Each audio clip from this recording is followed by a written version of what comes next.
Subscribe please guys, cause it motivates me to post more for you guys. A small request, please consider subscribing the channel. The Reincarnated Shinobi. Percy Jackson and the Lightning Thief. By Randomguy 31.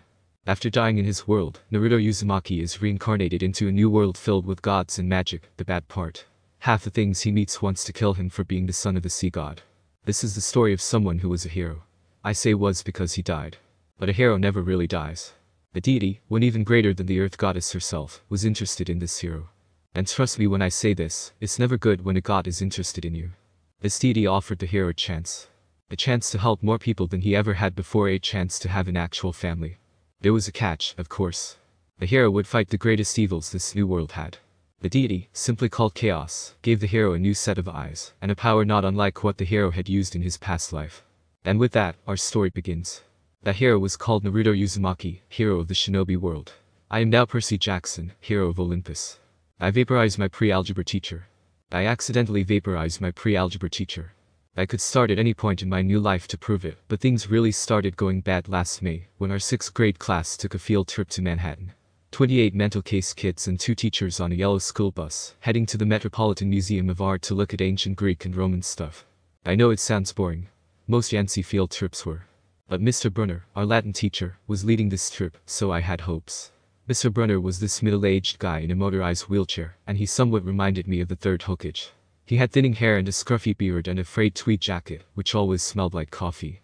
He told stories and jokes and let us play games in class.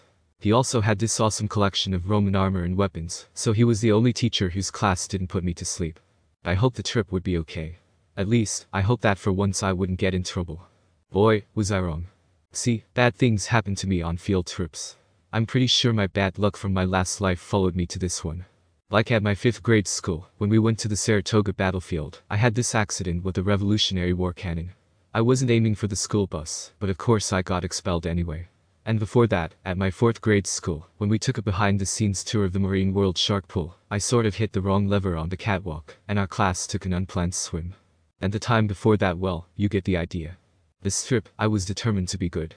All the way into the city, I put up with Nancy Bobofit, the freckly, radiated kleptomaniac girl, hitting my best friend Grover in the back of the head, with chunks of peanut butter and ketchup sandwich. Grover was an easy target. He was scrawny. He cried when he got frustrated.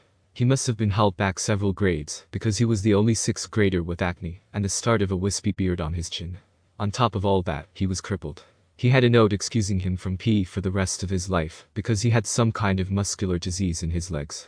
He walked funny, like every step hurt him, but don't let that fool you. You should have seen him run when it was enchilada day in the cafeteria. Anyway, Nancy Bobofit was throwing wads of sandwich that stuck in his curly brown hair, and she knew I couldn't do anything back to her, because I was already on probation. The headmaster had threatened me with death by in-school suspension, if anything bad, embarrassing, or even mildly entertaining happened on this trip. I'm going to kill her, I mumbled. I hate bullies. Grover tried to calm me down. It's okay. I like peanut butter. He dodged another piece of Nancy's lunch. That's it.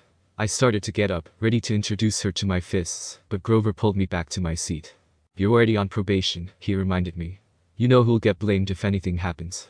Looking back on it, I wish I'd decked Nancy Bobofit right then and there. In-school suspension would have been nothing compared to the mess I was about to get myself into. Mr. Brunner led the museum tour.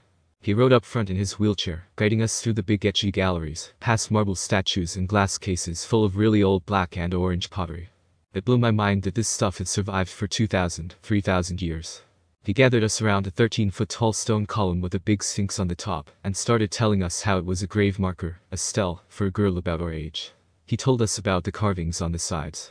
I was trying to listen to what he had to say, because it was kind of interesting, but everybody around me was talking, and every time I told them to shut up, the other teacher chaperone Mrs.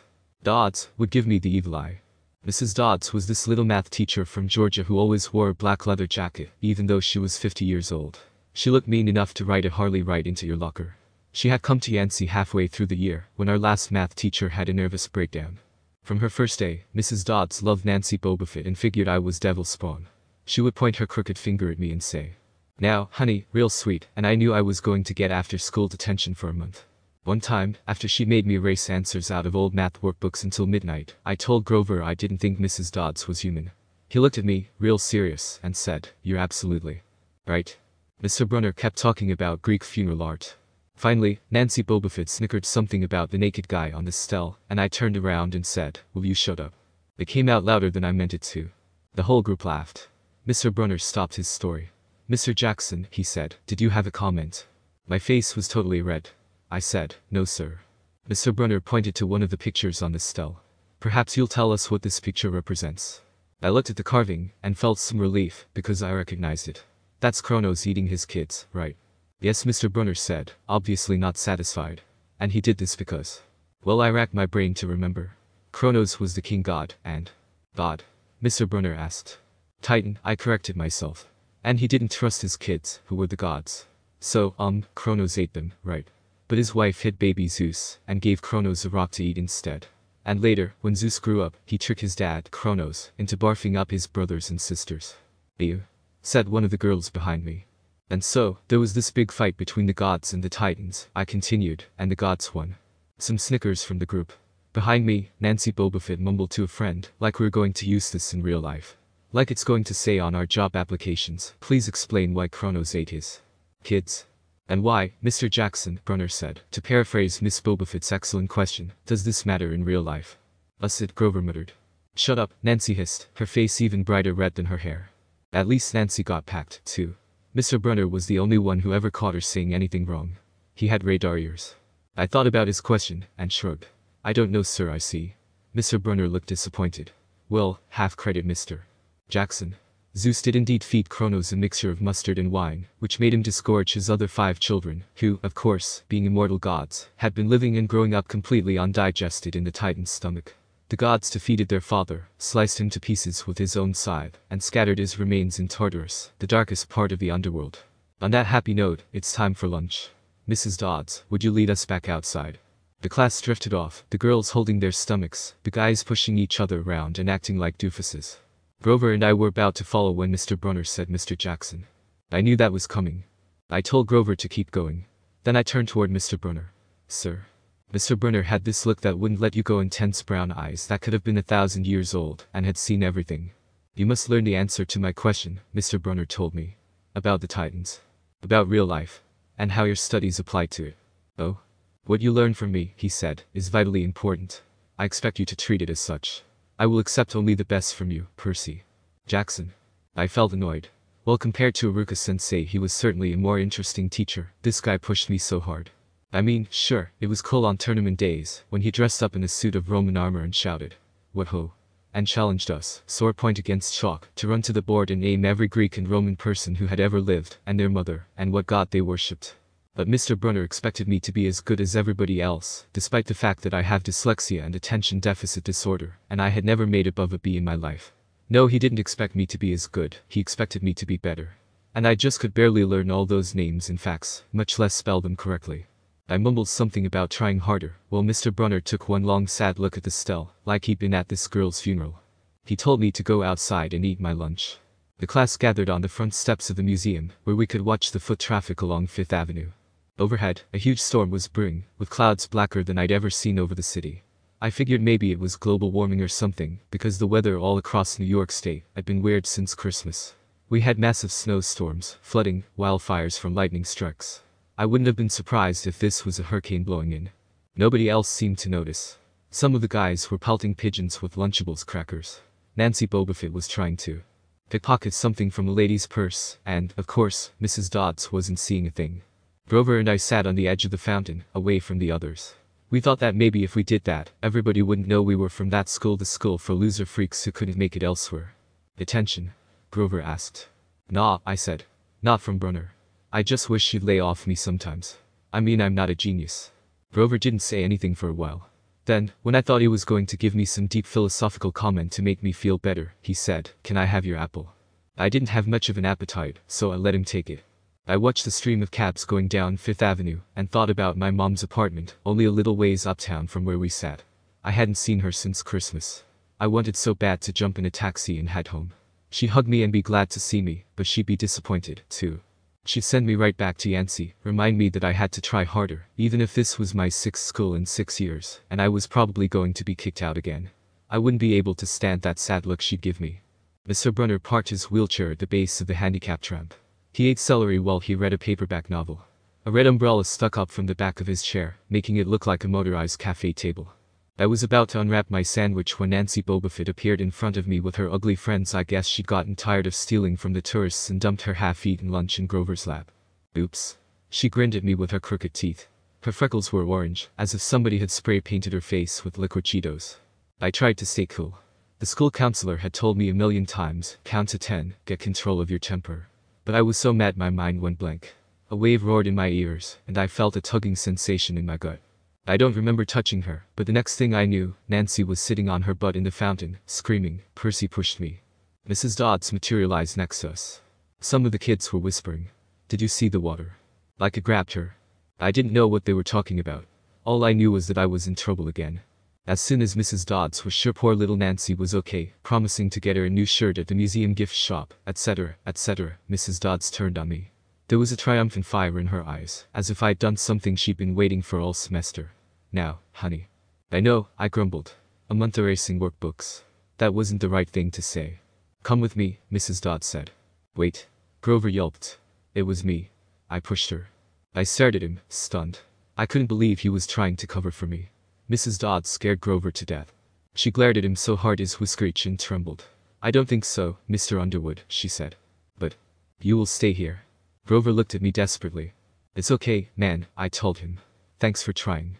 Honey, Mrs. Dodds barked at me. Now. Nancy Bobofit smirked. I gave her my deluxe I'll kill you later stare. Then I turned to face Mrs. Dodds, but she wasn't there. She was standing at the museum entrance, way at the top of the steps, gesturing impatiently at me to come on. How'd she get there so fast?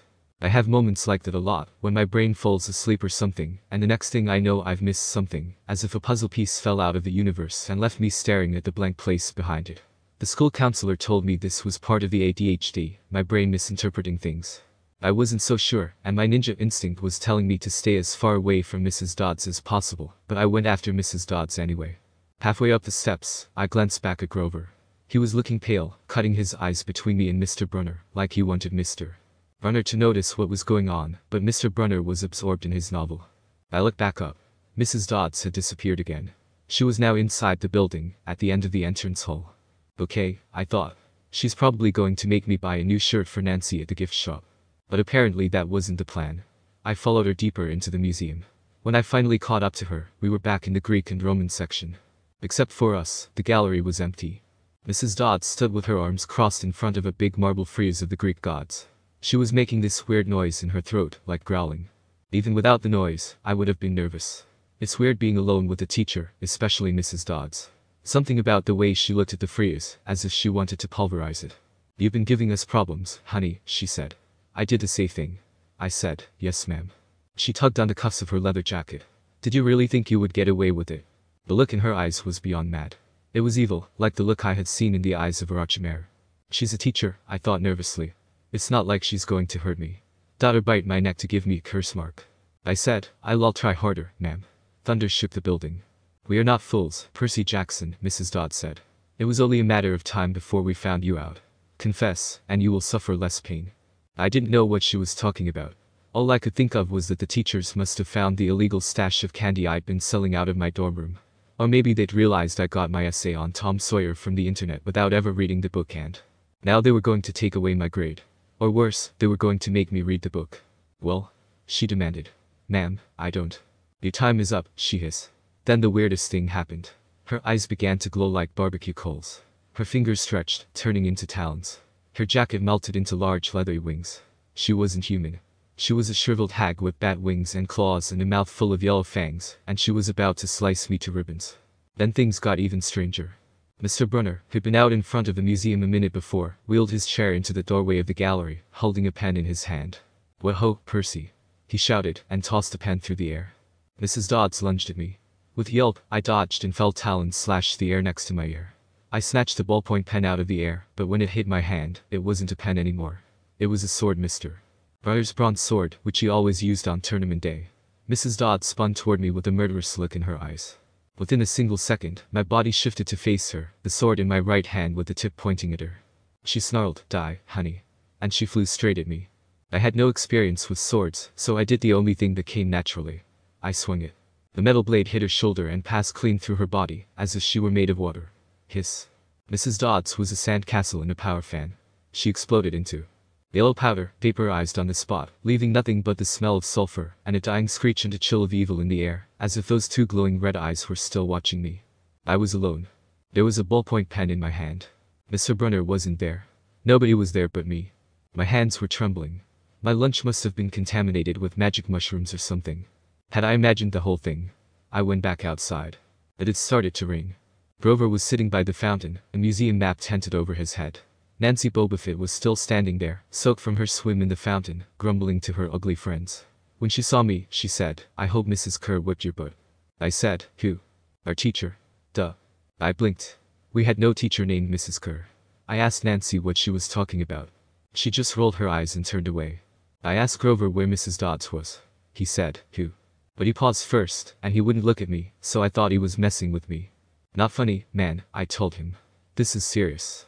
Thunder boomed overhead. I saw Mr. Brunner sitting under his red umbrella, reading his book, as if he'd never moved. I went over to him. He looked up, a little distracted. "Ah, that would be my pen. Please bring your own writing utensil in the future, Mr. Jackson." I handed Mr. Brunner his pen. I hadn't even realized I was still holding it. "Sir," I asked, "where's Mrs. Dodds?"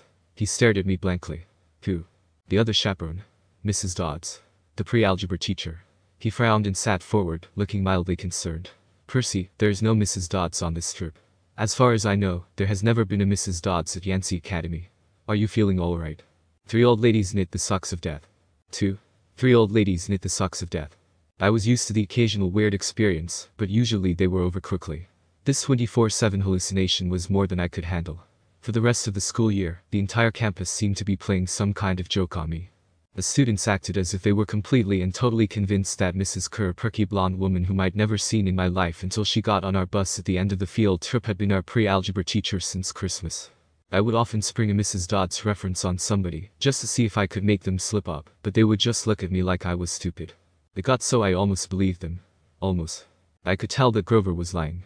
Mr. Brunner too, but he hid it so well that I almost missed it. I started feeling cranky and irritable most of the time. My grades slipped from C's to D's. I got into fights with Nancy Bobofit more frequently. I was sent out into the hallway almost every other class. As exam week got closer, I studied especially for the Latin test. I remembered what Mr. Brunner had told me about this subject being life and death for me, and I believed him. The evening before my final, I got so frustrated I threw the Cambridge Guide to Greek Mythology across my dorm room. Words had started swimming off the page, circling my head, the letters doing 180s as if they were riding skateboards. I paced the room, worried that if I failed this test I might get kicked out of my third school. I took a deep breath. I picked up the mythology book. I'd never asked a teacher for help before. Maybe if I talked to Mr. Brunner, he could give me some pointers. I walked downstairs to the faculty offices. Most of them were dark and empty, but Mr. Brunner's door was ajar, light from his window stretching across the hallway floor. I was 3 steps from the door handle when I heard voices inside the office. Mr. Brunner asked a question. A voice that was definitely Grover's said, "Worried about Percy, sir." I froze. I was going to leave, thinking it to be rude to eavesdrop, but since I heard my name I figured I should listen. "Alone this summer," Grover was saying. "I mean, a kindly one in this school. Now that we know for sure, and they know too. We would only make matters worse by rushing him," Mr. Brunner said. "But he may not have time. The summer solstice deadline will have to be resolved without him, Grover. Let him enjoy his ignorance while he still can." "Sir," he saw her dot. "His imagination," Mr. Brunner insisted. "The mist over the students and staff will be enough to convince him of that." "Sir, I can't fail in my duties again." Grover's voice was choked with emotion. "You know what that would mean." "You haven't failed, Grover," Mr. Brunner said kindly. "I should have seen her for what she was. Now let's just worry about keeping Percy alive until next fall." I gasped silently at that. Mr. Brunner went silent. My heart hammering, I clutched the book tightly and backed down the hall. A shadow slid across the lighted glass of Brunner's office door. The shadow of something much taller than my wheelchair-bound teacher, holding something that looked like an archer's bow. I opened the nearest door and slipped inside. A few seconds later I heard a slow clop clop clop, like muffled wood blocks, then a sound like an animal snuffling right outside my door. A large dark shape paused in front of the glass, then moved on. A bead of sweat trickled down my neck. Somewhere in the hallway, Mr. Brunner spoke. "Nothing," he murmured. "My nerves haven't been right since the winter solstice." "Mine neither," Grover said. "But I could have sworn." "Go back to the dorm," Mr. Brunner told him. "You've got a long day of exams tomorrow. Don't remind me." The lights went out in Mr. Brunner's office. I waited in the dark for what seemed like forever. Finally, I slipped out into the hallway and made my way back up to the dorm. Grover was lying on his bed, studying his Latin exam notes like he'd been there all night. "Hey," he said, bleary-eyed. "You ready for this test?" I didn't answer. He frowned. "Is everything okay?" "Just tired." I turned so he couldn't read my expression and started getting ready for bed. One thing was clear. Grover and Mr. Brunner were talking about me behind my back, and Mr. S. Dodds was real and was a kindly one. The next afternoon, as I was leaving the 3-hour Latin exam, my eyes swimming with all the Greek and Roman names I'd almost misspelled, Mr. Brunner called me back inside. For a moment, I was worried he found out about my eavesdropping the night before, but that didn't seem to be it. "Percy," he said, "don't be discouraged if you don't return to Yancey. It's for the best." His tone was kind, but the words still stung. I mumbled, "Okay, sir." Mr. Brunner wheeled his chair back and forth, like he wasn't sure what to say.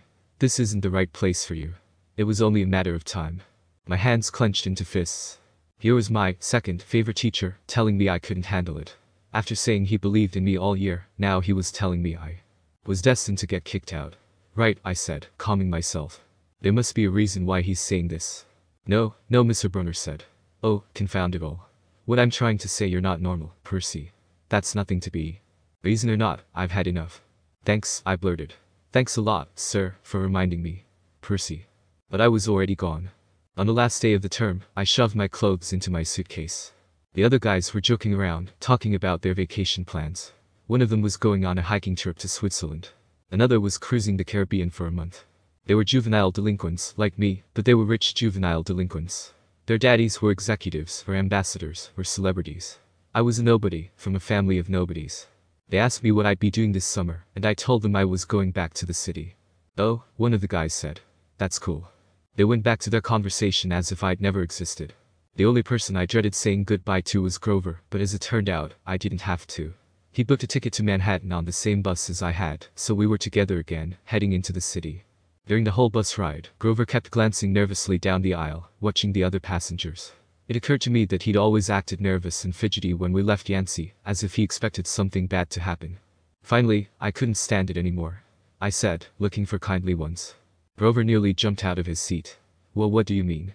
I confessed about eavesdropping on him and Mr. Brunner the night before the exam. Grover's eye twitched. "How much did you hear?" "Oh, not much. What's the summer solstice deadline?" He winced. "Look, Percy, I was just worried for you, see? I mean, hallucinating about demon math teachers." "Grover." "And I was telling Mr. Brunner that maybe you were overstressed or something, because there was no such person as Mrs. Dodds. And?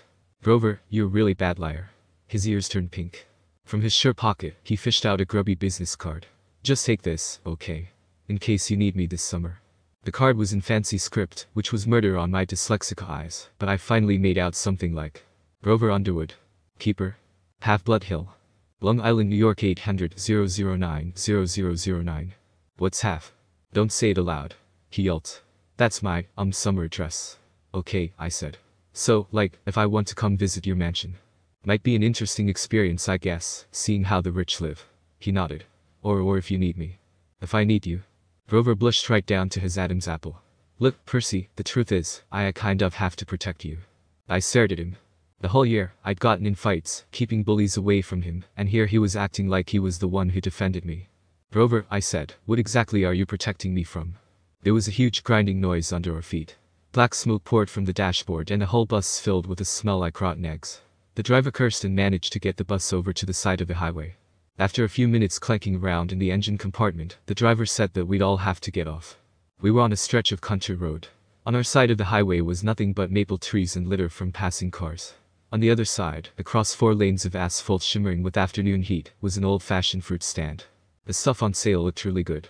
Heaping boxes of bluted cherries and apples, walnuts and apricots, jugs of cider and a clawfoot tub full of ice. There were no customers, just 3 old ladies sitting in rocking chairs in the shade of a maple tree, knitting the biggest pair of socks I'd ever seen.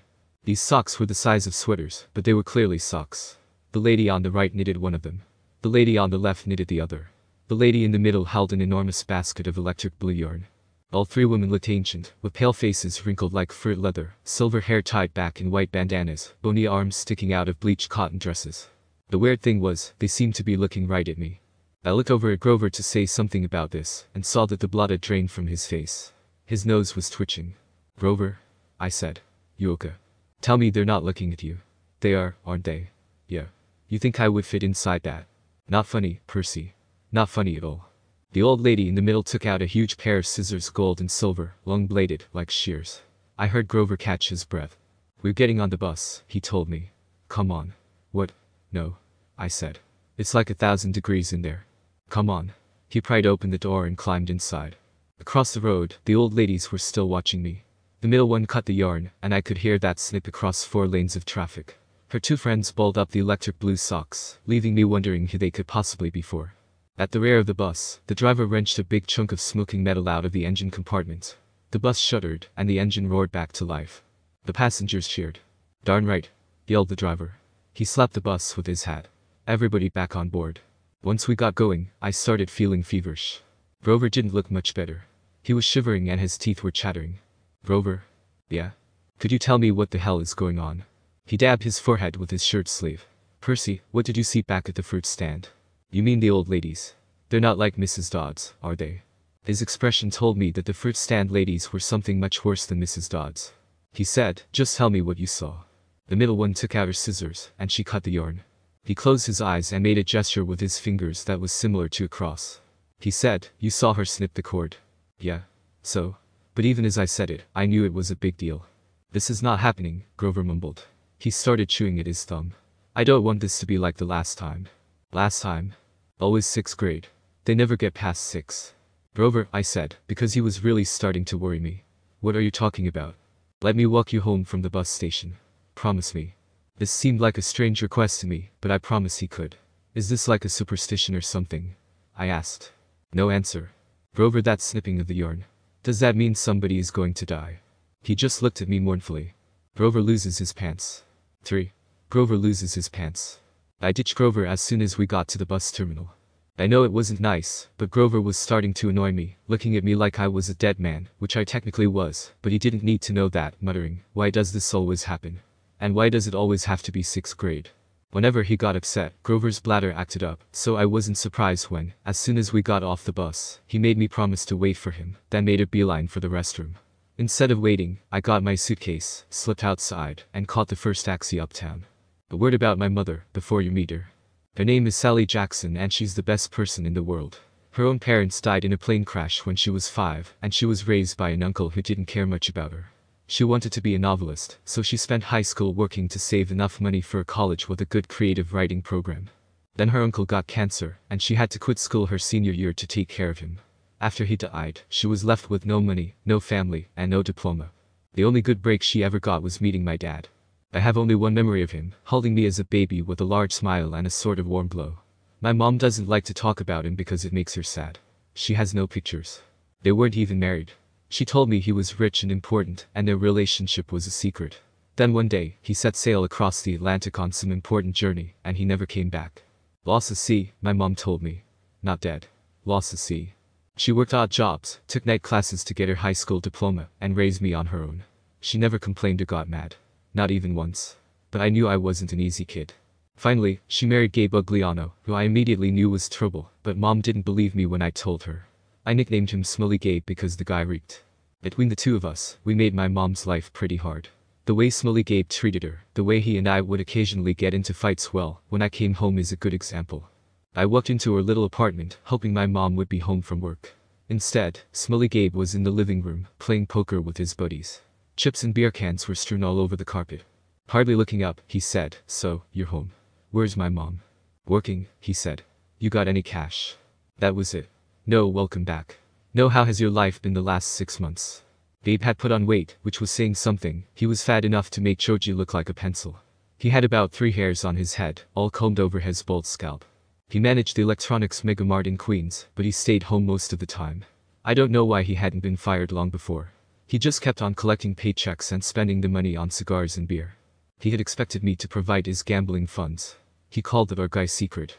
The first time he tried that, I punched him in the face and dyed his clothes pink. "I don't have any cash," I told him. "You took a taxi from the bus station," he said. "Probably paid with a 20. Got $6-7 in change. Somebody expects to live under this roof, he ought to carry his own weight. Am I right, Eddie?" Eddie, the super of the apartment building, looked at me with a twinge of sympathy. "Come on, Gabe," he said. "The kid just got here." "Am I right?" Gabe repeated. Then he scowled into his bowl of pretzels. Maybe I should have been more specific. I meant I don't have any cash for you, I said with a growl as I walked past him. Your report card came, boy, he shouted after me. I wouldn't act so snooty. I slammed the door to my room, which wasn't really my room. During school, it was Gabe's study. He didn't study anything in there except old car magazines, but he loved shoving my stuff in the closet, leaving his muddy boots on my windowsill, and doing his best to make the place smell like his nasty cologne and cigars and stale beer. I remembered Grover's look of panic, how he'd made me promise I wouldn't go home without him. A sudden chill rolled through me. I felt like something was looking for me right now, maybe pounding its way up the stairs, growing long, horrible talons. Then I heard my mom's voice. Percy. She opened the bedroom door, and my fears melted. My mother can make me feel good just by walking into the room. Her eyes sparkle and change color in the light. Her smile is as warm as a quilt. She's got a few gray streaks mixed in with her long brown hair, but I never thought of her as old. Oh, Percy. She hugged me tight. I can't believe it. You've grown since Christmas. A red, white, and blue Sweet on America uniform smelled like chocolate, licorice, and all the other stuff she sold at the candy shop in Grand Central. She brought me a huge bag of free samples, the way she always did when I came home. We sat together on the edge of the bed. While I attacked the blueberry sour strings, she ran her hand through my hair and demanded to know everything I hadn't put in my letters. I just talked animatedly, talking about random incidents which happened in this school, like how the English teacher's chair happened break, or the many times the PE teacher tried to get me to join the school football team. I was more of a basketball guy myself. From the other room, Gabe yelled, "Hey, Sally, how about some bean dip, huh?" I started to get up, ready to turn Gabe into bean dip, but my mom held me down. For her sake, I tried to sound upbeat about my last days at Yancey Academy. I'd made some new friends. I'd done pretty well in Latin especially. And honestly, the fights hadn't been as bad as the headmaster said. I liked Yancey Academy. Until that trip to the museum. What? My mom asked. Her eyes tugged at my conscience, trying to pull out the secrets. Did something scare you? No, Mom. I felt guilty. I wanted to tell her about Mrs. Dodds, but I didn't want her to be in danger if I was being targeted. We are not fools, Percy Jackson, she had said. It was only a matter of time before we found you out. Confess, and you will suffer less pain. She pursed her lips. She knew I was holding back but didn't push me. I have a surprise for you, she said. We're going to the beach. I grinned. Montauk. 3 nights, same cabin. When? She smiled. As soon as I get changed. My mom and I hadn't been to Montauk the last 2 summers because Gabe said there wasn't enough money. Gabe appeared in the doorway and growled, "Bean dip, Sally. Didn't you hear me?" Yet again, I found myself being held back by my mother as I glared at him. He flinched so slightly that even I almost didn't notice, but I took the tiny victory anyway. I was on my way, honey, she told Gabe. We were just talking about the trip. Gabe's eyes got small. The trip? You mean you were serious about that? Of course we were. You will let us go, right? I said with an ever so sweet smile. Of course, he will, my mom said evenly. Your stepfather is just worried about money. That's all. Besides, she added, Gabriel won't have to settle for bean dip. I'll make him enough 7-layer dip for the whole weekend. Guacamole. Sour cream. The works. Gabe immediately backed down. So, this money for your trip, it comes out of your clothes budget, right? Yes, honey, my mother said. And you won't take my car anywhere but there and back. We'll be very careful. Gabe scratched his double chin. Maybe if you hurry with that 7-layer dip, and if the kid, never mind. That's what I thought, you discount wars. He went back to his game. Thank you, Percy, my mom said. Once we get to Montauk, we'll talk more about whatever you've forgotten to tell me, okay? For a moment, I thought I saw anxiety in her eyes, the same fear I'd seen in Grover during the bus ride, as if my mom too felt an odd chill in the air. But then her smile returned, and I wondered if I imagined it. She ruffled my hair and went to make Gabe his 7-layer dip. An hour later we were ready to leave. Gabe took a break from his poker game long enough to watch me lug my mom's bags to the car. He kept griping and groaning about losing her cooking and, more important, his '78 Camaro for the whole weekend. Not a scratch on this car, boy, he warned me as I loaded the last bag. Not one little scratch. Like I'd be the one driving. I was 12. Watching him lumber back toward the apartment building, I made the hand gesture I'd seen Grover make on the bus, a sort of warding off evil gesture, a clawed hand over my heart, then a shoving movement toward Gabe. The screen door slammed shut so hard it whacked him in the butt and sent him flying up the staircase, as if he'd been shot from a cannon. Maybe it was just the wind or some accident with the hinges, but I didn't check as I turned around to control my snickering. I got in the Camaro and told my mom to step on it. Our rental cabin was on the South Shore, way out at the tip of Long Island. It was a little pastel box with faded curtains, half sunken into the dunes. There was always sand in the sheets and spiders in the cabinets, and most of the time the sea was too cold to swim in. I loved the place. We'd been going there since I was a baby. My mom had been going even longer. She never exactly said, but I knew why the beach was special to her. It was the place where she'd met my dad. As we got closer to Montauk, she seemed to grow younger, years of worry and work disappearing from her face. We got there at sunset, opened all the cabin's windows, and went through our usual cleaning routine. We walked on the beach, fed blue corn chips to the seagulls, and munched on blue jelly beans, blue saltwater taffy, and all the other free samples my mom had brought from work. I guess I should explain the blue food. See, Gabe had once told my mom there was no such thing. They had this fight, which seemed like a really small thing at the time. But ever since, my mom went out of her way to eat blue. She baked blue birthday cakes. She mixed blueberry smoothies. She bought blue corn tortilla chips and brought home blue candy from the shop and even made me blue noodles, usually ramen. When it got dark, we made a fire. We roasted hot dogs and marshmallows. Mom told me stories about when she was a kid, back before her parents died in the plane crash. She told me about the books she wanted to write someday, when she had enough money to quit the candy shop. Eventually, I got up the nerve to ask about what was always on my mind whenever we came to Montauk, my father. Mom's eyes went all misty. I figured she would tell me the same things she always did, but I never got tired of hearing them. He was kind, Percy, she said. Tall, handsome, and powerful. But gentle, too. You have his black hair, you know, and his green eyes. Mom fished a blue jelly bean out of her candy bag. I wish he could see you, Percy. He would be so proud. I wondered how she could say that. Unless he knew what I got up to as Naruto, I didn't know what he could be proud of. How old was I? I asked. I mean, when he left. I knew the answer. Exactly 7 months and 4 days, but I wanted to hear it from her. She watched the flames. He was only with me for 1 summer, Percy. Right here at this beach. This cabin. But he knew me as a baby. No, honey. He knew I was expecting a baby, but he never saw you. He had to leave before you were born. Now I knew something was off. Mom never lied, especially to me. I felt angry at my father. Maybe it was stupid, but I resented him for going on that ocean voyage, for not having the guts to marry my mom. He'd left us, and now we were stuck with smelly Gabe. Are you going to send me away again? I asked her. To another boarding school. She pulled a marshmallow from the fire. I don't know, honey. Her voice was heavy. I think we'll have to do something. But why? I could help out at home, keep the football in line. She took my hand and squeezed it tight. It's for your own good. I have to send you away. Her words reminded me of what Mr. Brunner had said, that it was best for me to leave Yancey, and what Grover had been saying, that he had to protect me. Because I'm not normal, I said. You say that as if it's a bad thing, Percy. But you don't realize how important you are. I thought Yancey Academy would be far enough away. I thought you'd finally be safe. Safe from what? She met my eyes, and a flood of memories came back to me, all the weird, scary things that had ever happened to me, some of which I tried to forget. During 3rd grade, a man in a black trench coat had stalked me on the playground.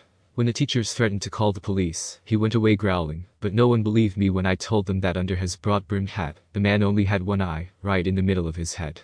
Before that, a really early memory. I was in preschool, and a teacher accidentally put me down for a nap in a cot that a snake had slithered into. My mom screamed when she came to pick me up and found me beside a limp, scaly rope I strangled to death with my meaty toddler hands. In every single school, something creepy had happened, something unsafe, and I was forced to move. I've tried to keep you as close to me as I could, my mom said. They told me that was a mistake. But there's only one other option, Percy, the place your father wanted to send you. And I just can't stand to do it. Dad wanted me to go to a special school. Not a school, she said softly. A summer camp. I narrowed my eyes. Why would my dad talk to my mom about a summer camp? And if it was so important, why hadn't she ever mentioned it before? I'm sorry, Percy, she said, seeing the look in my eyes. But I can't talk about it. I couldn't send you to that place. It might mean saying goodbye to you for good. For good. But it's only a summer camp. Besides, they wouldn't be able to keep me from visiting you. She turned toward the fire, and I knew from her expression that if I asked her any more questions she would start to cry. That night I had a vivid dream. It was storming on the beach, and 2 beautiful animals, a white horse and a golden eagle, were trying to kill each other at the edge of the surf. The eagle swooped down and slashed the horse's muzzle with its huge talons. The horse reared up and kicked at the eagle's wings.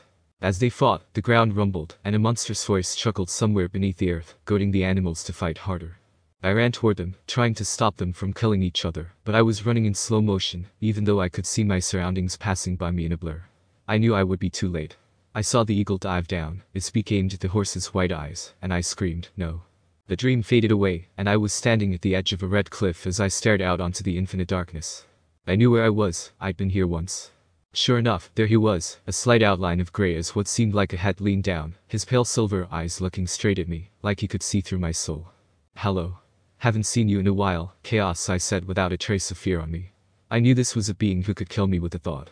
Against a force like that, there was no point in feeling fear. Being afraid never helped anyone. The being chuckled with a voice deeper than the Grand Canyon. "You're as impertinent as last time, Perseus Jackson, or should I say, Naruto Uzumaki." I felt no surprise that he knew who I'd been in my past life. He'd been the one who brought me to this one after all. "Well, I know you didn't bring me here after 12 years for a meet and greet, so please, get to the point. I can feel a presence outside the door, and it doesn't feel like a human's."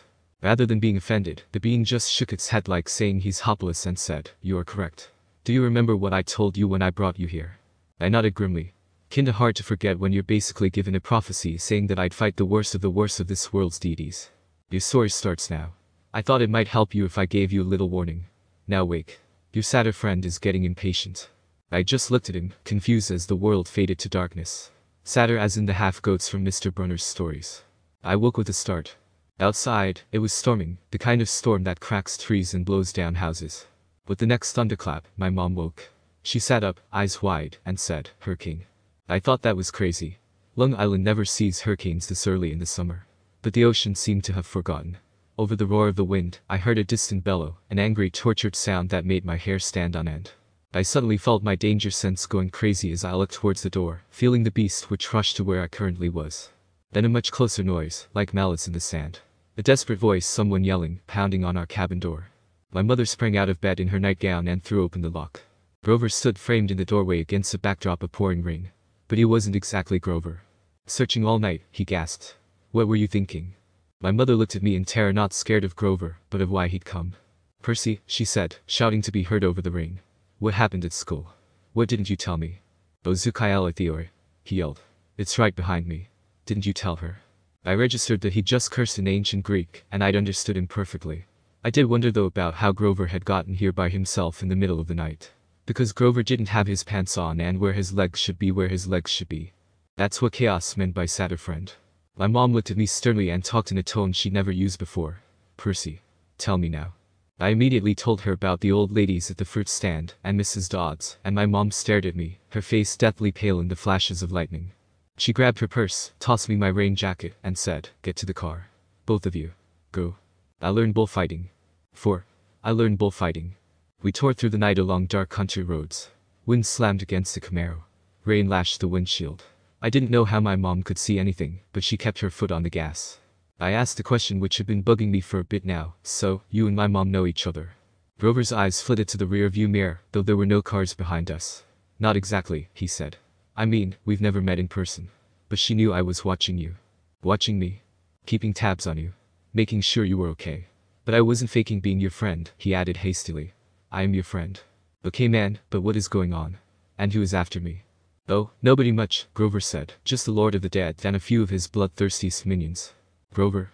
"Sorry Mrs. Jackson. Could you drive faster, please?" My mom made a hard left. We swerved onto a narrower road, racing past darkened farmhouses and wooded hills, and pick your own strawberry signs on white picket fences. "Where are we going?" I asked. "The summer camp I told you about." My mother's voice was tight. She was trying for my sake not to be scared. "The place your father wanted to send you." "The place summer camp." "Please, dear," my mother begged. "This is hard enough. Try to understand. You're in danger." "I can see that, but how?" "Just because 3 old ladies cut some yarn." "Those weren't old ladies," Grover said. "Those were the fates. Do you know what it means, the fact they appeared in front of you? They only do that when someone's about to die." "Whoa. You said you." "No, I didn't. I said someone." "You meant you. As in me." "I meant you, like someone. Not you boys," my mom said. She pulled the wheel hard to the right, and I got a glimpse of a figure she'd swerved to avoid, a dark fluttering shape now lost behind us in the storm. I hoped I was imagining things, because that thing was huge if that was anything to go by. "We're almost there," my mother said quietly. "Another mile. Please. I didn't know where there was, but I found myself leaning forward in the car, anticipating, waiting for us to arrive. Outside, nothing but rain and darkness, the kind of empty countryside you get way out on the tip of Long Island. I thought about Mrs. Dodds in the moment when she changed into the thing with pointed teeth and leathery wings. Suddenly, I snapped up and yelled, "Incoming." I kicked open the door, and while my mom and Grover yelled, I grabbed Grover from the scruff of his shirt and grabbed the entire seat my mom was seated on, and jumped. Not a moment too soon too, the moment the car was hardly 5 meters away from us when a bolt of lightning struck the car, causing it to swerve into a ditch. "Percy," my mom shouted. "You guys okay?" I asked in worry as I turned around to look at both of them. Grover was just looking at me. How did you run? He suddenly yelled as he jumped and pointed at the way we had come from. In a flash of lightning, through the mud-spattered rear windshield, I saw it, the figure lumbering toward us on the shoulder of the road. The sight of it made my skin crawl. It was a dark silhouette of a huge guy, like a football player. He seemed to be holding a blanket over his head. His top half was bulky and fuzzy. His upraised hands made it look like he had horns. I swallowed hard. What the? Percy, my mother said, deadly seriously, you have to run. Do you see that big tree? What? Another flash of lightning, and through the smoking hole in the roof I saw the tree she meant. A huge, white house Christmas tree size. High at the crest of the nearest hill. That's the property line, my mom said. Get over that hill and you'll see a big farmhouse down in the valley. Run and don't look back. Yell for help. Don't stop until you reach the door. No way I'd go without you both with me. Her face was pale, her eyes as sad as when she looked at the ocean. Gee guys, let's just go quickly, Grover whimpered. The man with the blanket on his head kept coming toward us, making his grunting, snorting noises. As he got closer, I realized he couldn't be holding a blanket over his head, because his huge meaty hands were swinging at his sides. There was no blanket. Meaning the bulky, fuzzy mass that was too big to be his head was his head. And the points that looked like horns were horns. He doesn't want us, my mother told me. He wants you. Besides, I can't cross the property line. But we don't have time, Percy. Go. Please.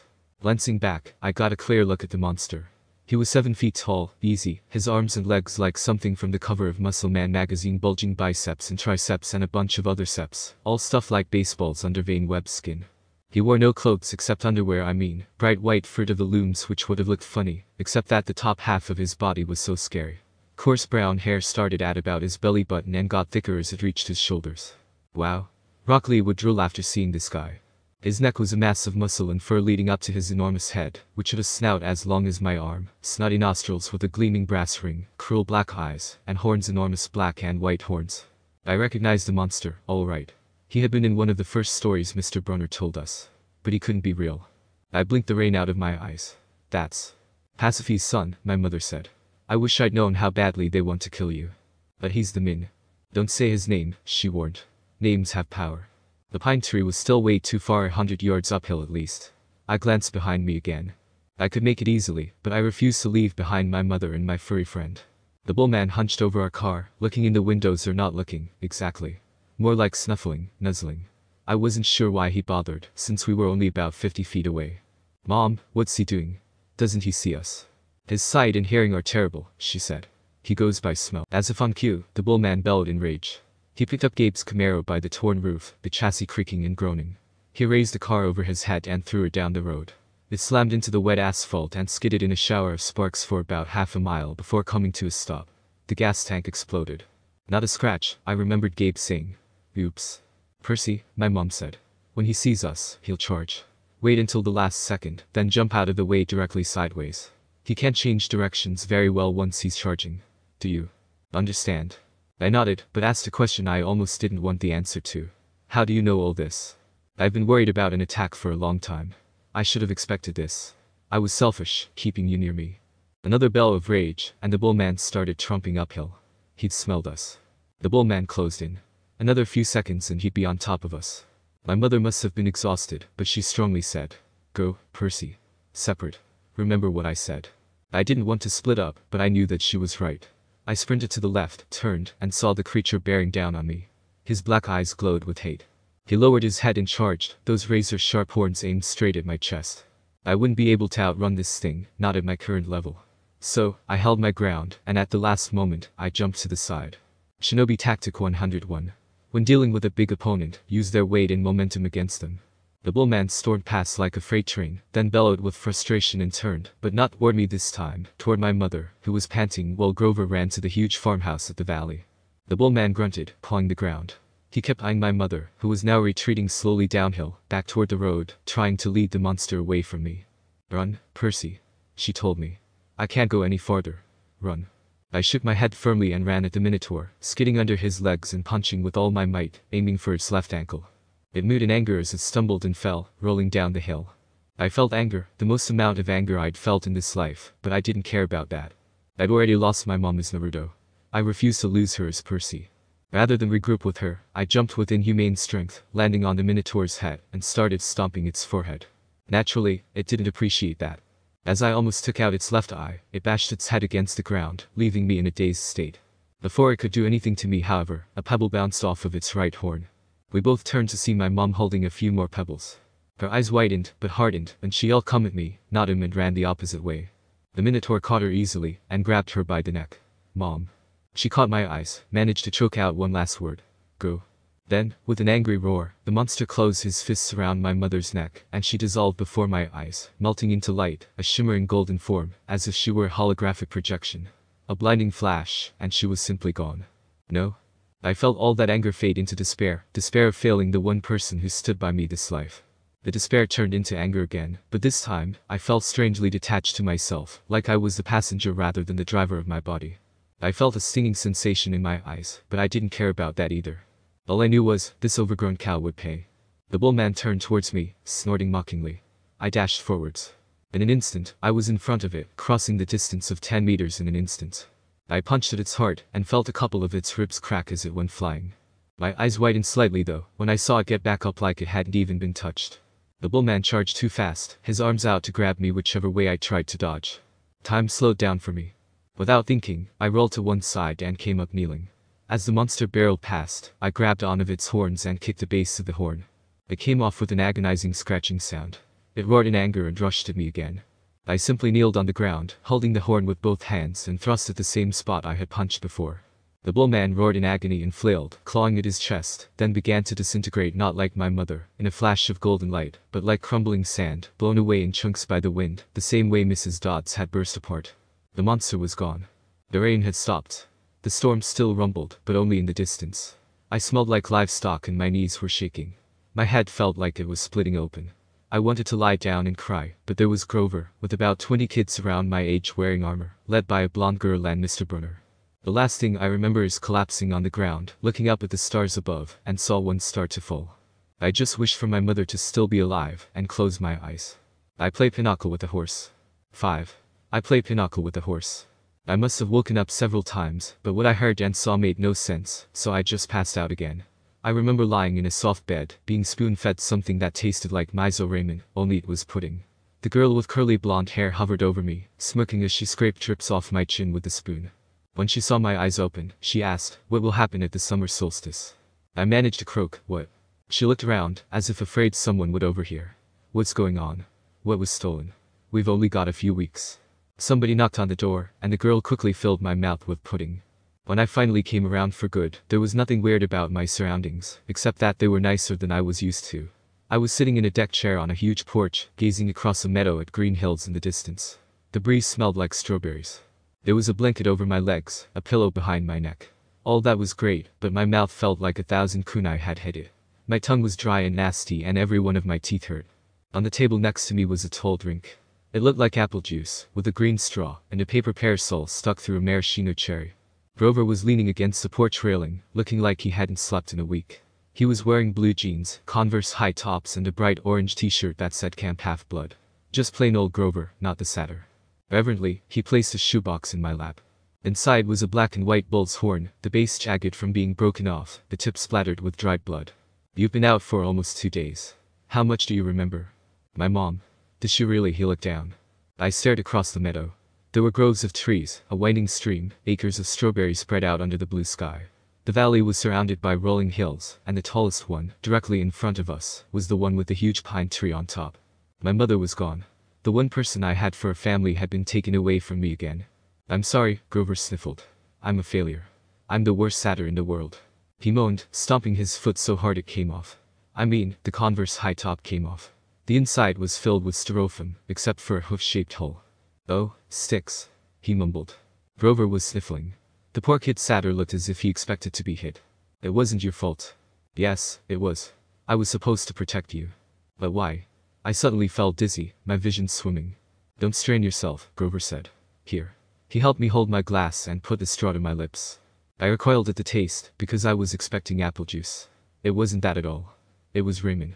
Liquid ramen, noodles and all. And not just any ramen, Ichiraku's ramen, which I hadn't had for 12 years. Drinking it, my whole body felt warm and good, full of energy.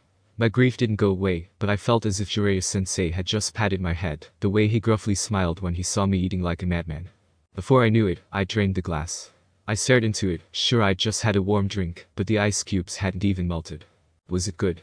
Grover asked. I nodded. What did it taste like? He sounded so wistful. Raymond, I said. There was a stall where I used to live. He sighed.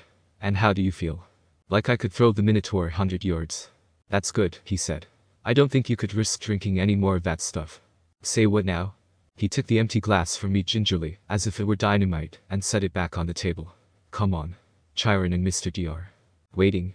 We must have been on the north shore of Long Island, because on this side of the house, the valley marched all the way up to the water, which glittered about a mile in the distance.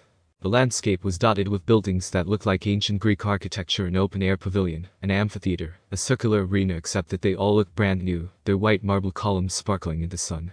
In a nearby sandpit, a dozen high school-age kids and satyrs played volleyball. Canoes glided across a small lake. Kids in bright orange t-shirts were chasing each other around a cluster of cabins nestled in the woods. Down at the end of the porch, two men sat across from each other at a card table. The blonde-haired girl who'd spoon-fed me ramen-flavored pudding was leaning on the porch rail next to them. The man facing me was small, but porky. He had a red nose, big watery eyes, and curly hair so black it was almost purple. He looked like those paintings of baby angels cherubs. He looked like a cherub who turned middle-aged in a trailer park. That's Mr. D, Grover murmured to me. He's the camp director. Be polite. The girl, that's Anabeth Chase. She's just a camper, but she's been here longer than just about anybody. And you already. No Chiron. He pointed at the guy, his back was to me. Mr. Brunner. I yelled in shock. My ex-Latin teacher turned and smiled at me. Ah, good, Percy, he said. Now we have 4 for Pinochle. He offered me a chair to the right of Mr. D, who looked at me with bloodshot eyes and heaved a great sigh. Oh, I suppose I must say it. Welcome to Camp Half-Blood. There. Now, don't expect me to be glad to see you. Thanks. I scooted a little farther away from him because, if there was one thing I had learned from Sunade, it was how to tell when an adult has been hitting the bottle. Anabeth. Mr. Brunner called to the blonde girl. She came forward and Mr. Brunner introduced us. This young lady nursed you back to health, Percy. Anabeth, my dear, why don't you go check on Percy's bunk? We'll be putting him in cabin 11 for now. Sure, Chiron. Anabeth said. She was probably my age, maybe a couple of inches taller, and a lot more athletic-looking. With her deep tan and her curly blonde hair, she was almost exactly what I thought a stereotypical California girl would look like, except her eyes were startling gray. She said, "You drool when you sleep." Then she sprinted off down the lawn. So, I said, anxious to change the subject. You work here, Mr. Brunner. Not Mr. Brunner, the ex-Mr. Brunner said. I'm afraid that was a pseudonym. You may call me Chiron. Okay. I looked at the director. And Mr. D, what does that stand for? Mr. D stopped shuffling the cards. Young man, names are powerful things. You don't just go around using them for no reason. Make sense? Oh, right. Sorry. I must say, Percy, Chiron broken, I'm glad to see you alive. It's been a long time since I've made a house call to a potential camper. I'd hate to think I've wasted my time. House call? You're at Yancey Academy, to instruct you. We have satyrs at most schools, of course, keeping a lookout. But Grover alerted me as soon as he met you. He sensed you were something special, so I decided to come upstate. I convinced the other Latin teacher to take a leave of absence.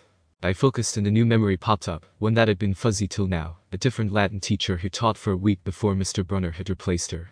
You came to Yancey just to teach me? I asked. Chiron nodded. Honestly, I wasn't sure about you at first.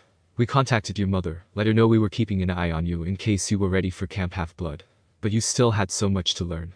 Nevertheless, you made it here alive, and that's always the first test. Grover, Mr. D said impatiently, are you playing or not? Yes, sir. Grover trembled as he took the 4th chair. I would wonder why he was so afraid of this pudgy little man, but I knew appearances could be deceiving. You do know how to play Pinochle?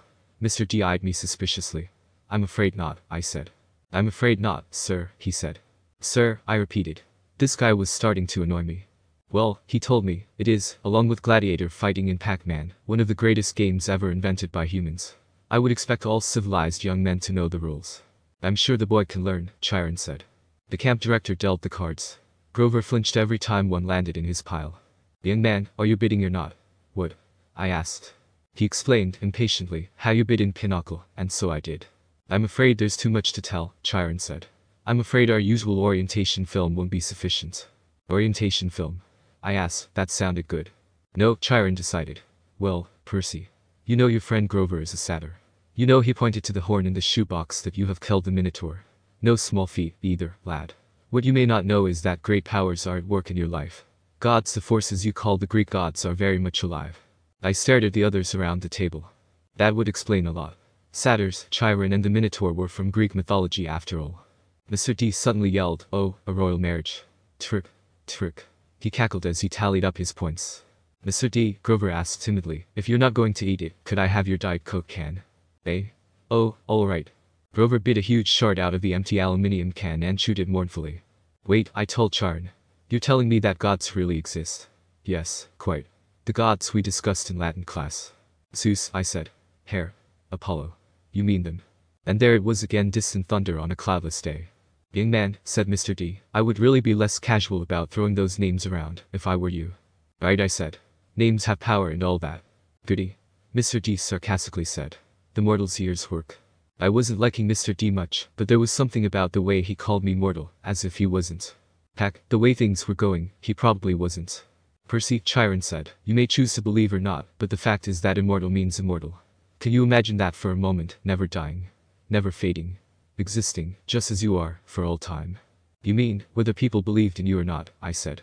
"Exactly," Chiron agreed. "If you were God, how would you like being called a myth, an old story to explain lightning? What if I told you, Perseus Jackson, that someday people would call you a myth, just created to explain how little boys can get over losing their mothers?" My heart pounded. He was trying to make me angry for some reason, but I wasn't going to let him. I said, I wouldn't like it. Mr. D waved his hand, and a goblet appeared on the table, as if the sunlight had bent, momentarily, and woven the air into glass. The goblet filled itself with red wine. "Mr. D," Chiron warned, "you restrictions." Mr. D looked at the wine in feigned surprise. "Dear me." He looked at the sky and yelled, "Old habits. Sorry. More thunder." Mr. D waved his hand again, and the Winnegless changed into a fresh can of Diet Coke. He sighed unhappily, popped the top of the soda, and went back to his card game. Chiron winked at me. Mr. D offended his father a while back, took a fancy to a wood nymph who had been declared off limits. "Yes," Mr. D said. "Father loves to punish me. The first time, prohibition. Ghastly. Absolutely horrid 10 years. The second time, well, she really was pretty, and I couldn't stay away the second time, he sent me here. Half-Blood Hill. Summer camp for brats like you. Be a better influence, he told me. Work with youths rather than tearing them down." "Ha. Absolutely unfair." "And your father would be?" I cautiously asked. "I am your tales, Chiron," Mr. D said. "I thought you taught this boy the basics." "My father is Zeus, of course." I ran through D names from Greek mythology. Wine. The skin of a tiger. The satyrs that all seemed to work here. The way Grover cringed as if Mr. D were his master. "Dionysus," I said. "The god of wine." Mr. D rolled his eyes. "What do they say these days, Grover?" "Well, duh." "Why yes, Mr. D." "Then, well, duh. Percy Jackson. Did you think I was Aphrodite, perhaps?" he said, looking straight at me. "No, sir." He turned back to his card game. "I believe I win." "Not quite, Mr. D," Chiron said. He set down a straight, tallied the points, and said, "The game goes to me." I thought Mr. D was going to vaporize Chiron, but he just sighed through his nose, as if he were used to being beaten by the Latin teacher. He got up, and Grover rose, too. "I'm tired," Mr. D said. "I believe I'll take a nap before the sing-along tonight. But first, Grover, we need to talk, again, about your an ideal performance on this assignment." Grover's face beaded with sweat. "Why yes, sir." Mr. D turned to me. "Cabin 11 Jackson. And mind your manners." He swept into the farmhouse, Grover following miserably. "Will Grover be okay?" I asked Chiron. Chiron nodded, though he looked a bit troubled. "Old Dionysus isn't really mad. He just hates his job. He's been grounded, I guess you would say, and he can't stand waiting another century before he's allowed to go back to Olympus." "Mount Olympus," I said. "Is there really a palace there?" "Well, there's Mount Olympus in Greece. And then there's the home of the gods, the convergence point of their powers, which did indeed used to be on Mount Olympus. It's still called Mount Olympus, out of respect to the old ways, but the palace moves, Percy, just as the gods do." "You mean the Greek gods are here in America?" "Certainly. The gods move with the heart of the West." "You've lost me. Come now, Percy. What do you call Western civilization? Do you think it's just an abstract concept?" "No, it's a living force. A collective consciousness that has burned bright for thousands of years. The gods are part of it. You might even say they are the source of it, or at least, they are tied so tightly to it that they couldn't possibly fade, not unless all of Western civilization were obliterated. The fire started in Greece. Then, as you well know, or as I hope you know, since you passed my course, the heart of the fire moved to Rome, and so did the gods. Oh, different names, perhaps Jupiter for Zeus, Venus for Aphrodite, and so on, but the same forces, the same gods. I thought they disappeared." "Disappear? No. Did the West disappear? The gods simply moved to Germany, to France, to Spain, for a while. Wherever the flame was brightest, the gods were there. They spent several centuries in England. All you need to do is look at the architecture. People do not forget the gods. Every place they've ruled for the last 3,000 years, you can see them in paintings, in statues, on the most important buildings. And yes, Percy, of course they are now in your United States. Look at your symbol, the eagle of Zeus. Look at the statue of Prometheus in Rockefeller Center, the Greek facades of your government buildings in Washington. I defy you to find any American city where the Olympians are not prominently displayed in multiple places. Like it or not, and believe me, plenty of people weren't very fond of Rome, neither. America is now the heart of the flame. It is the great power of the West. And so, Olympus is here. And we are here. And how do I fit into all this? Chiron smiled. He shifted his weight as if he were going to get up out of his wheelchair. And then he did rise from his wheelchair. But there was something odd about the way he did it. His blanket fell away from his legs, but the legs didn't move. His waist kept getting longer, rising above his belt. At first, I thought he was wearing white velvet underwear, but as he kept rising out of the chair, taller than any man, I realized that the velvet underwear wasn't underwear. It was the front of an animal, muscle and sinew under coarse white fur. And the wheelchair wasn't a chair. It was some kind of container, an enormous box on wheels, and it must have been magic, because there's no way it could have held all of him. A leg came out, long and knobby-kneed, with a huge polished hoof. Then another front leg, then hindquarters, and then the box was empty, nothing but a metal shell with a couple of fake human legs attached. What a relief, the centaur said. I'd been cooped up in there so long, my fetlocks had fallen asleep. Now, come Percy Jackson. Let's meet the other campers. I become Supreme Lord of the Bathroom. 6. I become Supreme Lord of the Bathroom. Once I got over the fact that my Latin teacher was half horse, we had a nice tour. We passed a volleyball pit. Several of the campers nudged each other. One pointed to the minotaur horn I was carrying and said, "That's him." I looked back at the farmhouse. It was a lot bigger than I thought, 4 stories tall with sky blue with white trim. I was checking out the brass eagle weather vane on top when something caught my eye. A shadow in the uppermost window of the attic gable. Something had moved the curtain, just for a second, and I got to realize I was being watched. "What's up there?" I asked Chiron. He looked where I was pointing, and his smile faded. "Just the attic. Somebody lives there." "No," he said with finality. "Not a single living thing." "Well, that's not ominous at all." "Come along, Percy," Chiron said, his light-hearted tone now forced. "Lots to see." Chiron told me the camp grew crops for export to New York restaurants in Mount Olympus. "It pays our expenses," he explained. "And the strawberries take almost no effort." He said Mr. D had this effect on fruit-bearing plants. They just went crazy when he was around. It worked best with wine grapes, but Mr. D was restricted from growing those, so they grew strawberries instead. I watched the satyr playing his pipe. His music was causing lines of bugs to leave the strawberry patch in every direction. I wondered if Grover could work that kind of magic with music. I wondered if he was still inside the farmhouse, getting chewed out by Mr. D. "Grover wouldn't get in too much trouble, right?" I asked Chiron. "He was a good protector."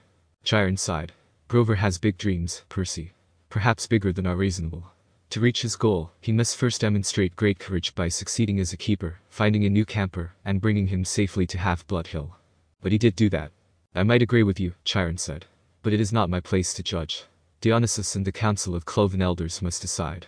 I'm afraid they might not see this assignment as a success. After all, Grover lost you in New York. Then there's the unfortunate fate of your mother. He'll get a second chance, won't he?" Chiron winced. "I'm afraid that was Grover's second chance, Percy. The council was not anxious to give him another, either, after what happened the first time, 5 years ago. Olympus knows, I advised him to wait longer before trying again. He's still so small for his age. How old is he?" "Oh, 28. "Say what now? How is he in the 6th grade then?" "Satyrs mature half as fast as humans, Percy. Grover has been the equivalent of a middle school student for the past 6 years. "That must suck," I shuddered. Puberty in general was quite an ordeal, same deal with double the time was just scary. "Quite," Chiron agreed. "At any rate, Grover is a late bloomer, even by satyr standards, and not yet very accomplished at woodland magic. Alas, he was anxious to pursue his dream. Perhaps now he will find some other career." "That's not fair," I said. "I'm sure whatever happened the first time couldn't be that bad." Chiron looked away quickly. "Let's move along to the woods now, shall we?" As we got closer, I realized how huge the forest was. It took up at least a quarter of the valley, with trees so tall and thick, I felt like I was at the Forest of Death again. Chiron said, "The woods are stocked, if you care to try your luck, but go armed." "Do people go there often to train?" I asked. "You'll see. Capture the Flag is Friday night. Do you have your own sword and shield?" "I just got here, sir." Fair enough, Chiron said. I think a size 5 will do though. I'll visit the armory later. We saw the archery range, the canoeing lake, the stables, which Chiron didn't like very much, the javelin range, the amphitheater, and the arena where Chiron said they held sword and spear fights. Only sword and spear fights. Do they ever hold fights with only hand-to-hand combat? I asked. Sometimes, he said. Not usually. Oh, yes, and there's the mess hall. Chiron pointed to an outdoor pavilion framed in white Grecian columns on a hill overlooking the sea. There were a dozen stone picnic tables. No roof. No walls. What if it rains? I asked. Chiron looked at me as if I'd gone a little weird. We still have to eat, don't we? Keep your secrets, I guess. Finally, he showed me the cabins. They were arranged in a U, with 2 at the base and 5 in a row on either side. And they were without doubt the most bizarre collection of buildings I'd ever seen. Except for the fact that each had a large brass number above the door, odds on the left side, evens on the right, they looked nothing alike. Number 9 had smokestacks. 4 had tomato vines on the walls and a roof made out of grass. 7 seemed to be made of solid gold, which gleamed so much in the sunlight it was almost impossible to look at. They all faced a commons area about the size of a soccer field, dotted with Greek statues, fountains, flower beds, and a couple of basketball hoops, which I definitely had to check out later. In the center of the field was a huge fire pit. Even though it was a warm afternoon, the hearth smoldered. A girl about 9 years old was tending the flames, poking the coals with a stick. I stopped in my tracks as I saw the aura she was radiating. It was warm, and I suddenly felt like sitting there and roasting some marshmallows. I subconsciously walked to her, not even noticing that Chiron was frozen mid-step. Even the birds were frozen mid-flight. I was already sitting beside her when I snapped out of the daze, the aura covering me like a blanket. Hello, I said. The girl spun around to face me, looking genuinely surprised before smiling, looking genuinely overjoyed to be talking to me. Hello, Perseus Jackson. What might you need from me? She inquired. Well, I might have found that creepy or suspicious usually, I just knew this person was, well, incredibly powerful, as in the same level as Kagaya. She would never hurt a soul. Who are you? I asked. I'm Hestia, goddess of the heart, she said, ignoring my gasp of surprise when I heard her name. I bowed immediately. Well, I had been a bit casual with Dionysus. I wouldn't do that with her, not because of fear, but all that there was anyone who could be so gentle. You needn't bow, Mr. Jackson, or should I say, Naruto, she said with a knowing smile. I stiffened immediately, but relaxed soon after. Right. Goddess. Probably knows a lot of stuff. I must say, I'm quite a fan of you. Most people fight with brute strength, but you understood your foes, and even got some of them to change their ways with, what did your friends call it? Talk no. Jutsu. I facepalmed when I remembered the stupid name Kiba had given it. Please don't call it that, I mumbled through my fingers. Either way, I would like to offer you something. I understand that you plan on bringing back your mother. Oh, forget it. I muttered, dropping the innocent act.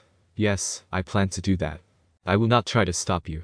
I know the value of family, and the pain of loneliness. However, as you are now, even with your newfound gifts, you would not be able to even make it halfway through your journey before failing. Why are you telling me this? I asked carefully. I have an offer for you, she said, her eyes burning with literal fire. Be my champion, and I can make it a bit more bearable. I agree, I said immediately. So easily? She asked with an arched eyebrow. If there's one god I would trust, it would be you, I said.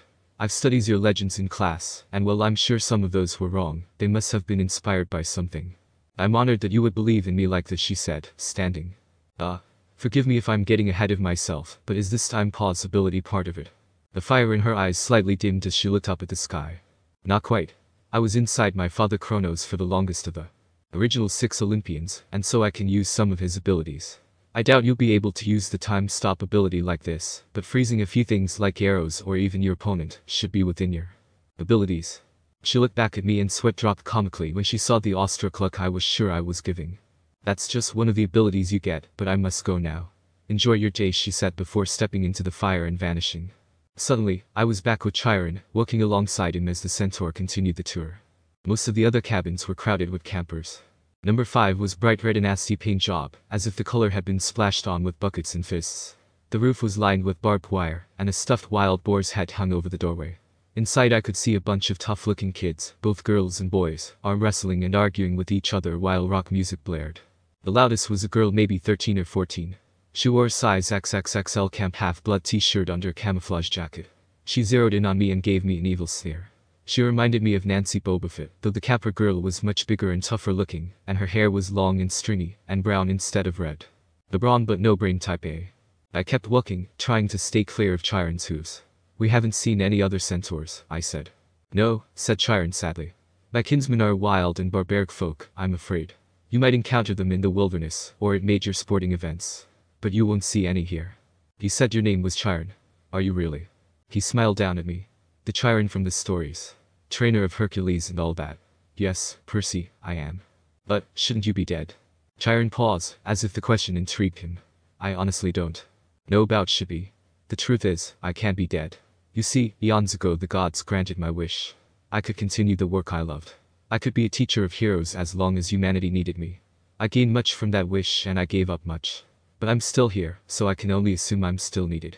I thought about being a teacher for 3,000 years. It wouldn't have made my top 10 things to wish for list. Does it ever get boring? No, he said. Horribly depressing, at times, but never boring.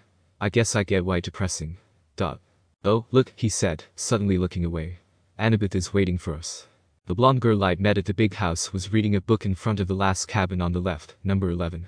When we reached her, she looked me over critically, like she was still thinking about how much I drooled. I tried to see what she was reading, but I couldn't make out the title. I thought my dyslexia was acting up. Then I realized the title wasn't even English. The letters were in Greek. There were pictures of temples and statues and different kinds of columns, like those in an architecture book. Anabeth Chiron said, I have master's archery class at noon. Would you take Percy from here? Yes, sir. Cabin 11, Chiron told me, gesturing toward the doorway. Make yourself at home. Out of all the cabins, 11 looked the most like a regular old summer camp cabin, with the emphasis on old. The threshold was worn down, the brown paint peeling. Over the doorway was one of those doctor's symbols, a winged pole with 2 snakes wrapped around it. Inside, it was packed with people, both boys and girls, way more than the number of bunk beds with sleeping bags were spread all over on the floor. Chiron didn't go in. The door was too low for him. But when the campers saw him they all stood and bowed respectfully. Well, then, Chiron said. Good luck, Percy. I'll see you at dinner. He galloped away toward the archery range. I stood in the doorway, looking at the kids. They weren't bowing anymore. They were staring at me, sizing me up. I knew this routine. I'd gone through it so many times I didn't even bat an eye. Well? Anabeth prompted. Go on. I walked calmly through the doorway and raised a hand in greeting. Anabeth announced, Percy Jackson, meet cabin 11. Regular undetermined. Somebody asked. I didn't know what to say, but Anabeth said, undetermined. Everybody groaned. The guy who was a little older than the rest came forward. Now, campers. That's what we're here for. Welcome, Percy. You can have that spot on the floor, right over there. The guy was about 19, and he looked pretty cool. He was tall and muscular, with short-cropped sandy hair and a friendly smile. He wore an orange tank top, cut-offs, sandals, and a leather necklace with 5 different colored clay beads.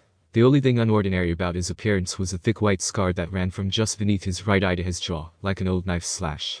This is Luke, Anabeth said, and her voice sounded different somehow. I glanced over and saw that she was blushing. Well, that's interesting. She saw me looking, and her expression hardened again. He's your counselor for now. For now? I asked. You're undetermined, Luke explained patiently. They don't know what cabin to put you in, so you're here. Cabin 11 takes all newcomers, all visitors. Naturally, we would. Hermes, our patron, is the god of travelers. I looked at the tiny section of floor they'd given me. I had nothing to put there to mark it as my own. No luggage, no clothes, no sleeping bag. Just a minotaur's horn. I thought about setting that down, but then I remembered that Hermes was also the god of thieves. I looked around at the campers' faces, some sullen and suspicious, some grinning stupidly, some eyeing me as if they were waiting for a chance to pick my pockets. How long will I be here? I asked. Good question, Luke said. Until you're determined. I'm guessing that there's no way of knowing how long that takes. The campers all snickered. Come on, Anabeth told me. I'll show you the volleyball court. I've already seen it but sure. Come on. She grabbed my wrist and dragged me outside. When we were a few feet away, Anabeth said, Jackson, you have to do better than that. What? She rolled her eyes and mumbled under her breath, I can't believe I thought you were the one. What is it even supposed to mean? I was getting annoyed now. All I know is, I killed the Minotauran. Don't talk like that, Anabeth told me. You know how many kids at this camp wish they'd had your chance. To get killed. To fight the Minotaur. What do you think we trained for? I shook my head. I guess that makes sense. I do have a question though. That or not, I asked. If the Minotaur I fought was the real Minotaur. Yes. Then there's only one. Yes. And he died, like, a gajillion years ago, right? Theseus killed him in the labyrinth. So. Monsters don't die, Percy. They can be killed. But they don't die. That makes absolutely no sense. They don't have souls, like you and me. You can dispel them for a while, maybe even for a whole lifetime if you're lucky. But they are primal forces. Chiron calls them archetypes. Eventually, they form. I thought about Mrs. Dodds. You mean if I killed one, accidentally, with a sword? The fur I mean, your math teacher. That's right. She's still out there. You just made her very, very mad. How did you know about Mrs. Dodds? You talk in your sleep. You almost called her something. A fury. Hades' torturers, right? Anabeth glanced nervously at the ground, as if she expected it to open up and swallow her. You shouldn't call them by name, even here. We call them the kindly ones, if we have to speak of them at all. Look, is there anything we can say without it thundering? I sounded bratty, even to me, but right then I didn't care. Why do I have to stay in cabin 11, anyway? Why is everybody so crowded together? There are plenty of empty bunks right over there. I pointed to the first few cabins, and Anabeth turned pale. You don't just choose a cabin, Percy. It depends on who your parents are. Or your parents. She stared at me, waiting for me to get it. Wait, so you mean, my dad was a god? You got that much quicker than most, yes, a Greek god to be more specific. That explains a lot. Then a husky voice yelled, well, a newbie. I looked over. The big girl from the ugly red cabin was sauntering toward us. She had 3 other girls behind her, all big and ugly and mean looking like her, all wearing camo jackets. Clarice, Annabeth sighed. Why don't you go polish your spear or something? Sure, Miss Princess, the big girl said. So, I can run you through with it Friday night. Eris Gracchus, Annabeth said, which I somehow understood was Greek for go to the crows. Though I had a feeling it was a worse curse than it sounded. You don't stand a chance. We'll pulverize you, Clarice said, but her eye twitched. Perhaps she wasn't sure she could follow through on the threat. She turned toward me. Who's this little runt? Percy Jackson, Annabeth said. Meet Clarice, daughter of Ares. I blinked. The war god. Clarice sneered. You got a problem with that? No, I said, recovering my wits. It explains the bad smell. Clarice growled. We got an initiation ceremony for newbies, Percy. Percy. Whatever. Come on, I'll show you. Clarice Annabeth tried to say. Stay out of it, wise girl. Annabeth looked pained, but she did stay out of it, and I didn't really want her help. I was the new kid. I had to earn my own rep. Plus I really needed to blow off some steam. I handed Annabeth my minotaur horn and just let Clarice drag me by the neck a cinder block building that I knew immediately was the bathroom. She dragged me into the girls' bathroom. There was a line of toilets on one side, and a line of shower stalls down the other. It smelled just like any public bathroom, and I was thinking that if this place belonged to the gods, they should have been able to afford classier johns. Clarice's friends were all laughing, and I was just looked at them, bored. Like he's big 3 material, Clarice said as she pushed me toward one of the toilets. Yeah, right. Minotaur probably fell over laughing, he was so stupid looking. Their friends snickered. Annabeth stood in the corner, watching through her fingers. Clarice bent me over on my knees and started pushing my head toward the toilet bowl. It reeked like rusted pipes and, well, like what goes into toilets. I immediately decided that my nose did not appreciate the smell and did a backflip, kicking her head into the toilet bowl instead. She pulled her head out immediately, furiously charging at me. Then something happened. I felt a familiar tug in the pit of my stomach. I felt the water burst out of the pipes, and somehow managed to direct it to Clarice and her goons, but made sure me and Annabeth were dry. The showers acted up too, and together all the fixers sprayed the camouflage girls right out of the bathroom, spinning them around like pieces of garbage being washed away. As soon as they were out the door, I felt the tug in my gut lessen, and the water shut off as quickly as it had started. The entire bathroom was flooded. Annabeth had been spared. She was completely dry and was standing in exactly the same place, staring at me in shock. I stood up, my legs shaky. Annabeth said, how did you gut feeling, I guess? We walked to the door. Outside, Clarice and her friends were sprawled in the mud, and a bunch of other campers had gathered around to gawk. Clarice's hair was flattened across her face. Her camouflage jacket was sopping and she smelled like sewage. She gave me a look of absolute hatred. You are dead, new boy. You are totally dead. Funny, I don't feel dead. Her friends had to hold her back. They dragged her toward cabin 5, while the other campers made way to avoid her flailing feet. Annabeth stared at me. I couldn't tell whether she was just grossed out or surprised that I could control toilets. What? I demanded. What are you thinking? I'm thinking, she said, that I want you on my team for capture the flag. My dinner goes up in smoke. 7. My dinner goes up in smoke. Annabeth showed me a few more places. The metal shop, where a couple of guys were forging their own swords, the arts and crafts room, where satyrs were sandblasting a giant marble statue of a goat man, and the climbing wall, which actually consisted of 2 facing walls that shook violently, dropped boulders, sprayed lava, and clashed together if you didn't get to the top fast enough. Finally, we returned to the canoeing lake, where the trail led back to the cabins. I've got training to do, Annabeth said flatly. Dinner's at 7:30. Just follow your cabin to the mess hall. Alright then, have fun I guess. You need to talk to the Oracle, she said suddenly. The who? Not who. What? The Oracle. I'll ask Chiron. Because that makes sense. I wasn't expecting anybody to be looking back at me from the bottom, so I might have jumped slightly when I noticed two teenage girls sitting cross-legged at the base of the pier, about 20 feet below. Just slightly. Totally didn't jump and fall on my face. They wore blue jeans and shimmering green t-shirts, and their brown hair floated loose around their shoulders as minnows darted in and out. They smiled and waved as if I were a long-lost friend. Totally confused, I waved back.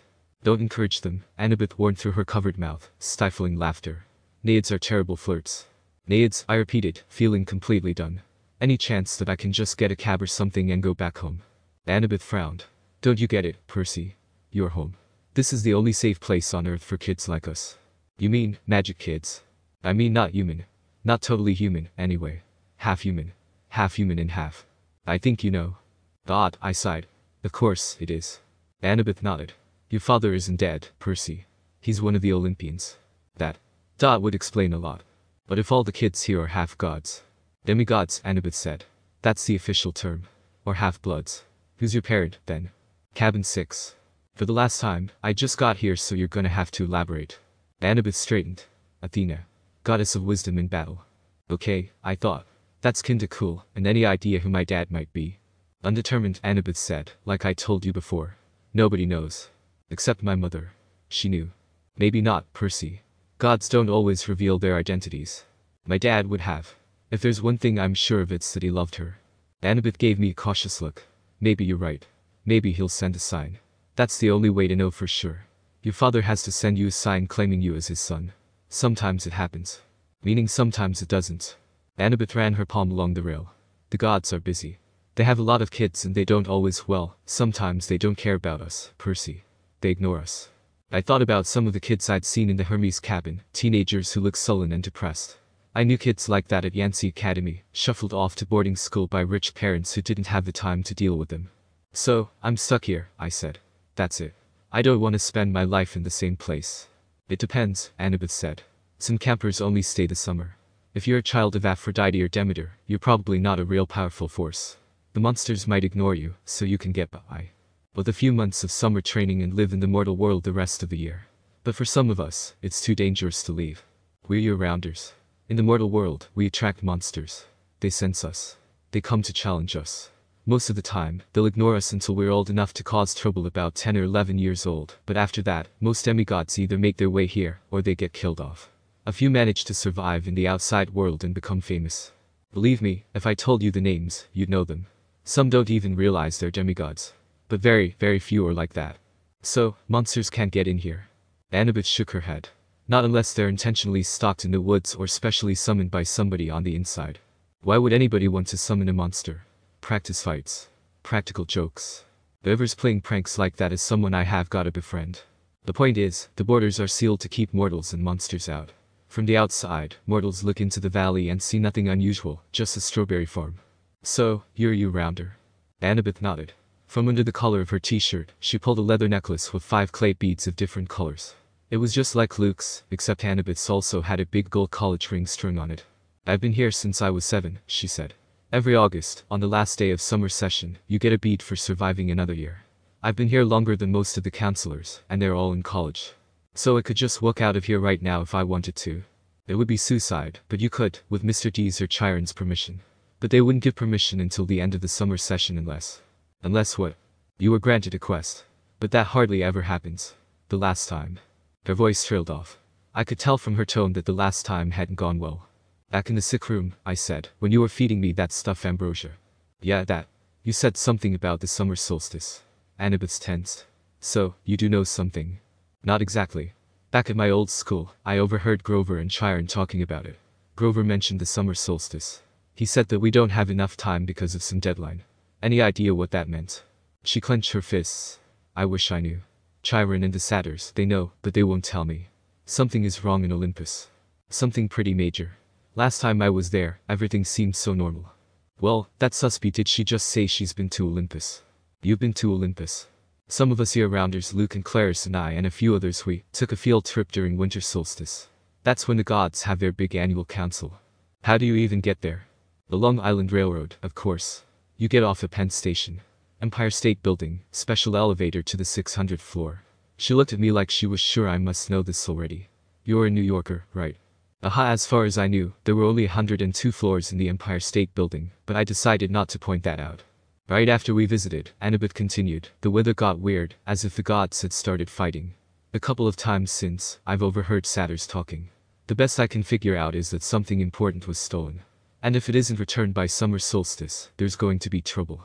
When you came, I was hoping Athena can get along with just about anybody, except for Ares. And of course, she's got the rivalry with Poseidon. But, aside from that, I thought we could work together. I thought you might know something. I shook my head. I wished I could help her, but I was way too new to all this to do anything. I've got to get a quest, Anabeth muttered to herself. I'm not too young.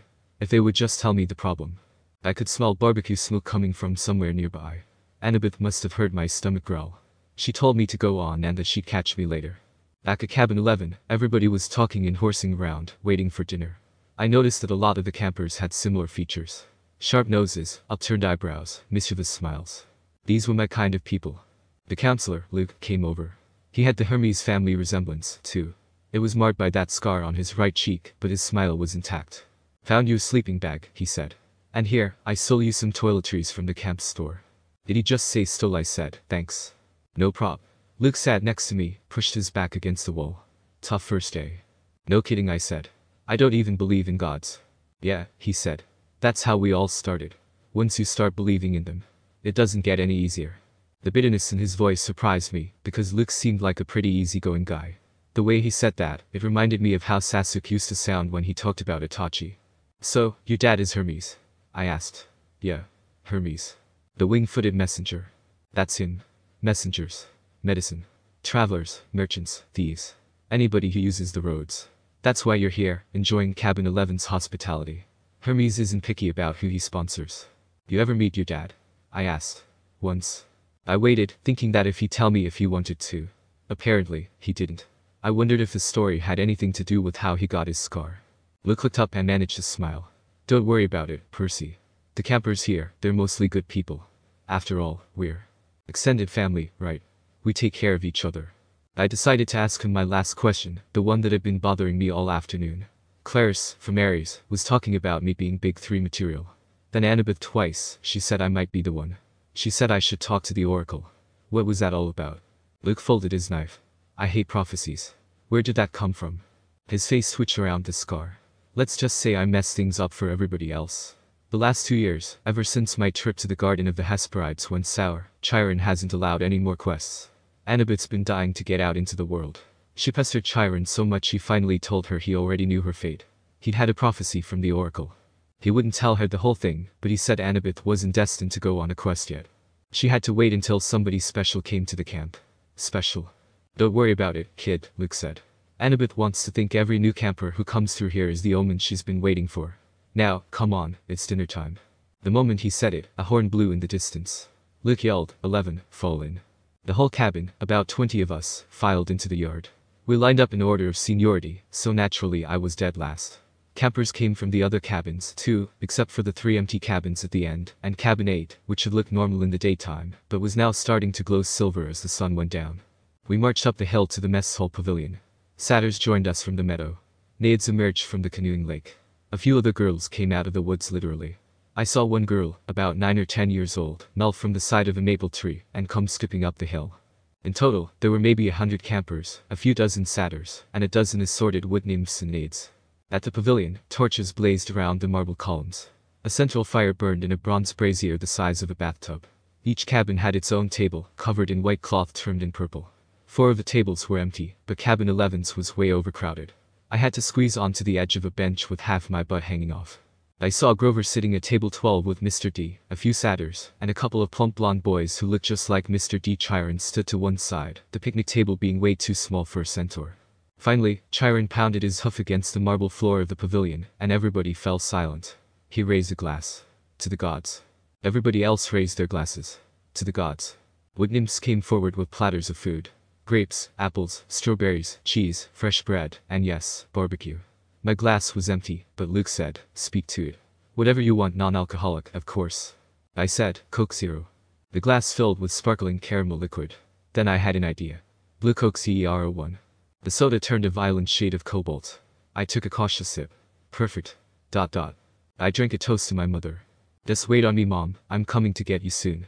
Here you go, Percy, Luke said, handing me a platter of smoked brisket. I loaded my plate and was about to take a big bite when I noticed everybody getting up, carrying their plates toward the fire in the center of the pavilion. Come on, Luke told me. As I got closer, I saw that everyone was taking a portion of their meal and dropping it into the fire. Luke murmured in my ear, burnt offerings for the gods. They like the smell. For real. His look warned me not to take this lightly, but I couldn't help wondering why an immortal, all-powerful being would like the smell of burning food.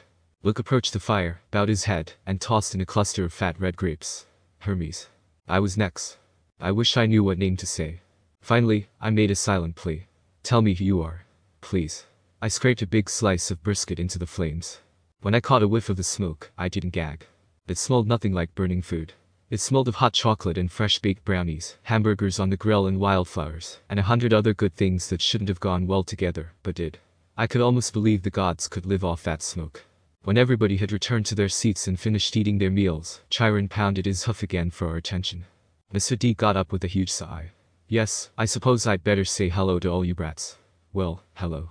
Our activities director, Chiron, says the next capture the flag is Friday. Cabin 5 presently holds the laurels. A bunch of cheering rose from the Ares table. Personally, Mr. D continued, I couldn't care less, but congratulations. Also, I should tell you that we have a new camper today. Peter Johnson. Chiron murmured something. Percy Jackson, Mr. D corrected. That's right. Hurrah, and all that. Now run along to your silly campfire. Go on. Everybody cheered. We all headed down toward the amphitheater, where Apollo's cabin let us sing along. We sang camp songs about the gods and ate s'mores and joked around, and I felt like I was home. Later in the evening, when the sparks from the campfire were curling into a starry sky, the conch horn blew again, and we all filed back to our cabins. I didn't realize how exhausted I was until I collapsed on my borrowed sleeping bag. My fingers curled around the Minotaur's horn. I thought about my mom, but I had good thoughts. Her smile, the bedtime story she would read me when I was a kid, the way she would tell me not to let the bedbugs bite. When I closed my eyes, I fell asleep instantly. We capture a flag. 8. We capture a flag. The next few days I settled into a routine that felt almost normal. Each morning I took ancient Greek from Anabeth, and we talked about the gods and goddesses in the present tense, which was kind of weird. I discovered Anabeth was right about my dyslexia. Ancient Greek wasn't that hard for me to read. At least, no harder than English. After a couple of mornings, I could stumble through a few pages of Homer without too much headache. The rest of the day, I'd rotate through outdoor activities, looking for something I was good at. Chiron taught me archery, and we found out pretty quick I was pretty good with a bow and arrow. He didn't look that impressed with my score of 7 bullseyes out of 10, but I guess he got used to it with the fact that there were children of Apollo in the range beside us who were doing trick shots. Foot racing. Average. The wood nymph instructors left me in the dust after like 15 minutes. They told me not to worry about it. They had centuries of practice running away from lovesick gods. Wrestling. Pretty average as well. Every time I got on the mat, me and Clarice would go crazy, with her winning more often than not. There's more where that came from, punk, she'd mumble in my ear. The only thing I really excelled at was canoeing, and that wasn't the kind of heroic skill people expected to see from the kid who had beaten the Minotaur. I knew the senior campers and counselors were watching me, trying to decide who my dad was, but they weren't having an easy time of it. I was strong, but not as strong as the Ares kids, or as good at archery as the Apollo kids. I was fine with a hammer, managing to make myself a set of 15 kunai without hitting my hand, but I didn't have Hephaestus's skill with metalwork or gods forbid Dionysus's way with vine plants. Luke told me I might be a child of Hermes, a kind of jack of all trades, master of none. But I got the feeling he was just trying to convince himself more than me. He really didn't know what to make of me either. Despite all that, I liked camp. In a way, this place reminded me of the Hidden Leaf Village. Thursday afternoon, 3 days after I'd arrived at Camp Half-Blood, I had my first sword fighting lesson. Everybody from Cabin 11 gathered in the big circular arena, where Luke would be our instructor. We started with basic stabbing and slashing, using some straw-stuffed dummies in Greek armor. The problem was, I couldn't find a blade that felt right in my hands. Either they were too heavy, or too light, or too long. Luke tried his best to fix me up, but he agreed that none of the practice blades seemed to work for me. We moved on to dueling in pairs. Luke announced he would be my partner, since this was my first time. Good luck, one of the campers told me. Luke's the best swordsman in the last 300 years. Only means that I get to learn from the best, I said. The camper snorted. Luke showed me thrusts and parries and shield blocks the hard way. Keep your guard up, Percy, he'd say, then try to whack me in the ribs with the flat of his blade. I'd block it, and every time he'd say, nice with a small grin. The others were staring, mouths agape. By the time he called a break, I was soaked in sweat. Everybody swarmed the drinks cooler. Luke poured ice water on his head, which looked like such a good idea. I did the same. Instantly, I felt better. Strength surged back into my arms. The sword didn't feel so heavy. Okay, everybody circle up, Luke ordered. If Percy doesn't mind, I want to give you a little demo. Great, I thought. New moves for me. The Hermes guys gathered around. They were suppressing smiles. I figured they'd been in my shoes before and couldn't wait to see how Luke used me for a punching bag. He told everybody he was going to demonstrate a disarming technique. How to twist the enemy's blade with the flat of your own sword so that he had no choice but to drop his weapon. Thought I knew how to do that before I was 17, courtesy of Tenton. This is difficult, he stressed. I've had it used against me. No laughing at Percy, now. Most swordsmen have to work years to master this technique. Got that right, even with clones it took me like a month to master swordsmanship, but after zero practice for 12 years and being in a different body, I was bound to mess up some way or the other. He demonstrated the move on me in slow motion. Sure enough, the sword clattered out of my hand. Now in real time, he said, after I'd retrieved my weapon. We keep sparring until one of us pulls it off. Ready, Percy? I nodded, and Luke came after me. I kept him from getting a shot at the hilt of my sword. My senses opened up. I saw his attacks. Coming. I countered. I stepped forward and tried a thrust of my own. Luke deflected it easily, but I saw a change in his face. His eyes narrowed, and he started to press me with more force. The sword started to feel lighter as adrenaline flowed through my veins, and my long-forgotten battle hunger awoke. Swiftly, I did the disarming maneuver. My blade hit the base of Luke's and I twisted, putting my whole weight into a downward thrust. Clang. Luke's sword rattled against the stones. The tip of my blade was an inch from his undefended chest. The other campers were silent. I lowered my sword. Guess I win. For a moment, Luke was too stunned to speak. Then his scarred face broke into a grin. By the gods, Percy, why are you sorry? Show me that again. Again, we clashed, but this time, after a few back and forth, Luke hit my hilt and sent my weapon skidding across the floor. After a long pause, somebody in the audience said, beginner's luck. Luke wiped the sweat off his brow. He appraised at me with an entirely new interest. I doubt it, he said. I wonder what Percy could do with a balanced sword. Friday afternoon, I was sitting with Grover at the lake, resting from an easy climb on the climbing wall. Grover had scampered to the top. Like a mountain goat, but the lava had almost gotten near me. My shirt was fine, but some of the hair had been singed off my legs. We sat on the pier, watching the naiads do underwater basket weaving, until I asked Grover how his conversation had gone with Mr. D. His face turned a sickly shade of yellow. Fine, he said. Just great. So, your career's still on track. He glanced at me nervously. Chiranti told you I want a searcher's license. Well, no. He just said you had big plans, and that you needed credit for completing a keeper's assignment. So did you get it? Grover looked down at the naiads. Mr. D suspended judgment. He said I hadn't failed or succeeded with you yet, so our fates were still tied together. If you got a quest and I went along to protect you, and we both came back alive, then maybe he'd consider the job complete. My spirits lifted. Well, that's not so bad, right? La ha ha. He might as well have transferred me to stable cleaning duty. The chances of you getting a quest, and even if you did, why would you want me along? Of course, I'd want you along. Grover stared glumly into the water. Basket weaving must be nice to have a useful skill. Hey, I've seen you with those pipes. Maybe you could learn a restraining attack with those vines. That just made him look more miserable. We talked about canoeing and swordplay for a while, then debated the pros and cons of the different gods. Finally, I asked him about the 4 empty cabins. Number 8, the silver one, belongs to Artemis, he said. She vowed to be a maiden forever. So of course, no kids. The cabin is, you know, honorary. If she didn't have one, she'd be mad. Yeah, okay. But the other 3, the ones at the end, are those the big 3? Grover tensed. We were getting close to a touchy subject. No. One of them, number 2, is hers, he said. That's another honorary thing. She's the goddess of marriage, so of course she wouldn't go around having affairs with mortals. That's her husband's job. When we say the big 3, we mean the 3 powerful brothers, the sons of Kronos. Zeus, Poseidon, Hades. Right?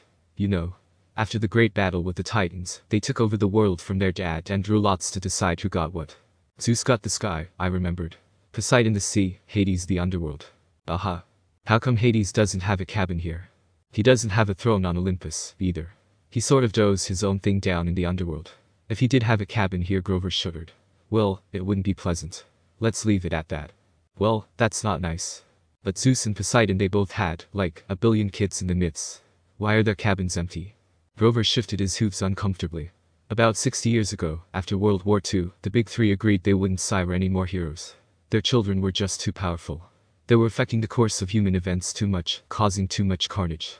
World War II, that was basically a fight between the sons of Zeus and Poseidon on one side, and the sons of Hades on the other.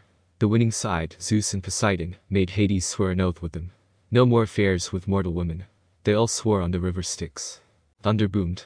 That's the most serious oath you can make. Grover nodded. And the brothers kept their word. Grover's face darkened. 17 years ago, Zeus fell off the wagon. There was this TV starlet with a big fluffy 80s hairdo. He just couldn't help himself.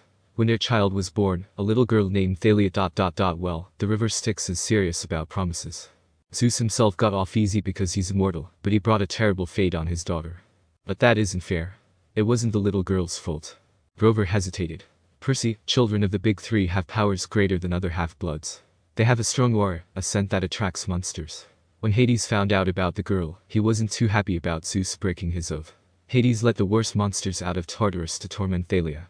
A satyr was assigned to be her keeper when she was 12, but there was nothing he could do. He tried to escort her here with a couple of other half-bloods she befriended. They almost made it. They got all the way to the top of that hill. He pointed across the valley, to the pine tree where I'd fought the Minotaur. All three kindly ones were after them, along with a horde of hellhounds. They were about to be overrun when Thalia told her satyr to take the other two half-bloods to safety, while she held off the monsters.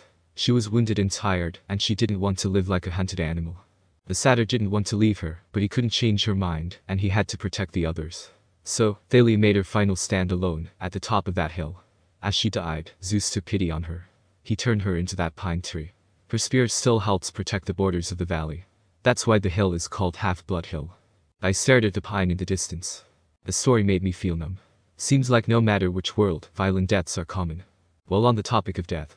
Grover, I said, have heroes really gone on quests to the underworld? Sometimes, he said. Orpheus. Hercules. Houdini. Wait, no, stay on topic. And have they ever returned somebody from the dead? No. Never. Orpheus came close. Percy, you're not seriously thinking. No, I lied. I was just wondering. So a satyr is always assigned to guard a demigod.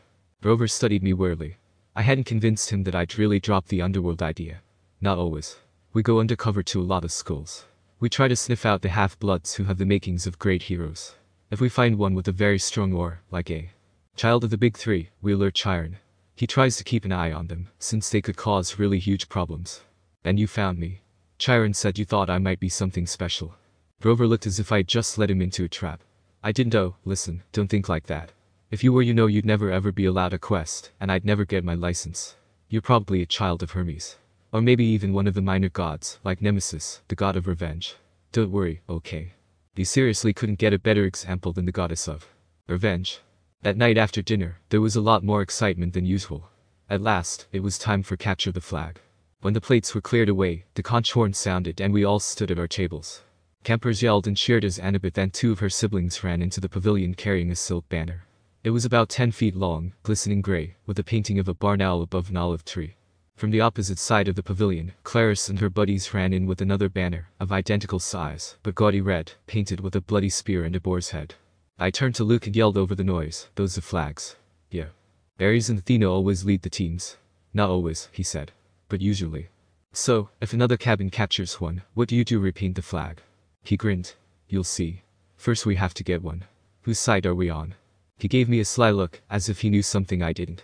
The scar on his face made him look sinister in the torchlight. We've made a temporary alliance with Athena. Tonight, we get the flag from Ares. And you are going to help. The teams were announced. Athena had made an alliance with Apollo and Hermes, the two biggest cabins. Apparently, privileges had been traded, shower times, chore schedules, the best slots for activities in order to win support. Ares had allied themselves with everybody else. Dionysus, Demeter, Aphrodite, and Hephaestus. From what I'd seen, Dionysus's kids were actually good athletes, but there were only 2 of them. Demeter's kids had the edge with nature skills and outdoor stuff, but they weren't very aggressive. Aphrodite's sons and daughters I wasn't worried about. They mostly sat out every activity and checked their reflections in the lake, and did their hair and gossiped. Hephaestus's kids weren't pretty, and there were only 4 of them, but they were big and burly from working in the metal shop all day. They might be a problem. That, of course, left Ares' cabin. A dozen of the biggest, ugliest, meanest kids on Long Island, or anywhere else on the planet. Chiron hammered his hoof on the marble. Heroes, he announced. You know the rules. The creek is the boundary line. The entire forest is fair game. All magic items are allowed. The banner must be prominently displayed, and have no more than 2 guards. Prisoners may be disarmed, but may not be bound or gagged. No killing or maiming is allowed. I will serve as referee and battlefield medic. Arm yourselves. He spread his hands, and the tables were suddenly covered with equipment. Helmets, bronze swords, spears, ox-hide shields coated in metal. Whoa, I said. Neat trick. Luke handed me a set of armor. Here Chiron thought these would fit. You'll be on border patrol. My shield was the size of an NBA backboard, with a big caduceus in the middle. It weighed about 1,000,000 pounds, but I managed. My helmet, like all the helmets on Athena's side, had a blue horsehair plume on top. Ares and their allies had red plumes. Anabeth yelled, "Blue team, forward." We cheered and shook our swords and followed her down the path to the south woods. The red team yelled taunts at us as they headed off toward the north. I managed to catch up with Anabeth. Hey. She kept marching. So, what's the plan? I asked. Got any magic items you can loan me? Her hand drifted toward her pocket, as if she were afraid I'd taken something. Just watch Claris's spear, she said. You don't want that thing touching you. Otherwise, don't worry. We'll take the banner from Ares. Has Luke given you your job? Border patrol, seems simple. It is. Stand by the creek, keep the Reds away. Leave the rest to me. Athena always has a plan. She pushed ahead, leaving me in the dust. Okay, I mumbled. Glad you wanted me on your team. It was a warm night. The woods were dark, with fireflies popping in and out of view. Anabeth stationed me next to a little creek that gurgled over some rocks, then she and the rest of the team scattered into the trees. Far away, the conch horn blew. I heard whoops and yells in the woods, the clanking of metal, kids fighting. A blue-plumed ally from Apollo raced past me like a deer, leaped through the creek, and disappeared into enemy territory. Great, I thought. The new kid gets no fun. Then I heard a sound that sent a chill up my spine, a low canine growl, somewhere close by. I raised my shield and pointed the tip of my blade towards the place I sensed that something was watching me. Then the growling stopped. I felt the presence retreating. On the other side of the creek, the underbrush exploded. 5 Ares warriors came yelling and screaming out of the dark. Cream the punk. Claris screamed. Her ugly pig eyes glared through the slits of her helmet. She brandished a 5-foot-long spear, its barbed metal tip flickering with red light. Her siblings had only the standard-issue bronze swords, not that made me feel any better. They charged across the stream. There was no help in sight. I sidestepped the first guy's swing and slammed the shield into his nose, knocking him out immediately. Well, I said 5, sorry 4 of you for little old me. I'm flattered, I said, even as I dodged 2 swings and ducked under swipe of Claris's spear. They surrounded me, and Claris leaped at me all of a sudden. Slightly surprised, I ducked and bounced her off my shield, but felt the area near my left leg go numb. Of course she had an electric spear. Of course she did. I kicked another guy with my good leg and grabbed him, dropping the sword and shield, and threw him at his 2 standing siblings. The 3 crumpled to the ground. Claris charged at me with a roar. You'll pay for making our cabin look dumb. I swiveled on my right heel and grabbed the shaft before kicking it, snapping it in 2. You're doing that on your own. I'm just boosting the process, I said as I dropped the 2 halves into the ground. Ah! She screamed. You idiot. You corpse breath worm. She probably would have said worse, but I smacked her between the eyes with my sword butt and sent her stumbling backward out of the creek. Then I heard yelling, elated screams, and I saw Luke racing toward the boundary line, with the red team's banner lifted high. He was flanked by a couple of Hermes guys covering his retreat, and a few Apollos behind them, fighting off the Hephaestus kids. The Ares folks got up, and Claris muttered a dazed curse. A trick, she shouted. It was a trick. They staggered after Luke, but it was too late. Everybody converged on the creek as Luke ran across into friendly territory. Our side exploded into cheers. The red banner shimmered and turned to silver. The boar and spear were replaced with a huge caduceus, the symbol of Cabin 11. Everybody on the blue team picked up Luke and started carrying him around on their shoulders. Chiron cantered out from the woods and blew the conch horn. I was about to join the celebration when Anabeth's voice, right next to me in the creek, said, "Not bad, hero." I looked, but she wasn't there. Where the heck did you learn to fight like that? She asked. The air shimmered, and she materialized, holding a Yankees baseball cap as if she'd just taken it off her head. Here and there, I said as I waded through the creek towards the celebration. You set me up, I said. You put me here because you knew Claris would come after me. Well, you sent Luke around the flank. You had it all figured out. Anabeth shrugged. I told you. Athena always has a plan. I'd get angry, but it worked and I'm mostly fine. Please tell me next time you do something like that though. I came as fast as I could. I was about to jump in, but she shrugged. You didn't need help. Then she noticed my wounded leg. How did you do that? I got stabbed, I said. What do you think? No? It was a cut. Look at it. The blood was gone. Where the huge cut had been, there was a long white scratch, and even that was fading. As I watched, it turned into a small scar, and disappeared. That's not normal, I said. Anabeth was thinking hard. She looked down at my feet, then at Clarice's broken spear, and said, "Step out of the water, Percy." What, just do it? I came out of the creek and immediately felt a lot less energetic. My adrenaline rush left me. I almost stumbled and fell, but Anabeth steadied me. "Oh, sticks," she cursed. "This is not good." I didn't want. I assumed it would be Zustot. Before I could ask what she meant, I heard that canine growl again, but much closer than before. A howl ripped through the forest. The campers cheering died instantly. Chiron shouted something in ancient Greek, which I would realize, only later, I had understood perfectly. "Stand ready. My bow." Anabeth drew her sword. There on the rocks just above us was a black hound the size of a rhino, with lava-red eyes and fangs like daggers. It was looking straight at me. Nobody moved except Anabeth, who yelled, "Percy, run." She tried to step in front of me, but the hound was too fast. It leaped over her onto me, and the sword held in my right hand, which I immediately plunged into where its right lung should be. It fell, dead, before fading into shadows on the ground. Chiron trotted up next to us, a bow in his hand, his face grim. "The Immortals," Anabeth said. "That's a hellhound from the fields of punishment. They don't, they're not supposed to." "Someone summoned it," Chiron said. "Someone inside the camp." Luke came over, the banner in his hand forgotten, his moment of glory gone. Clarice yelled, "It's all Percy's fault. Percy summoned it. I haven't been here for a week, you crazy." "Calm down, Percy," Chiron said quietly. "You're wounded," Anabeth told me, noticing the scratch on my right hand. "Quick, Percy, get in the water." "If you say so," I said, dragging myself back to the stream. "Chiron, watch this." Instantly, I felt better. I could feel the cuts on my hand closing up. Some of the campers gasped. "Look, I don't know why," I said, sounding exhausted. But they weren't watching my wounds heal. They were staring at something above my head. "Percy," Anabeth said, pointing. By the time I looked up, the sign was already fading, but I could still make out the hologram of green light, spinning and gleaming. A three-tip spear. A trident. "Your father," Anabeth murmured. "This is really not good." "It is determined," Chiron announced. All around me, campers started kneeling, even the Ares cabin, though they didn't look happy about it. "My father?" I asked, slightly hopeful. "Poseidon," said Chiron. "Earthshaker, Stormbringer, father of horses. Hail, Perseus Jackson, son of the sea god. I am given a quest." 9. I am given a quest. The next morning, Chiron moved me to cabin 3. I didn't have to share with anybody, obviously. I had plenty of room for all my stuff. The Minotaur's horn, one set of spare clothes, and a toiletry bag. And I was absolutely miserable. Just when I'd started to feel accepted, I'd been separated out yet again. The other campers avoided me like the plague. Cabin 11 was too scared to have sword class with me after what I'd done to the Clarice and her friends in the woods, so my lessons with Luke became one-on-one. "You're going to need all the training you can get," he said. "Now let's try that Viper beheading strike again. 50 more repetitions." Anabeth still taught me Greek in the mornings, but she was distracted. After lessons, she would walk away muttering to herself, "Quest Poseidon. Dirty rotten, got to make a plan."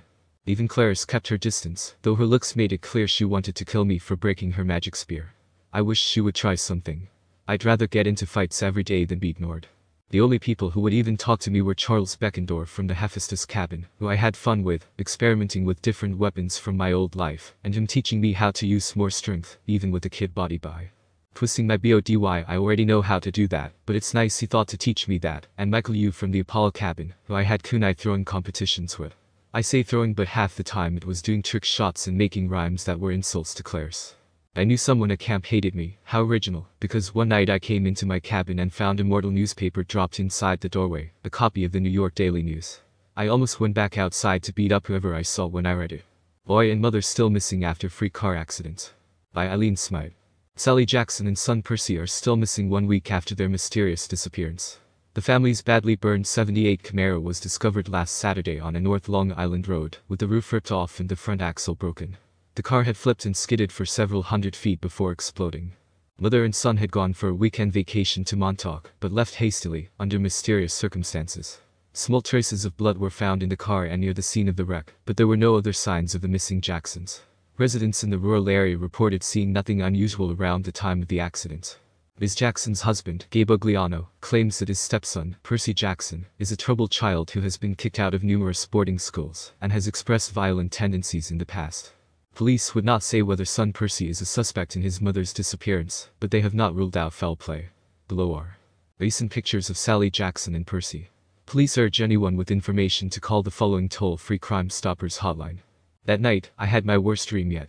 I was running along the beach in a storm. This time, there was a city behind me, not New York. Down the surf, two guys were fighting.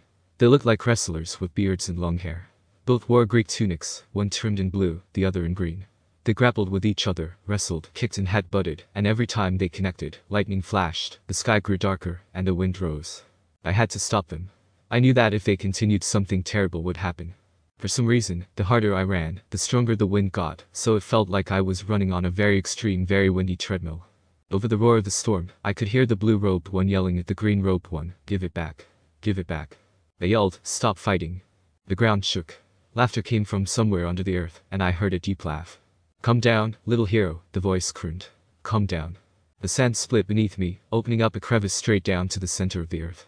My feet slipped, and darkness swallowed me. I woke up, thinking I was still falling. I heard a clopping sound at the door, a huff knocking on the threshold. "Come in." Grover trotted inside. "Mr. D wants to see you." "Eh? He wants to kill, I mean, I'd better let him tell you."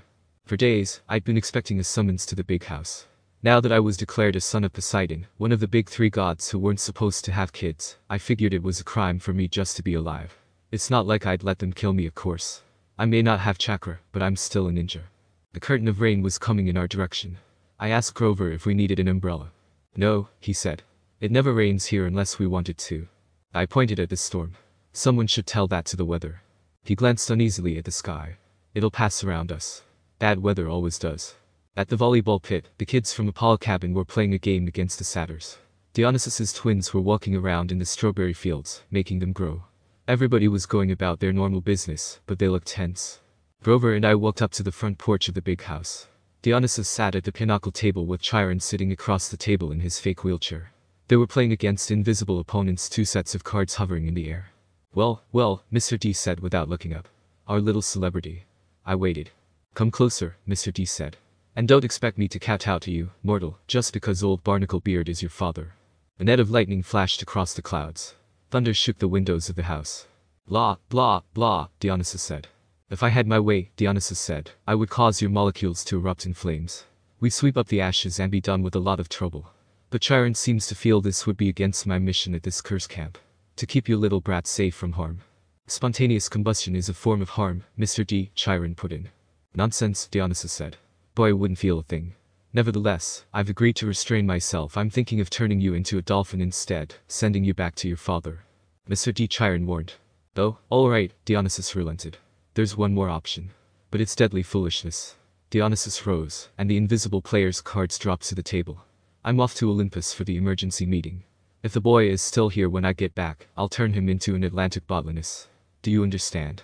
And Perseus Jackson, if you're at all smart, you'll see that's a much more sensible choice than what Chiron feels you must do." Dionysus picked up a playing card, twisted it, and it became a security pass. He snapped his fingers. The air seemed to fold and bend around him. He became a hologram, then wind, and then he was gone. Chiron smiled at me, but he looked tired and strained. "Sit, Percy, please." And Grover. We did. Chiron laid his cards on the table, a winning hand he hadn't gotten to use. "Tell me, Percy," he said. "What did you make of the Hellhound?" "It surprised me," I said. "If I hadn't gotten this sword up in time, I'd probably be dead." "You'll meet worse, Percy. Far worse, before you're done." "What now?"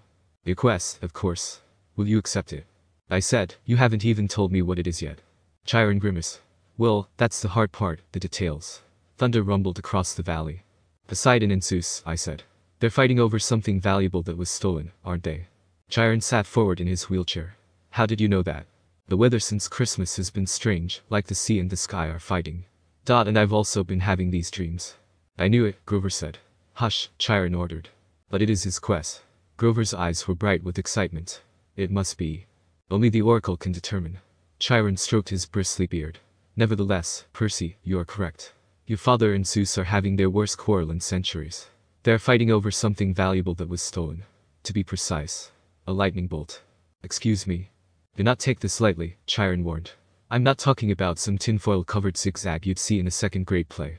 I'm talking about a 2-foot-long cylinder of high-grade celestial bronze, capped on both ends with god-level explosives.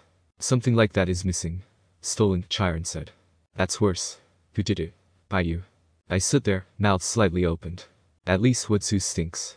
During the winter solstice, at the last Council of the Gods, Zeus and Poseidon had an argument. The usual nonsense.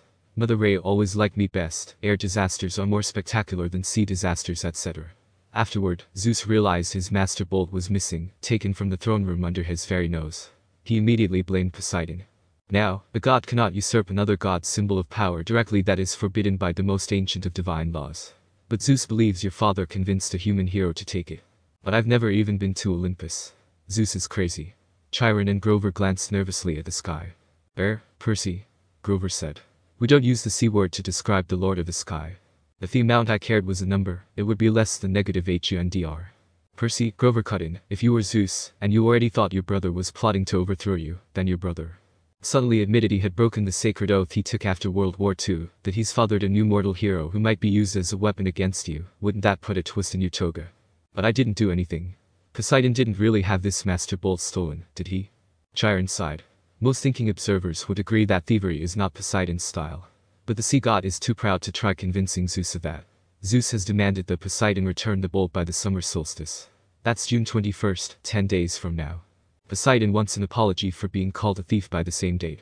I hope that diplomacy might prevail, that Hera or Demeter or Hestia would make the two brothers see sense. But your arrival has inflamed Zeus's temper. Now neither god will back down. Unless someone intervenes, unless the master bolt is found and returned to Zeus before the solstice, there will be war. And do you know what a full-fledged war would look like, Percy? No? I lived at Horseman. Horribly violent. Imagine the world in chaos. Nature at war with itself. Olympians forced to choose sides between Zeus and Poseidon. Destruction. Carnage. Millions dead. Western civilization turned into a battleground so big it will make the Trojan War look like a water balloon fight. Like I said, violent, I repeated. And you, Percy Jackson, would be the first to feel Zeus's wrath. It started to rain. Volleyball players stopped their game and stared in stunned silence at the sky. So, I have to find the fancy taser, I said. And return it to Zeus. What better peace offering, Chiron said, than to have the son of Poseidon return Zeus's property? Well, if it ain't with Poseidon, who is it with? I believe I know. Part of a prophecy I had years ago. Well, some of the lines make sense to me now. But before I can say more, you must officially take up the quest. You must seek the counsel of the oracle. Why can't you just tell me where it is and I'd just go get it?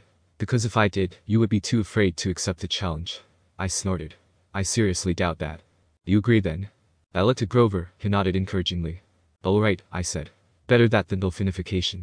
Then it's time you consulted the oracle, Chiron said. Go upstairs, Percy Jackson, to the attic. When you come back down, assuming you're still sane, we will talk more.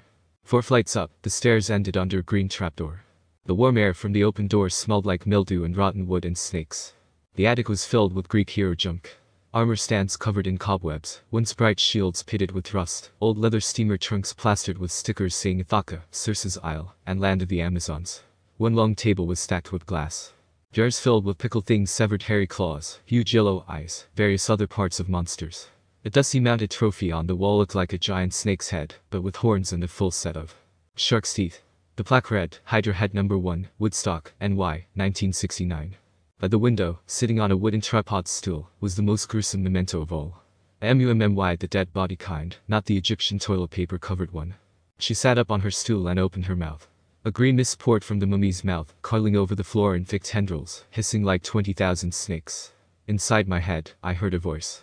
I am the spirit of Delphi, speaker of the prophecies of Phobos Apollo, slayer of the mighty Python. Approach, seeker, and ask.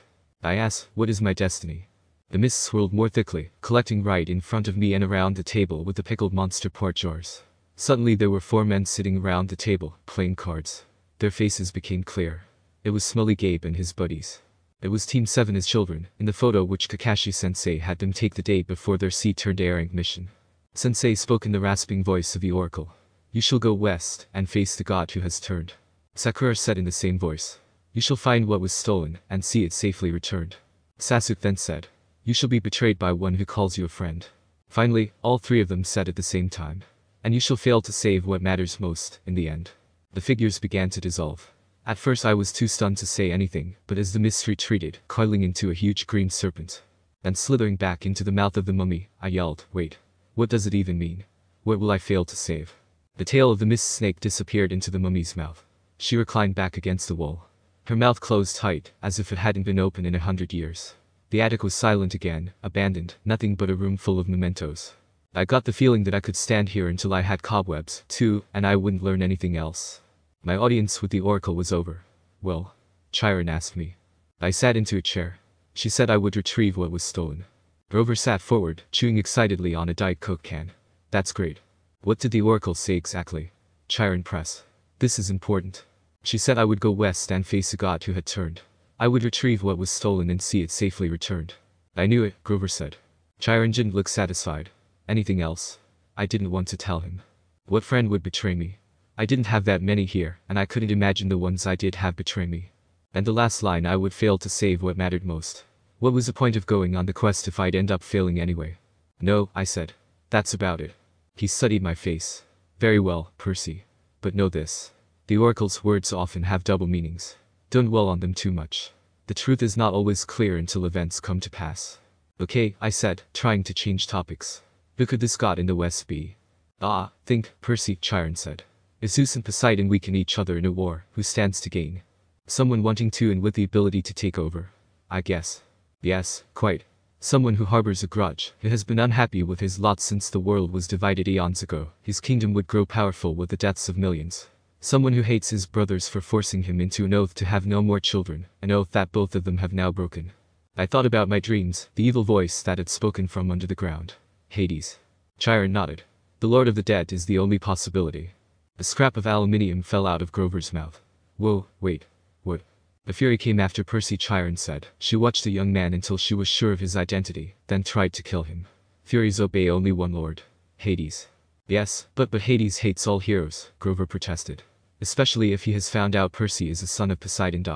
A hellhound got into the forest, Chiron continued. Those can only be summoned from the fields of punishment, and it had to be summoned by someone within the camp. Hades must have a spy here.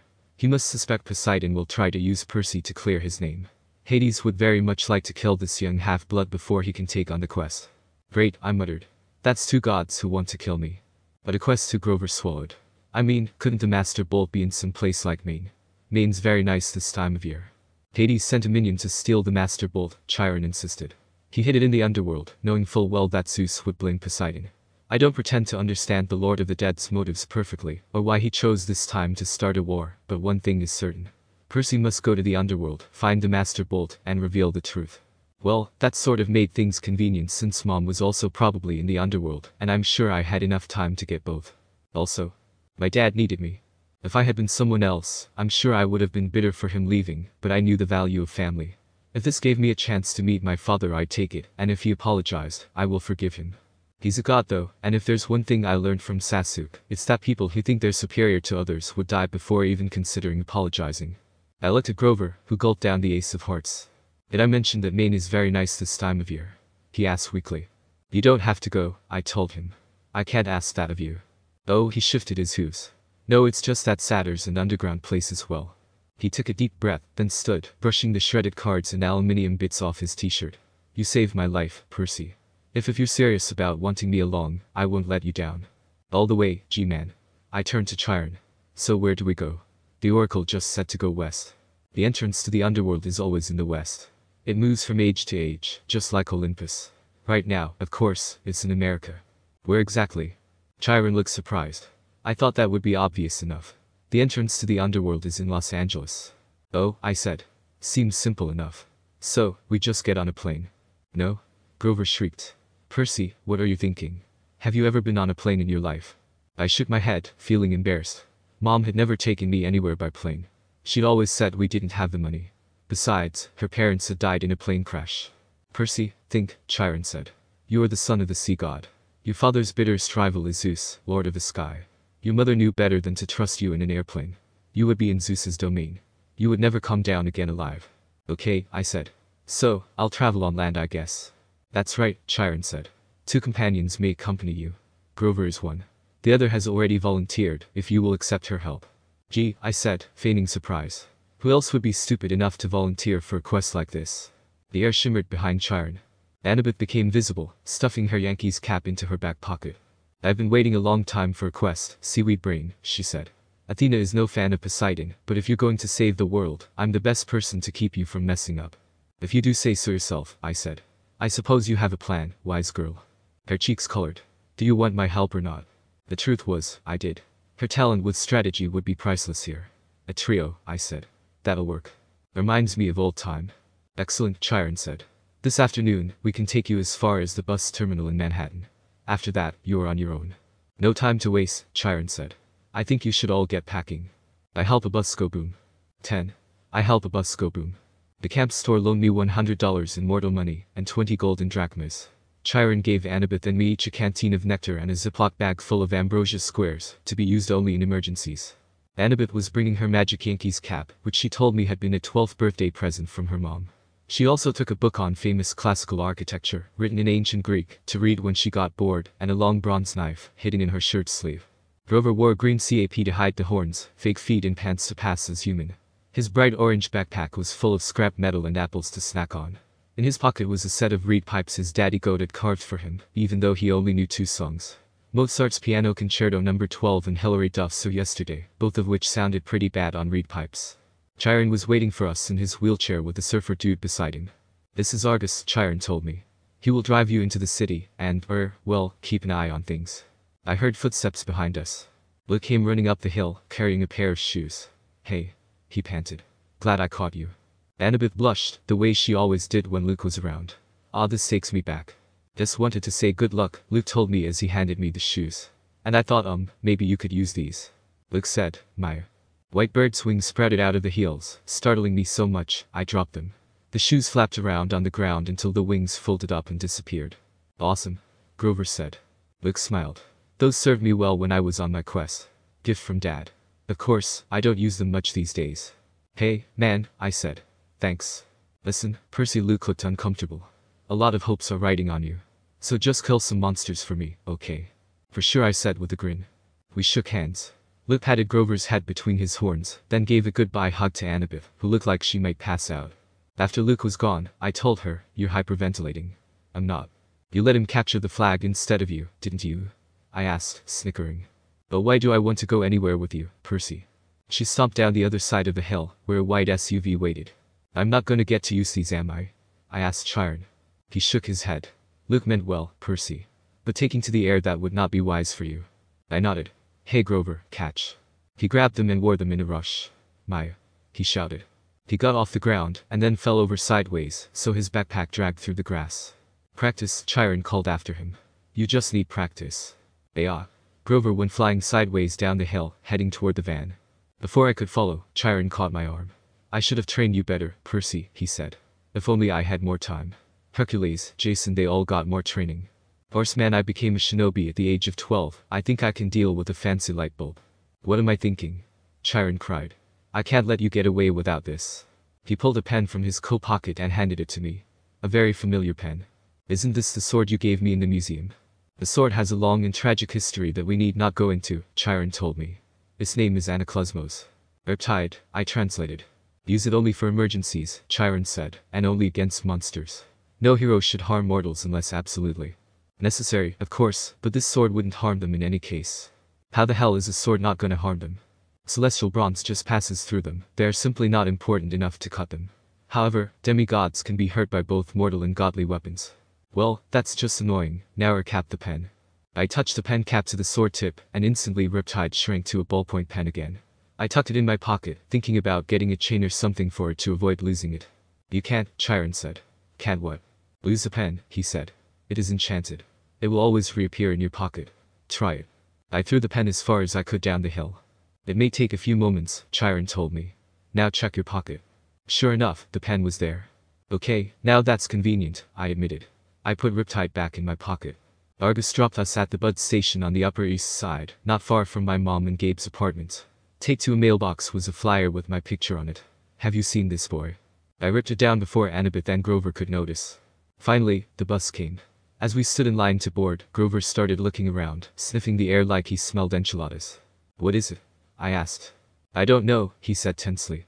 Maybe it's nothing. It obviously wasn't nothing, but even with my shinobi senses, I didn't pick anything up. I was relieved when we finally got on board and found seats together in the back of the bus. Anabeth kept slapping her Yankees cap nervously against her thigh. As the last passengers got on, Anabeth clamped her hand onto my knee. Percy. An old lady had just boarded the bus. She wore a crumpled velvet dress, lace gloves, and a shapeless orange knit hat that shadowed her face, and she carried a big paisley purse. When she tilted her head up, her black eyes glittered. That wasn't what alarmed me though. When I focused, I could see an aura of power radiating off of her, resembling maroon-colored fire. It was Mrs. Dodds. Older, more withered, but definitely the same evil face. Behind her came two more old ladies. One in a green hat, one in a purple hat. Otherwise, they looked exactly like Mrs. Dodds. The bus pulled out of the station, and we headed through the slick streets of Manhattan. For them to regenerate so quickly, you have got to be the unluckiest. What happened to your eyes? Anabeth questioned as she looked at my face. My eyes? I questioned, rubbing them. They're light blue, and there's a black circle, and a couple of black dots, Grover said, examining them. That sounds like... You got a mirror or something. Yeah, but let's deal with them first, Anabeth hissed. Let's just kill them, I suggested. No. We're in a bus, seaweed brain. We can't just kill someone in front of all these people. Wouldn't the mist make them see something else? We can't be sure of what they'd see, so we're going to have to be subtle. We hit the Lincoln Tunnel, and the bus went dark except for the running lights down the aisle. Mrs. Dodds got up. In a flat voice, she announced. I need to use the restroom. So do I, said the second sister. So do I, said the third sister. They all started coming down the aisle. I've got it, Anabeth said.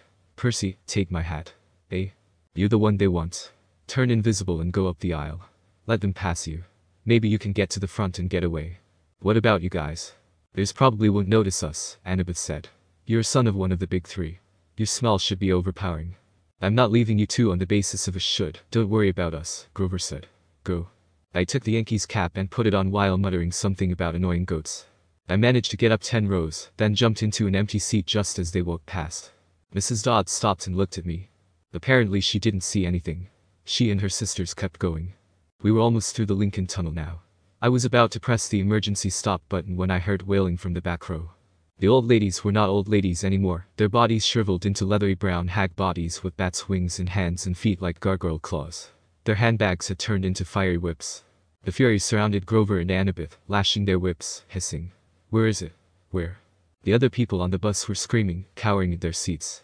They saw something, all right. He's not here. Anabeth yelled. He's gone. The Furies raised their whips. Anabeth threw her knife. Grover grabbed a tin can from his snack bag and prepared to throw it. At that point I figured the bus had a better chance of dealing with the Furies than a can, and so applied the technique Jiraiya-sensei gave me when I need to get someone to do something for me. I tickled the driver near the ribs. Immediately, he flinched, laughing a bit, and left the wheel open for me. Well then, time for some improvised driving. I smashed the horn, and then started driving in a zigzag pattern, slamming all the passengers against the windows. Finally, we exited the tunnel, and I allowed him to regain control of the vehicle. I pressed the emergency stop button, and the bus swerved, almost flipping over, as the driver managed to maneuver it and stopped it beside the road. The door flew open. The driver was the first one out, the passengers yelling as they stampeded after him. The Furies regained their balance. They lashed their whips at Anabeth while she waved her knife and yelled in ancient Greek, telling them to back off. Grover threw tin cans. I looked at the open doorway. I was free to go, but I couldn't leave my friends. I took off the invisible cap. Hey. The Furies turned, bearing their yellow fangs at me, and the exit suddenly seemed like an excellent idea. Perseus Jackson, Mrs. Dodds said. You have offended the gods. You shall die. Didn't I kill you already? She growled. Anabeth and Grover moved up behind the Furies, looking for an opening. I took the pen out of my pocket and uncapped it. Riptide elongated into a shimmering double-edged sword. The Furies hesitated. Mrs. Dodds had felt Riptide's blade before. She obviously didn't like seeing it again. Submit now, she hissed. And you will not suffer eternal torment. I'm 12, not stupid, I told her. Mrs. Dodds lashed her whip around my sword hand, while the Furies on the either side lunged at me. Ouch, hot whip plus metal sword equals to holy shit, that's hot. I dropped the sword and crouched low before jumping and bouncing from the wall of the bus, before jumping to the roof and eating one of them in the face. The next second, I managed to grab her whip and hit it straight around the neck of another one and yanked. I got low again, avoiding S-whip, while Anabeth stabbed the other one in the heart. I shoved her backward into the aisle. Mrs. Dodds tried to get up, but she didn't have room to flap her bat wings, so she kept falling down. Zeus will destroy you, she promised. Hades will have your soul. Bracchus meus vesamini, I yelled. I wasn't sure where the Latin came from, but it meant eat my pants. Thunder shook the bus, the hair rose on the back of my neck in a familiar way. Get out. Anabeth yelled at me. Now. We rushed outside and found the other passengers wandering around in a daze, arguing with the driver, or running around in circles yelling, we're going to die. Our bags, Grover realized. We left our brougham. The windows of the bus exploded as everyone ran for cover. Lightning shredded a huge crater in the roof, but an angry wail from inside told me Mrs. Dodds was not dead yet. Run, Anabeth said. She's calling for reinforcements. We have to get out of here. We plunged into the woods as the rain poured down, the bus in flames behind us. We visit the Garden Gnome Emporium. 11. We visit the Garden Gnome Emporium. Anabeth and Grover and I walked through the woods along the New Jersey riverbank. Grover was shivering and braying, his eyes turned full of terror. 3 kindly ones. All 3 at once. Calm down, will ya? We dealt with them, I sighed. Anabeth pulled us along. Come on. The farther away we get, the better. And go where? I asked her. All our stuff went boom. Well, maybe if you hadn't decided to jump into the fight, how is this even my fault? All I did is try to help you. You didn't need to protect me, Percy. I would have been fine. Slice like sandwich bread, Grover put in, but fine. Shut up, go boy, said Anabeth. Grover brayed. Tin cans, a perfectly good bag of tin cans. We trudged, navigating through between a bunch of trees with spiky branches. After a few minutes, Anabeth fell into line next to me. Look, I appreciate you coming back for us, okay? That was really brave. We're a team. Plus, those who abandon their friends are worse than trash in my opinion. She was silent for a few more steps. It's just that if you died aside from the fact that it would really suck for you, it would mean the quest was over. This may be my only chance to see the real world. You haven't left Camp Half-Blood since you were 7? I asked her. No, only short field trips. My dad, the history professor. Yeah. It didn't work out for me living at home. I mean, Camp Half-Blood is my home. She was rushing now. At camp you train and train. And that's all cool and everything, but the real world is where the monsters are. That's where you learn whether you're any good or not. Sounds a bit immature, but it is true, I suppose. You're pretty skilled with your knife, I said. Do you think so? Anybody who can stab a fury literally in front of its face is pretty skilled to me. I saw her smile at that. You know, she said, maybe I should tell you something funny back on the bus. Whatever she was going to say was interrupted by a shrill toot toot toot. Hey, my reed pipes still work, Grover said in delight. If I could just remember a Fine Path song, we could get out of these woods. He puffed out a few notes, but the tune still sounded suspiciously like Hilary Duff. Instead of finding a path, I almost slammed into a tree. We kept walking until I saw a deserted 2-lane road through the trees. On the other side was a closed-down gas station, a tattered billboard for a 90s movie, and one open business. It was one of those roadside shops that sell on flamingos and cement grizzly bears and stuff like that. The building was a long warehouse, surrounded by acres of statuary. The neon sign above the gate was impossible for me to read, because if there's anything worse for dyslexia than regular English, it's red cursive neon English. To me, it looked like, at New Mesgdera Ngomen Meprum. What the heck does that say? I asked. I don't know, Anabeth said. She reads so much, I'd forgotten she was dyslexic as well. Grover translated. Auntie M's Garden Gnome Emporium. Flanking the entrance were 2 cement garden gnomes, smiling and waving, as if they were about to get their picture taken. I crossed the street, following the smell of the hamburgers. I tried to sense into the building, and I could feel a lot of people inside, but they felt oddly frozen, like they were dead, but their bodies were still in shape. Meh. Not so dead people later, food first. I'm sure we can deal with whatever is in there. Hey, Grover warned. The lights aren't inside, Anabeth said. Maybe it's open. Snack bar, I said. Snack bar, she agreed. Are you too crazy? Grover said. This place is weird. I agree, I said, but also, food. I said firmly. The front lot was a forest of statues. Cement animals, cement children, even a cement satyr playing the pipes, which scared the shit out of Grover. La ha ha. He bleated. Looks like my Uncle Ferdinand. We stopped at the warehouse door. Don't knock, Grover pleaded. I smell monsters. We'll kill them then. I'm way too hungry to care right now. Then the door creaked open, and standing in front of us was a tall woman. She wore a long black gown that covered everything but her hands, and her head was completely veiled. Her eyes glinted behind it, but that was all I could make out. Her coffee-colored hands looked old, but well-manicured and elegant, so I imagined she was a grandmother who had once been a beautiful lady. Her accent sounded vaguely Middle Eastern, too. She said, "Children, it is too late to be out all alone. Where are your parents?" Anabeth started to say. "We're orphans," I said. "Orphans?" the woman said. The word sounded weird in her mouth. "But, my dears, surely not." "We got separated from our bus," I said. "Our bus from the orphanage. We were out on a field trip. The matron told us to meet her at the gas station if we got lost, but she probably forgot or meant a different gas station. Anyway, we're lost. Is that food I smell?" "Oh, my dears," the woman said. "You must come in, poor children. I am Auntie M. Go straight through to the back of the warehouse, please. There is a dining area." We thanked her and went inside. Anabeth muttered to me, "Orphanages have field trips. I knew a guy at Nancy, his dad ran an orphanage. Good thinking then." The warehouse was filled with more statues, people in different poses, wearing all different outfits, and with different expressions on their faces. Sure enough, there was a fast food counter with a grill, a soda fountain, a pretzel heater, and a nacho cheese dispenser at the back of the warehouse. Please, sit down, Auntie M said. Neat, I said. Grover said reluctantly, we don't have any money, ma'am. Before I could poke his eyes, Auntie M said, no, children. No money. This is a special case, yes. It is my treat for such nice orphans. Thank you, ma'am, Anabeth said. Quite all right, Anabeth, she said. You have such beautiful gray eyes, child. How the hell did she know Anabeth's name? We haven't even introduced ourselves yet. I thought, my eyes narrowing slightly. She disappeared behind the snack counter and started cooking. Before we knew it, she'd brought us plastic trays heaped with double cheeseburgers, vanilla shakes, and XXL servings of French fries. I was halfway through my burger before I remembered to breathe. Anabeth drank her shake.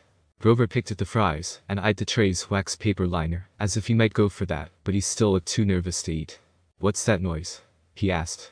I listened, and I could hear it too. It sounded oddly familiar, but Anabeth just shook her head. Hissing? Auntie M asked. Perhaps you hear the deep fryer oil.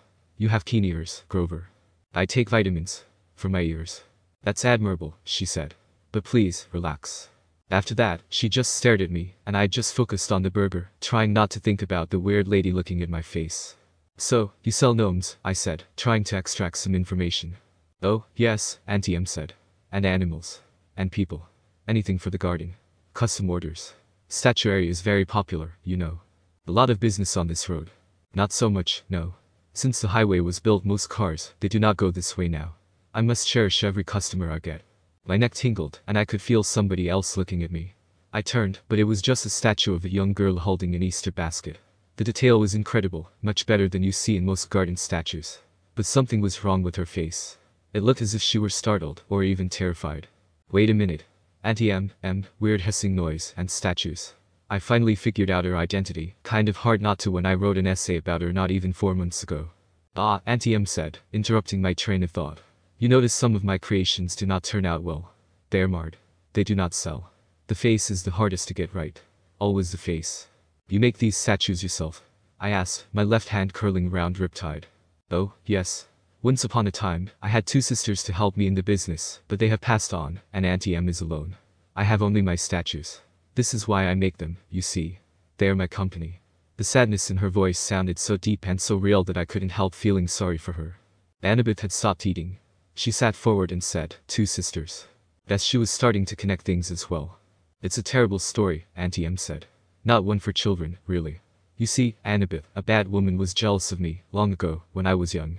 I had a boyfriend, you know, and this bad woman was determined to break us apart. She caused a terrible accident. My sisters stayed by me. They shared my bad fortune as long as they could, but eventually they passed on. They faded away. I alone have survived, but at a price. Such a price. Ah, I just realized that she's technically my dad's ex. That's just awkward. Percy. Anabeth was shaking me to get my attention. Maybe we should go.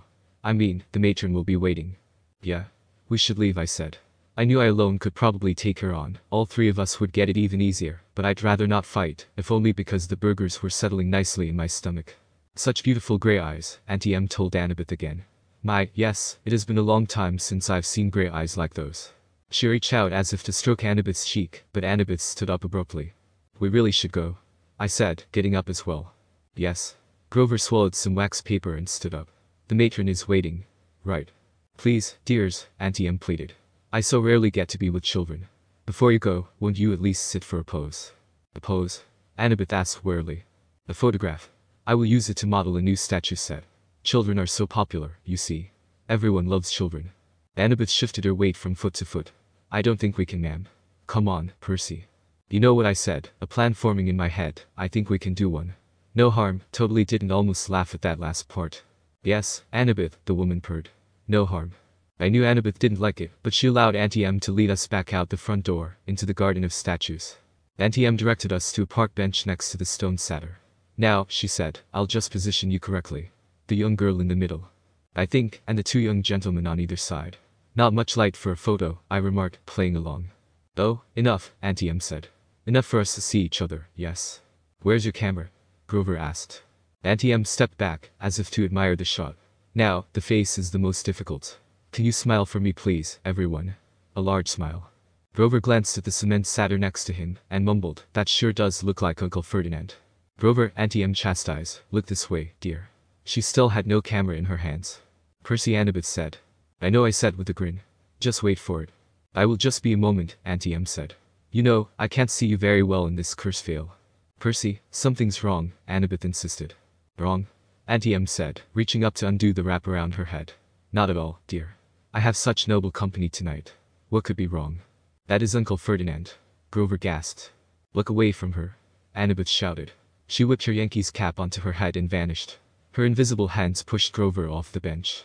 She tried to do the same for me, but I dodged and thrust my hands towards Mrs. M, or should I say, Medusa. There was a moment of silence, and then Anabeth got back to her feet, removing the cap as she looked on in awe. What she saw was something quite awe-worthy indeed. There stood Medusa, unmoving, because she was staring straight into a mirror made of ice I had created using the water from the water bottle I kept in my back pocket. Well, that was easy, I said with a smirk as I took a picnic blanket nearby and draped it over her, before returning the ice mirror to water and back into the bottle. That was reckless, Anabeth snapped. You could have died. Yeah, but I didn't, I said, scratching the back of my head, plus I wasn't actually looking even remotely near her. Well, Atlas, it's over, Grover said, slightly cheerful. As if on cue, Medusa suddenly started moving under the blanket before tearing it to shreds using claws apparently. Ha! That's new. Back to no more looking, I said before ducking behind a statue, seeing Anabeth and Grover doing the same. I could hear the sound of tiny snakes getting near me. What is it with me and dealing with creepy snake people? Run. Grover bleated. I heard him racing across the gravel, yelling, Maya. To kickstart his flying sneakers. Such a pity to destroy a handsome young face, she told me soothingly. Stay with me, Percy. All you have to do is look up. I snorted. Lady, I am in no mood to turn into a statue. I glanced to my side, seeing a bronze shield show her reflection. Not accurate enough. The grey-eyed one did this to me, Percy, Medusa said. Anabeth's mother, the cursed Athena, turned me from a beautiful woman into this. Don't listen to her. Anabeth's voice shouted, somewhere in the statuary. Run, Percy. Silence. Medusa snarled. Then her voice modulated back to a comforting purr. You see why I must destroy the girl, Percy. She is my enemy's daughter. I shall crush her statue to dust. But you, dear Percy, you need not suffer. I leaped from behind the statue, my eyes shut tightly as I used her head as a springboard and flipped, landing behind her. Yet again, I put up an ice mirror, but this time, she was turned into stone for just a moment before returning to her snaky glory. My own power could never defeat me. You only caught me off guard before, my dear, she purred. I don't have enough water to surround her. How did Haka use this when we fought again? Alright. She created it using the water in the air. Damn, he was basically a prodigy when I think about it, literally creating jutsu without even going through the formal training. It was tough, manipulating and moving the water, turning it to ice. I jumped and ducked behind another statue as Medusa shattered the one I was hiding behind. Do you really want to help the gods? Medusa asked. Do you understand what awaits you on this foolish quest, Percy? What will happen if you reach the underworld? Do not be a pawn of the Olympians, my dear. You would be better off as a statue. Less pain. I heard a buzzing sound, like a 200-pound hummingbird in a nosedive. Grover yelled, for Uncle Ferdinand. I turned, and there he was in the night sky, flying in with his winged shoes, Grover, holding a tree branch the size of a baseball bat. His eyes were shut tight, his head twitched from side to side. He was navigating by ears and nose alone. Thwack. I thought it was the sound of Grover hitting a tree, but then Medusa roared with rage. You miserable satyr, she snarled. I'll add you to my collection. I grabbed Grover and jumped up, going about 10 feet into the air. Grover screamed, smacking me with the branch. Boy, calm down, it's just me, I said as I felt a bump on my head. Percy? He questioned. Wait, how have we not hit the ground yet? That jump had a lot of power in it, and your shoes are slowing us down. Anyway, I have a plan, and I need you both in specific places for it to work.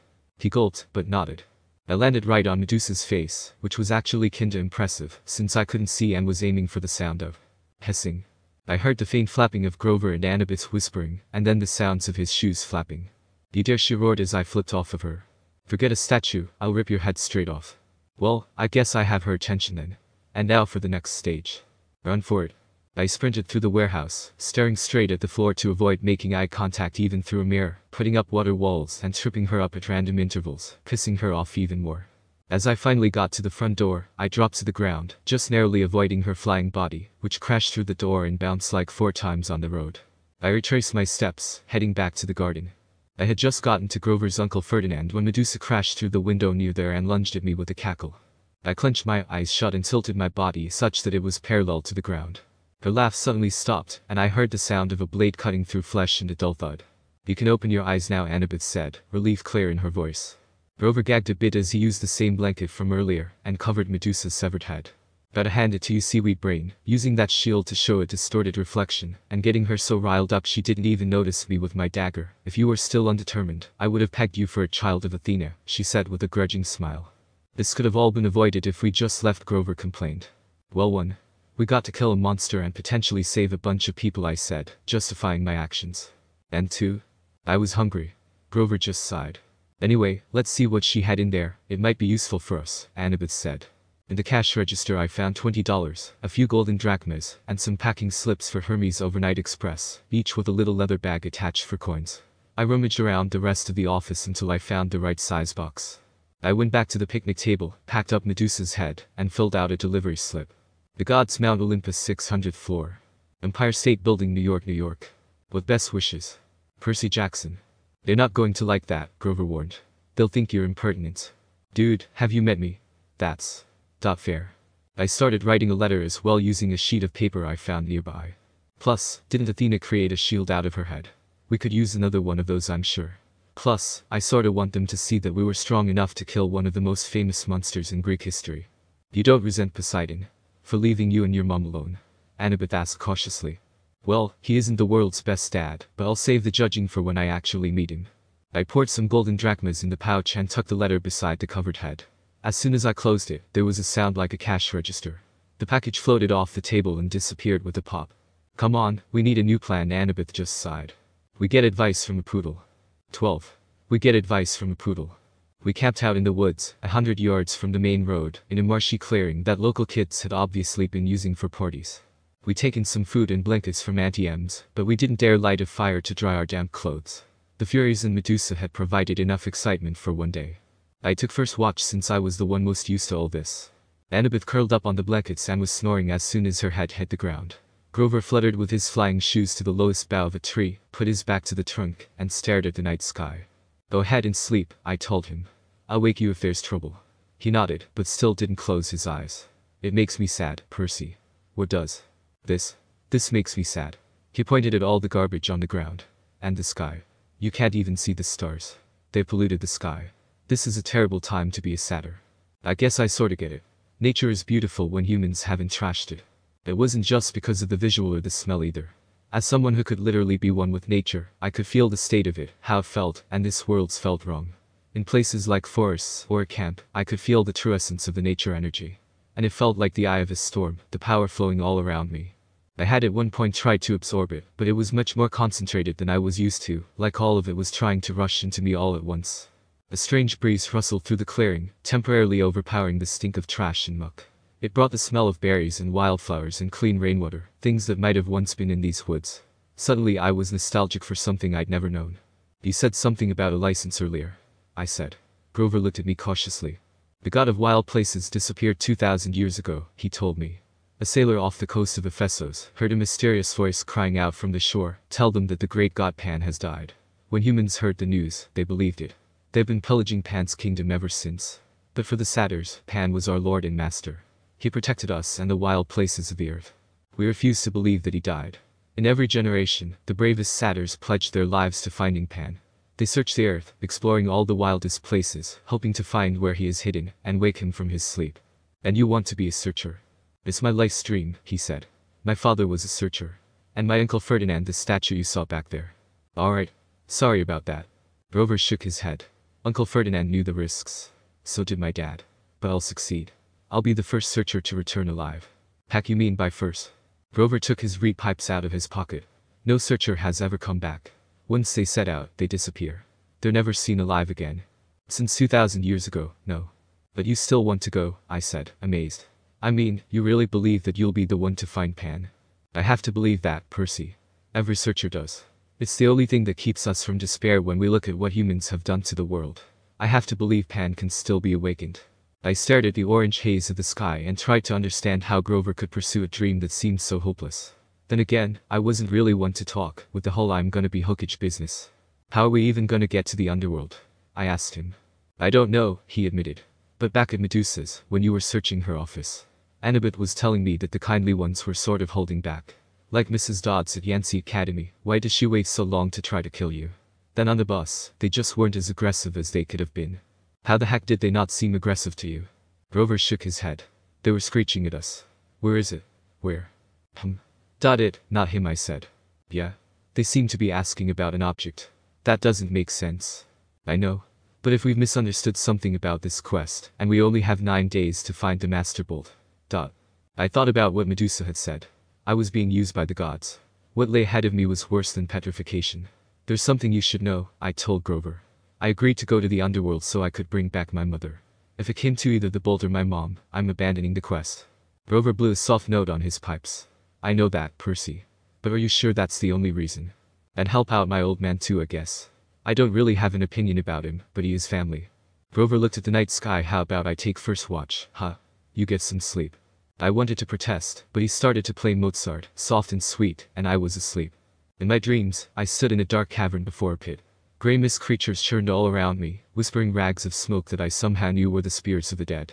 They tugged at my clothes, trying to pull me back, but I felt compelled to walk forward to the very edge of the chasm. Looking down made me dizzy. The pit was so wide and was so completely black, I knew it must be bottomless. Yet I had a feeling that something was trying to rise from the abyss, something huge and evil. The little hero, an amused voice echoed far down in the darkness. Too weak, but still so wise, you will do. The voice felt ancient, cold and heavy, like Madara had. They have misled you, boy, it said. Barter with me. I will give you what you want.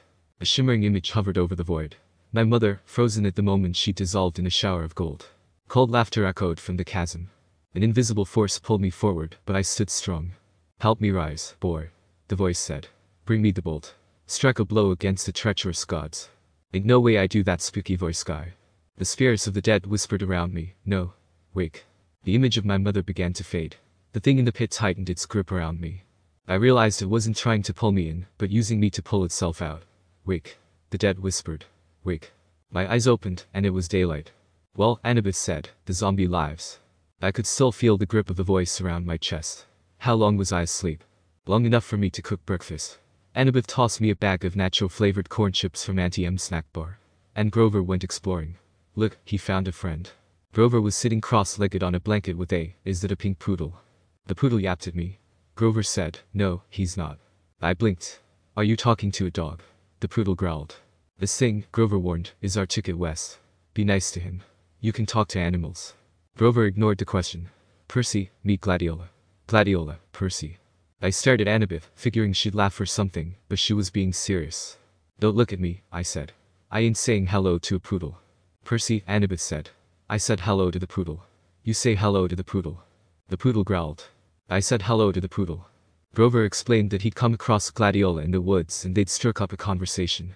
The poodle had run away from a rich local family, who posted a $200 reward for his return. Gladiola didn't really want to go back to his family, but he was willing to if it meant helping Grover. How does Gladiola know about the reward? I asked. He read the signs, Grover said. Duh. Seems legit. So, we turn in Gladiola, Anabeth explained. We get money, and we buy tickets to Los Angeles. Simple. Better not be another bus, I said wearily. No, Anabeth agreed. She pointed downhill, toward train tracks I was barely able to see last night in the dark. There's an Amtrak station half a mile that way. According to Gladiola, the westbound train leaves at noon. I fall to my second death. 13. I fall to my second death. We spent 2 days on the train, heading west through hills, over rivers, past amber waves of grain. We weren't attacked even once, so I figured I might as well relax. I kept a low profile, what with the fact that my name and picture were splattered on the front pages of several newspapers. It's so unfair, I cite a bunch of crazy fire whip hags attack us, and I'm the criminal. You should be fine, Anabeth assured me. Mortal police could never find us. The first day was mostly spent looking out the windows and sleeping. I had a bunch of dreams. Some of them memories of my past life and others making no sense to me. Some sort of a baseball cap, a weird marble and a scorpion. I got up and walked around a bunch of times since my ADHD, not letting me stay still for more than 15 minutes when I was awake. During one of these walks, I caught my reflection at the edge of my vision and looked at my eyes for a second. In the bus, Anabeth had said my eyes changed, and I remembered the way my vision got sharper and how the Furies looked like they were moving slower. I paused before heading to the bathroom. I stood in front of the tiny mirror, staring intently at it as I squinted and focused my vision. As I thought, my green iris morphed to a bright light blue with 2 black tomos slowly orbiting around the pupil. This shade of blue, it's the exact shade my eyes used to be. How? I mumbled, not really shocked but still numbed. The room around me dissolved into black as I stood, once again, at the edge of a cliff, looking out into nothing but black. Chaos, I called out. How did you? How did I give you your friend's eyes? Yeah, and how am I even powering them?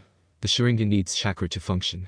When I summoned you here, some of my essence entered you and remained dormant, till Chrono's eldest child put some of her essence inside you, which also mixed with your father's blood, and is also why you can interact with me more clearly than before. That was true, before his voice sounded like it was behind a screen of static, but it was clear now. Loud even.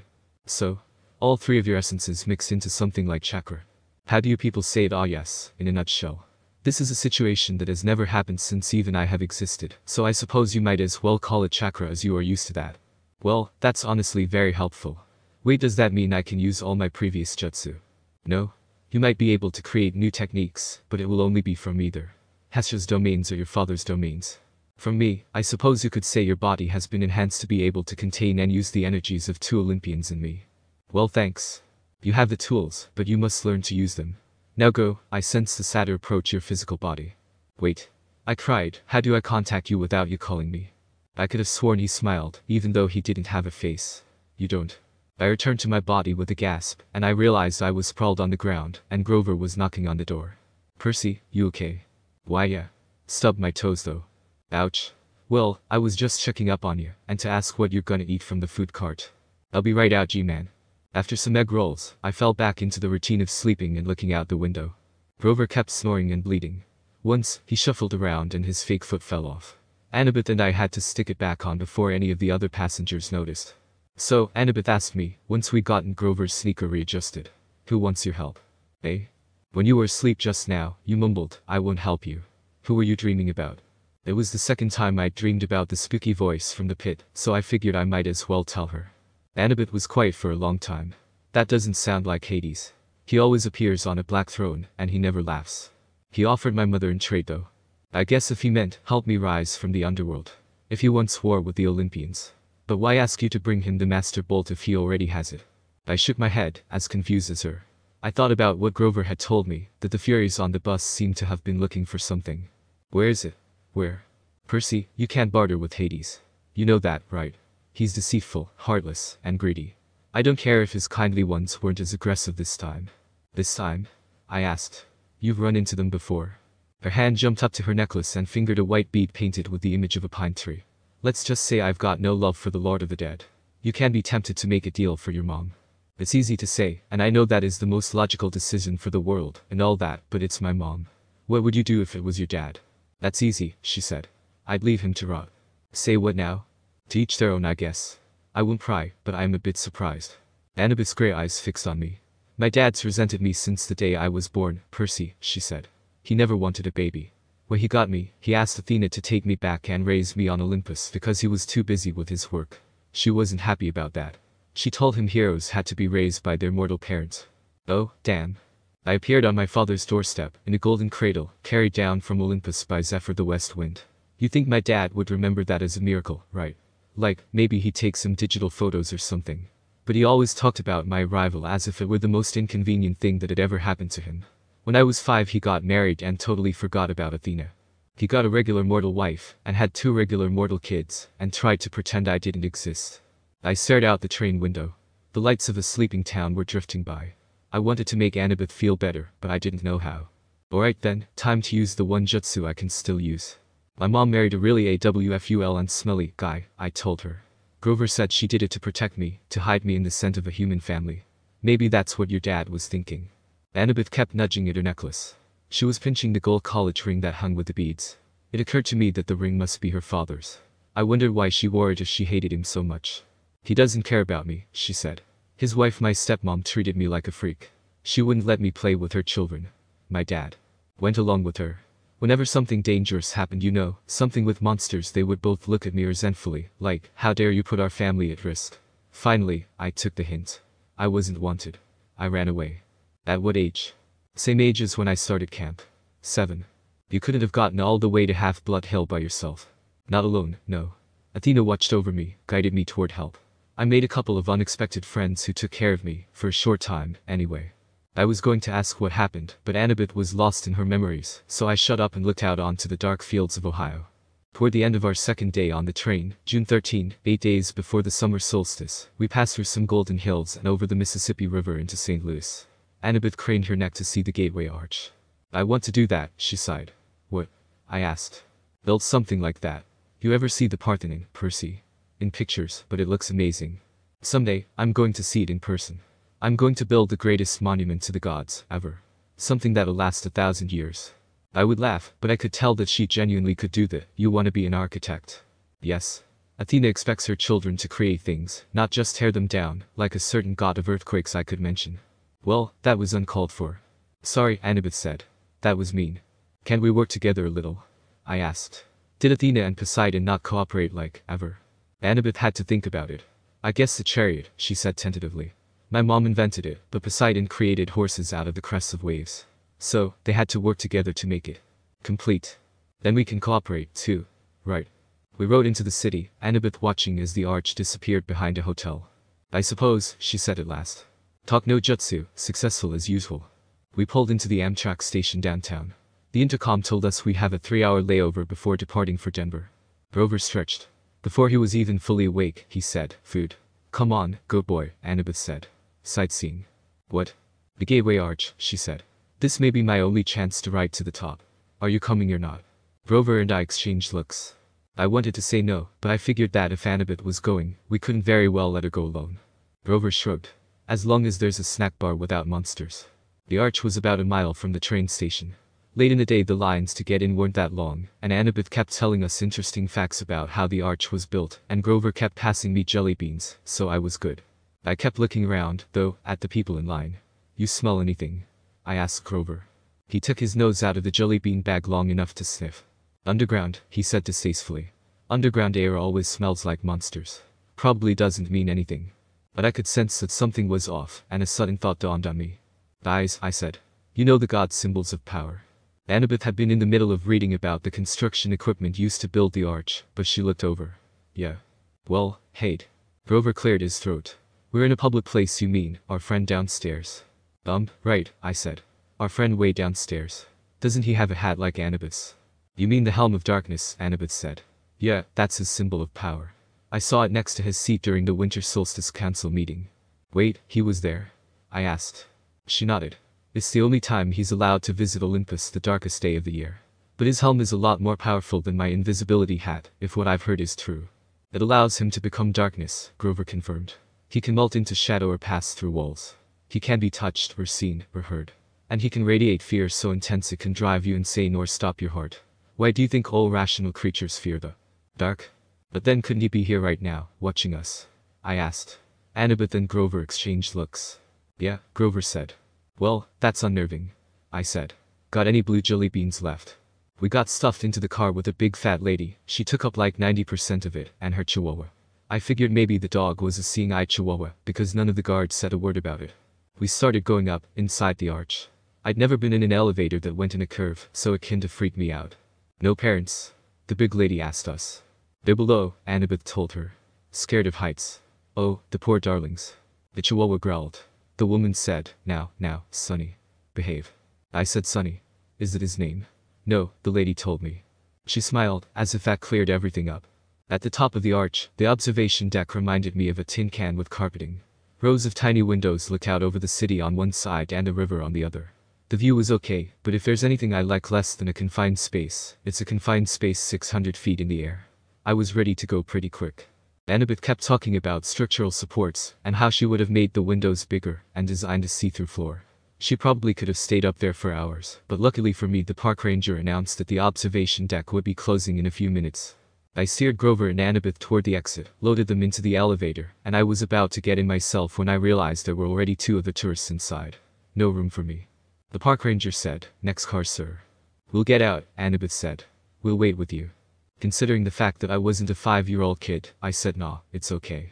I'll see you guys at the bottom. Grover and Anabeth both looked nervous, but they let the elevator door slide shut. Their car disappeared down the ramp.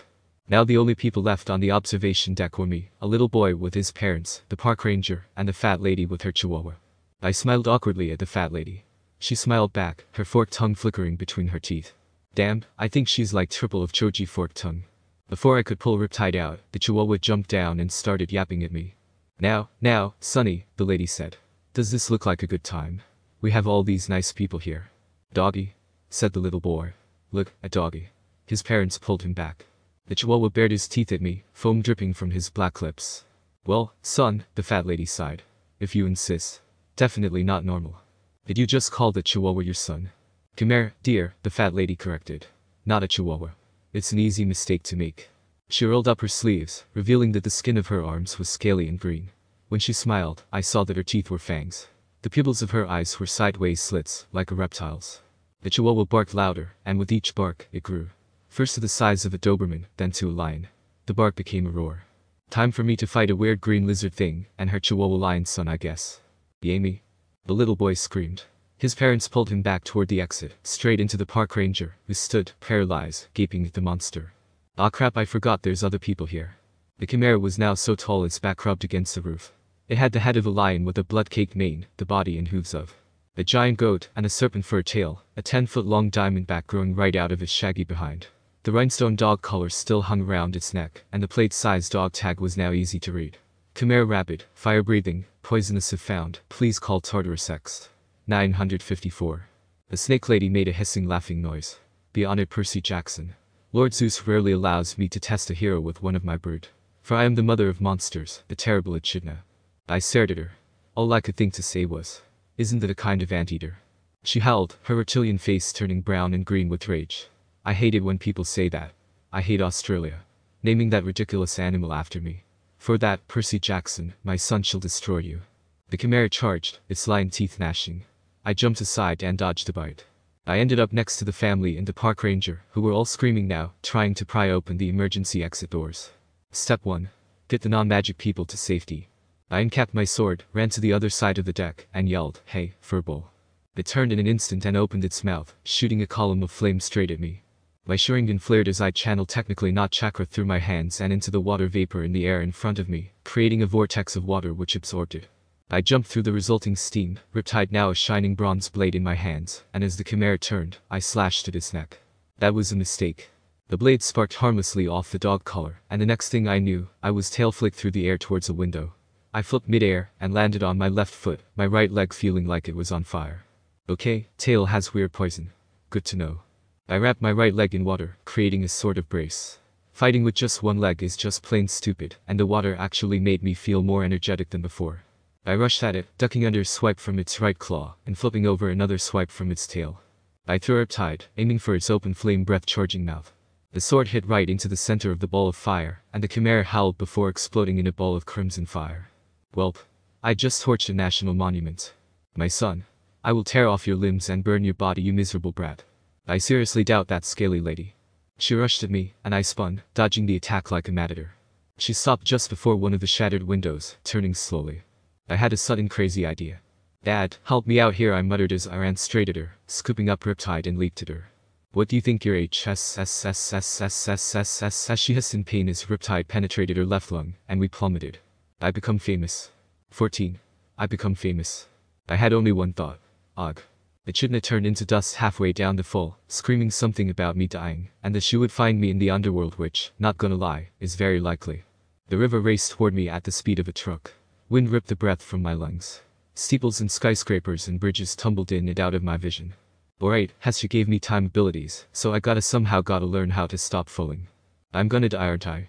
Time, stop, I yelled at the top of my lungs, thrusting my hands forward. Incredibly, I saw a piece of falling glass near me stop. That doesn't help me, I wailed, as that piece was now behind me. Okay, now to do the same thing, but to myself. I thought, closing my eyes to concentrate. Even if I can't, there's a river down there, and if Dad actually heard the prayer I made up there, then hopefully I should be fine. I opened my eyes, looking at the ever-nearing river. I would really rather not test that theory. I activated my Sharingan, looking down and counted down, till I reached a point low enough so that, if I even managed to, if I was able to stop my fall even for a second, the fall after that wouldn't kill me. 3.2. Now. Time, stop, I roared, but rather than push out, I made an X using my arms across my chest. I shut my eyes, expecting to hit the river. Instead, I felt an odd cold sensation all over my body, and cracked open an eye. What I saw made my jaw dropped. I was frozen midair. I can't believe that, wah, I yelled as I unfroze and started falling again, this time pretty slowly compared to earlier. Fla boom. I was zonking slowly, bubbles trickling up through my fingers. I settled on the river bottom soundlessly. The catfish the size of Gabe lurched away into the gloom. Clouds of silt and disgusting garbage, beer bottles, old shoes, plastic bags swirled up all around me. I suddenly realized I was dry, clothes and all. I looked at the garbage floating by and snatched an old cigarette lighter. No way, I thought. I flicked the lighter. It sparked. A tiny flame appeared right there at the bottom of the Mississippi. I grabbed a soggy hamburger wrapper out of the current, and immediately the paper turned dry. I lit it with no problem. As soon as I let it go, the flame sputtered out. The wrapper turned back into a slimy rag. But the strangest thought occurred to me only last. I was breathing. I was underwater, and I was breathing normally. Thanks. Underwater, I sounded like I did on recordings, like a much older kid. Thank you, Dad. No response. Just the dark drift of garbage downriver, the enormous catfish gliding by, the flash of sunset on the water's surface far above, turning everything the color of butterscotch. Thump thump thump. A riverboat's paddle wheel churned above me, swirling the silt around. There, not 5 feet in front of me, was Riptide, its gleaming bronze hilt sticking up in the mud. I heard a woman's voice. Percy, take the sword. Your father believes in you. Her words seemed to come from everywhere, rippling through the water like dolphin sonar. Where are you? I called out. Then, through the gloom, I saw her, a woman the color of the water, a ghost in the current, floating just above the sword. She had long billowing hair, and her eyes, barely visible, were green like mine. Who are you? Only a messenger, though your mother's fate is not as hopeless as you believe. Go to the beach in Santa Monica. Eh? It is your father's will. Before you descend into the underworld, you must go to Santa Monica. Please, Percy, I cannot stay long. The river here is too foul for my presence. I'm so confused right now. I cannot stay, brave one, the woman said. She reached out, and I felt the current brush my face like a caress. You must go to Santa Monica. And, Percy, do not trust the gifts. Her voice faded. Gifts? I asked. What gifts? Wait. She made one more attempt to speak, but the sound was gone. Her image melted away. Well, that's inconvenient. Your father believes in you, she had said. She'd also called me brave unless she was talking to the catfish. I waded toward Riptide and grabbed it by the hilt. The moral police must be here by now, trying to figure out who had blown a hole in the arch. If they found me, they'd have some questions. I capped my sword and stuck the ballpoint pen in my pocket. Then I kicked up through the muck and swam for the surface. I came ashore next to a floating McDonald's. A block away, every emergency vehicle in St. Louis was surrounding the arch. Police helicopters circled overhead. The crowd of onlookers reminded me of Times Square on New Year's Eve. The little girl said, Mama. That boy walked out of the river. That's nice, dear, her mother said, craning her neck to watch the ambulances. But he's dry. That's nice, dear. The news lady was talking for the camera. Probably not a terrorist attack, we're told, but it's still very early in the investigation. The damage, as you can see, is very serious. We're trying to get to some of the survivors, to question them about eyewitness reports of someone falling from the arch. Survivors. I felt a surge of relief. Maybe the park ranger and that family made it out safely. I hope Anabeth and Grover were okay. I tried to push through the crowd to see what was going on inside the police line. An adolescent boy, another reporter was saying. Channel 5 has learned that surveillance cameras show an adolescent boy going wild on the observation deck, somehow setting off this freak explosion. Hard to believe, John, but that's what we're hearing. Again, no confirmed fatalities. I backed away, trying to keep my head down. I had to go a long way around the police perimeter. Uniformed officers and news reporters were everywhere. A voice bleated, Percy. I turned, grabbing the person by the neck and throwing them down to the ground. It's me, Grover. Ah. Don't be sneaking up on me like that, man, I muttered, helping him up. We thought you'd gone to Hades the hard way, he said, massaging his neck. Anabeth stood behind him. We can't leave you alone for 5 minutes. What happened? I killed a weird underworld dog thing, and then fell from there, I said, gesturing to the top of the arch. Percy. 630 feet. Behind us, the cops shouted, gangway. The crowd parted, and a couple of paramedics hustled out, rolling a woman on a stretcher. I recognized her immediately as the mother of the little boy who'd been on the observation deck. She was saying, and then this huge dog, this huge fire-breathing chihuahua. Okay, ma'am, the paramedic said. Just calm down. Your family is fine. The medication is starting to kick in. I'm not crazy. This boy jumped out of the hole with the monster. Then she saw me. There he is. That's the boy. I turned quickly and pulled Anabeth and Grover after me. We disappeared into the crowd. What's going on? Anabeth demanded. Was she talking about the chihuahua on the elevator? I told them the whole story of the Khmer, Echidna, my hide-to-eye act, and the underwater lady's message. Whoa, said Grover. We've got to get you to Santa Monica. You can't ignore a summons from your dad. Before Anabeth could respond, we passed another reporter doing a news break, and I froze in my tracks when he said Percy Jackson. That's right, Dan. Channel 12 has learned that the boy who may have caused this explosion fits the description of a young man wanted by authorities for a serious New Jersey bus accident 3 days ago. And the boy is believed to be traveling west. For our viewers at home, here is a photo of Percy Jackson. We ducked around the news van and slipped into an alley. First I told Grover, we'd get out of town. We made it back to the Amtrak station without getting spotted.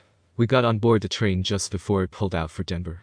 The train trundled west as darkness fell, police lights still pulsing against the St. Louis skyline behind us. The God buys you us food. 15. The God buys you us food. The next afternoon, June 14, 7 days before the solstice, our train rolled into Denver. Let's try to contact Chiron, Anabeth said. I want to tell him about your talk with the river spirit. How though? You said no phones. I pointed out. I'm not talking about phones.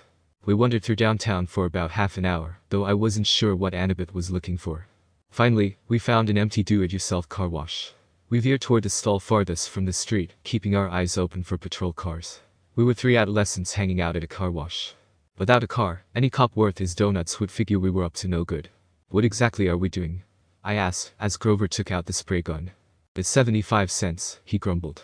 I've only got 2 quarters left. Anabeth. Don't look at me, she said. The dining car wiped me out. I've got some change from Medusa's, he said, fishing out a quarter and passing it to Grover. Excellent, Grover said. We could do it with a spray bottle, of course, but the connection isn't as good, and my arm gets tired of pumping. What are you even talking about? He fed in the quarters and set the knob to fine mist. Iming. Instant messaging. Iris messaging, Anabeth corrected. The rainbow goddess Iris carries messages for the gods. If you know how to ask, and she's not too busy, she'll do the same for half-bloods. And you're gonna use a spray gun. Grover pointed the nozzle in the air and water hissed out in a thick white mist. Unless you know an easier way to make a rainbow. I literally have water powers, you people. Anabeth held her palm out to me. Drachma, please. I handed it over. She raised the coin over her head. Oh goddess, accept our offering. She threw the drachma into the rainbow. It disappeared in a golden shimmer. Half-blood hill, Anabeth requested. For a moment, nothing happened. Then I was looking through the mist at strawberry fields and the Long Island Sound in the distance. We seemed to be on the porch of the big house.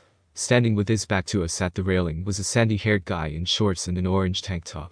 He was holding a bronze sword and seemed to be staring intently at something down in the meadow. Luke. I called. He turned, eyes wide. Percy. His scarred face broke into a grin. Is that Anabeth too? Thank the gods. Are you guys okay? We are fine, Anabeth stammered. She was madly straightening her dirty t-shirt, trying to comb the loose hair out of her face. We thought Chiron, I had to hide a snicker behind my hand. He's down at the cabins. Luke's smile faded. We're having some issues with the campers. Listen, is everything cool with you? Is Grover alright? I'm right here, Grover called. He held the nozzle out to one side and stepped into Luke's line of vision. What kind of issues? Just then a big Lincoln Continental pulled into the car wash with its stereo turned to maximum hip-hop. As the car slid into the next stall, the bass from the subwoofers vibrated so much, it shook the pavement. Chiron had too. What's that noise? Luke yelled. I'll take care of it. Anabeth yelled back, looking very relieved to have an excuse to get out of sight. Grover, come on. What? Grover said. But, give Percy the nozzle and come on. She ordered.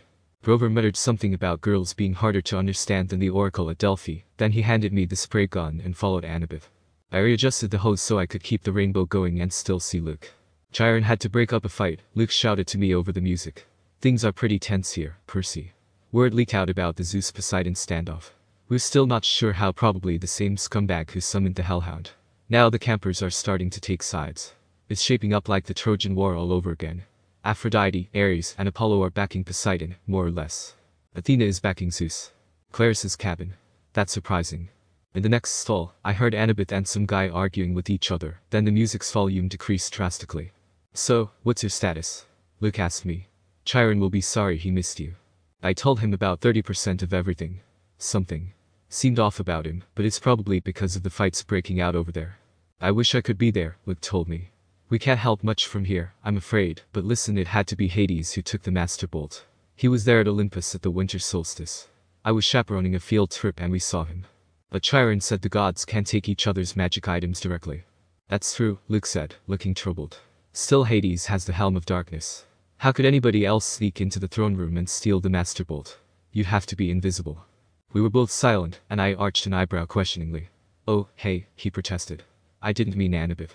She and I have known each other forever. She would never, she's like a little sister to me.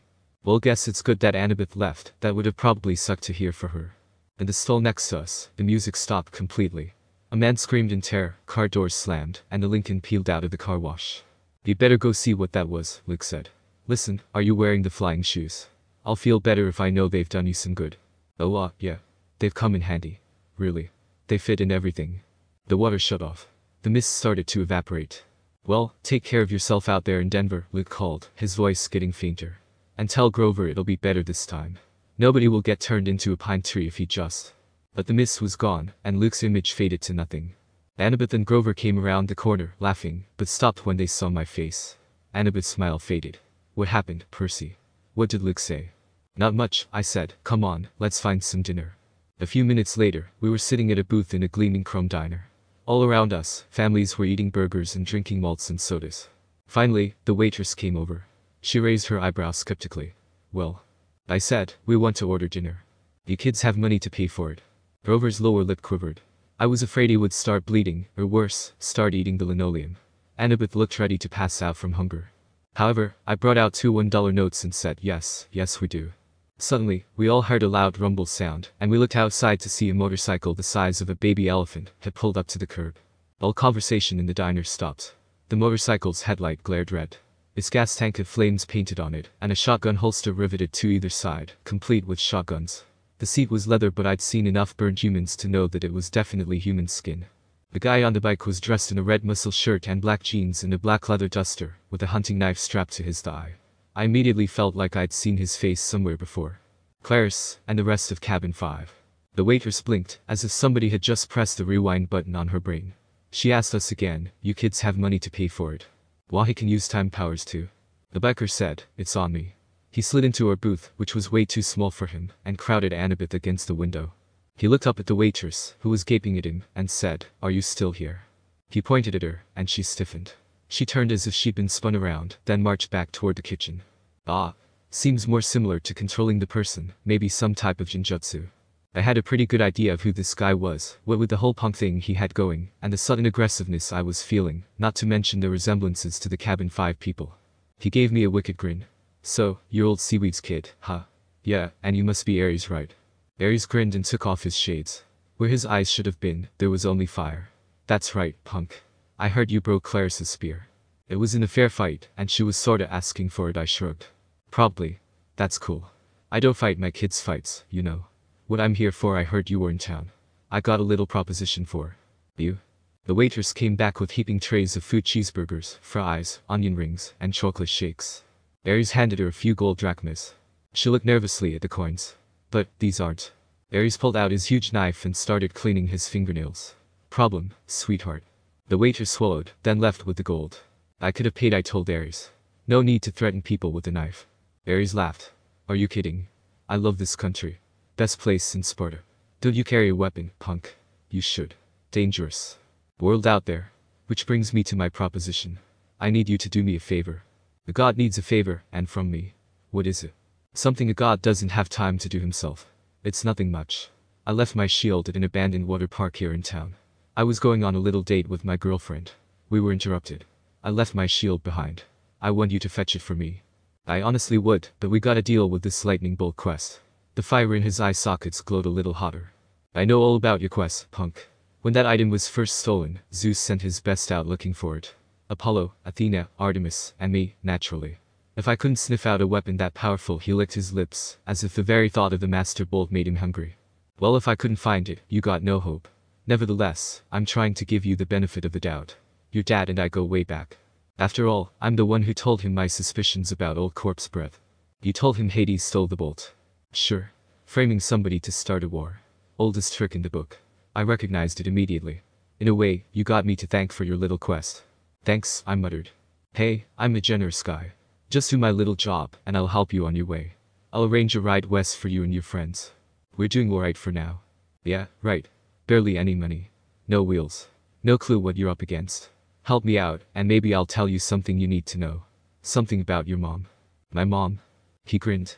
"That got your attention. The water park is a mile west on Delancey. You can't miss it. Look for the Tunnel of Love ride." "What interrupted your date?" I asked. "Anything we should look out for?" Ares bared his teeth, but I'd seen his threatening look before on Clarice. Seems like he's nervous. When I opened my eyes again, Ares was gone. Not good, Grover said. Ares sought you out, Percy. This is not good. I stared out the window. The motorcycle had disappeared. It's probably some kind of trick, I said. We have enough on our plate. Let's just go. We can't, Anabeth said. Look, I hate Ares as much as anybody, but you don't ignore the gods unless you want serious bad fortune. I looked down at my cheeseburger, which suddenly didn't seem so appetizing. Why does he need us? Maybe it's a problem that requires brains, Anabeth said. Ares has strength. That's all he has. Even strength has to bow to wisdom. Sometimes. But this water park he acted scared. What would make a war god run away like that? Anabeth and Grover glanced nervously at each other. Anabeth said, I'm afraid we'll have to find out. I sighed. I was afraid that you would say that. The sun was sinking behind the mountains by the time we found the water park. Judging from the sign, it once had been called Waterland, but now some of the letters were smashed out, so it read WATRAD. The main gate was padlocked and topped with barbed wire. Old tickets and advertisements fluttered around the asphalt. With night coming on, the place looked sad and creepy. Hey guys, I started, staring up at the barbed wire. Isn't Ares' girlfriend Aphrodite? Yeah, Grover said, a little dreamily. Goddess of love. Wasn't she was married to somebody, I said. Hephaestus. What's your point? He asked. Oh? So how do we get in? Grover's shoes spreaded wings. He flew over the fence, did an unintended somersault in midair, then stumbled to a landing on the opposite side. He dusted off his jeans, as if he planned the whole thing. You guys coming? I created a platform using water, and it froze easier than before, probably because it was night now. After you, I said with a joking smile. She rolled her eyes, but got on all the same. I got on, and controlled only the water in the center, causing the platform to rise above the fence and landing on the other side. I said froze earlier, but it was more of an ice shell with a water center. Mainly because water was much easier to control and it did the job all the same. The shadows grew long as we walked through the park, checking out the attractions. There was Inclibitorisland, head over Wedgie, and dude, where's my swimsuit? No monsters came to get us. Nothing made the slightest noise. We found a souvenir shop that had been left open. Merchandise still lined the shelves. Snow globes, pencils, postcards, and racks of clothes, Anabeth said. Fresh clothes. Nice, I said. These are starting to smell. Soon, all three of us were decked out like walking advertisements for the defunct theme park. In front of us was an empty pool that was at least 50 yards across and shaped like a bowl. Around the rim, a dozen bronze statues of Cupid stood guard with wings spread and bows ready to fire. On the opposite side from us, a tunnel opened up, probably where the water flowed into when the pool was full. The sign above it read, Thrill Right O Love. This is not your parents' tunnel of love. Anabeth ran her fingers along the base of the nearest Cupid statue. There's a Greek letter carved here, she said. Ada. I wonder, this feels too easy, I muttered. Grover, I said. I want you to stay up top with the flying shoes. I'll be counting on you for backup, in case something goes wrong. Grover puffed up his chest a little. Sure. But what could go wrong? I don't know. Just a feeling. Anabeth, come with me. Are you kidding? She looked at me as if I was crazy. Her cheeks were bright red. What's the problem now? I demanded. Me, go with you to the thrill ride of love. How embarrassing is that? What if somebody saw me? Who's going to see you? But my face was burning now, too. Damn teenage hormones, I say that, but I died when I was a teenager as well. Fine, I told her. I'll do it myself. But when I started down the side of the pool, she followed me, muttering about how boys always mess things up. We reached the boat. The shield was propped on one seat, and next to it was a lady's silk scarf. I tried to imagine Ares and Aphrodite here, a couple of gods meeting in a junked-out amusement park ride. Why? Then I noticed something I hadn't seen from up top. Mirrors all the way around the rim of the pool, facing this spot. We could see ourselves no matter which direction we looked. That must be it. While Ares and Aphrodite were smooching with each other, they could look at their favorite people. Themselves. Wow, self-obsessed much. I picked up the scarf. It shimmered pink, and the perfume was indescribable rose, or mountain laurel. Anabeth ripped it out of my hand and stuffed it in her pocket. Oh, no, you don't. Stay away from that love magic. Oh hell nah, I ain't messing around with that stuff. Just get the shield, seaweed brain, and let's get out of here. The moment I touched the shield, I could sense that we were in trouble. My hand broke through something that had been connecting it to the dashboard. Some kind of metal filament, so fine it was almost invisible. A tripwire. Meaning? A trap. Wait, Anabeth said. Too late. There's another Greek letter on the side of the boat, another Ada. This is a trap. Noise erupted all around us, of a million gears grinding, as if the whole pool were turning into one giant machine. Grover yelled, guys. Up on the rim, the Cupid statues were drawing their bows into firing position. Before I raised up a shield, they shot, but not at us. They fired at each other, across the rim of the pool. Silky cables trailed from the arrows, arsing over the pole and anchoring where they landed to form a huge golden asterisk.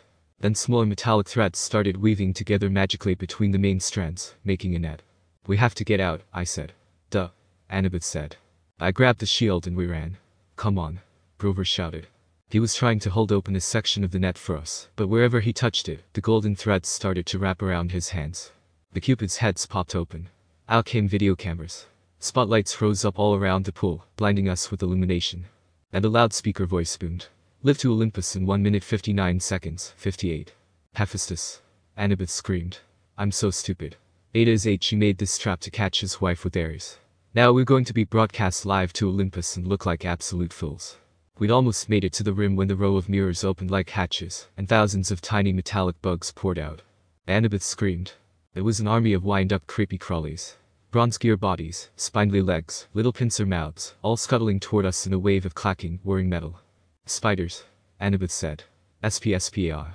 I'd never seen her like this before. She fell backward in terror and almost got overwhelmed by the spider robots, before I pulled her up and dragged her back toward the boat. The things were coming out from all around the rim now, millions of them, flooding toward the center of the pool, completely surrounding us. Anabeth and I climbed into the boat. I started kicking away the spiders as they swarmed aboard. I yelled at Anabeth to help me, but she was too paralyzed to do much more than scream. Of course. The whole story with Arian. Must be a children of Athena. 3029, called the loudspeaker. The spiders started spitting out strands of metal thread, trying to tie us down. The strands were easy enough to break at first, but there were so many of them, and the spiders just kept coming. I kicked one away from Annabeth's leg and his pincers took a chunk out of my shoe. Grover hovered above the pool in his flying sneakers, trying to pull the net loose, but it wouldn't budge. Think, I told myself. Think. The tunnel of love entrance was under the net. We could use it as an exit, except that it was blocked by robot spiders. 15, 14, the loudspeaker called. Water, I thought. But I don't have enough for an actual wave. Then I saw them. Huge water pipes behind the mirrors, where the spiders had come from. And up above the net, next to one of the cupids, a glass-windowed booth that must be the controller's station. "Grover," I yelled. "Get into that booth. Find the on switch." But, do it. The spiders were all over the prow of the boat now. Anabeth was screaming her head off. I had to get us out of there. Grover was in the controller's booth now, slamming away at the buttons. 5, 4. Grover looked up at me hopelessly, raising his hands. He was letting me know that he pushed every button, but still nothing was happening. I closed my eyes, and time slowed down, for me. I opened my eyes, Sharingan activating with barely a thought. I could feel the water, but I couldn't be sure where it was. And then I pulled. And pulled. I felt the tug in my gut. 2, 1, 0. Water exploded out of the pipes. It roared into the pool, sweeping away the spiders. I pulled Anabeth into the seat next to me and fastened her seatbelt, just as the tidal wave slammed into our boat, over the top, whisking the spiders away and dousing us completely, but not capsizing us. The boat turned, lifted in the flood, and spun in circles around the whirlpool. Spotlights glared down at us. The cameras were rolling, live to Olympus. We spun around one last time, the water level now almost high enough to shred us against the metal net. Then the boat's nose turned toward the tunnel, and we rocketed through into the darkness. Anabeth and I held tight, both of us screaming as the boat shot curls and hugged corners, and took 45-degree plunges past pictures of Romeo and Juliet, and a bunch of other Valentine's Day stuff. Then we were out of the tunnel, the night air whistling through our hair as the boat barreled straight toward the exit. If the ride had been in working order, we would have sailed off a ramp between the golden gates of love, and splashed down safely in the exit pool. But the gates of love were chained. 2 boats that had been washed out of the tunnel before us were now piled against a barricade, one submerged, the other cracked in half. "Unfasten your seatbelt," I yelled to Anabeth. "Are you crazy?" "I'll create a landing pad." I strapped Ares' shield to my arm. "We're going to have to jump for it." My idea was simple. As the boat struck, we would use its force like a springboard to jump the gate. Anabeth seemed to understand. She gripped my hand as the gates got closer. "On my mark," I said. "No. On my mark. I'm the one putting up the pad, and I'm gonna need to be very precise." "Simple physics," she yelled. "Force times the trajectory angle." "I went to school too," I shouted. "Fine. We jump at your mark." She hesitated, then yelled, "Now." Crack. Ha, not bad. She got us at a better angle, we got maximum lift. Unfortunately, that was a little more than we needed. Our boat smashed into the pillar and we were thrown into the air, straight over the gates, over the pool, and down towards solid asphalt. Water swirled around me before I directed to the ground, creating a slide. Something grabbed me from behind. Anabeth yelled, "Ouch." "Grover."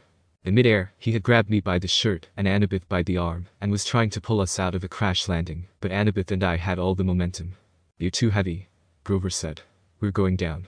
"What do you think I made that for?" I yelled at him. He nodded and directed us there, before we all fell on top of the slides and ended up in a pile of tangled limbs. I looked back at the thrill ride of love.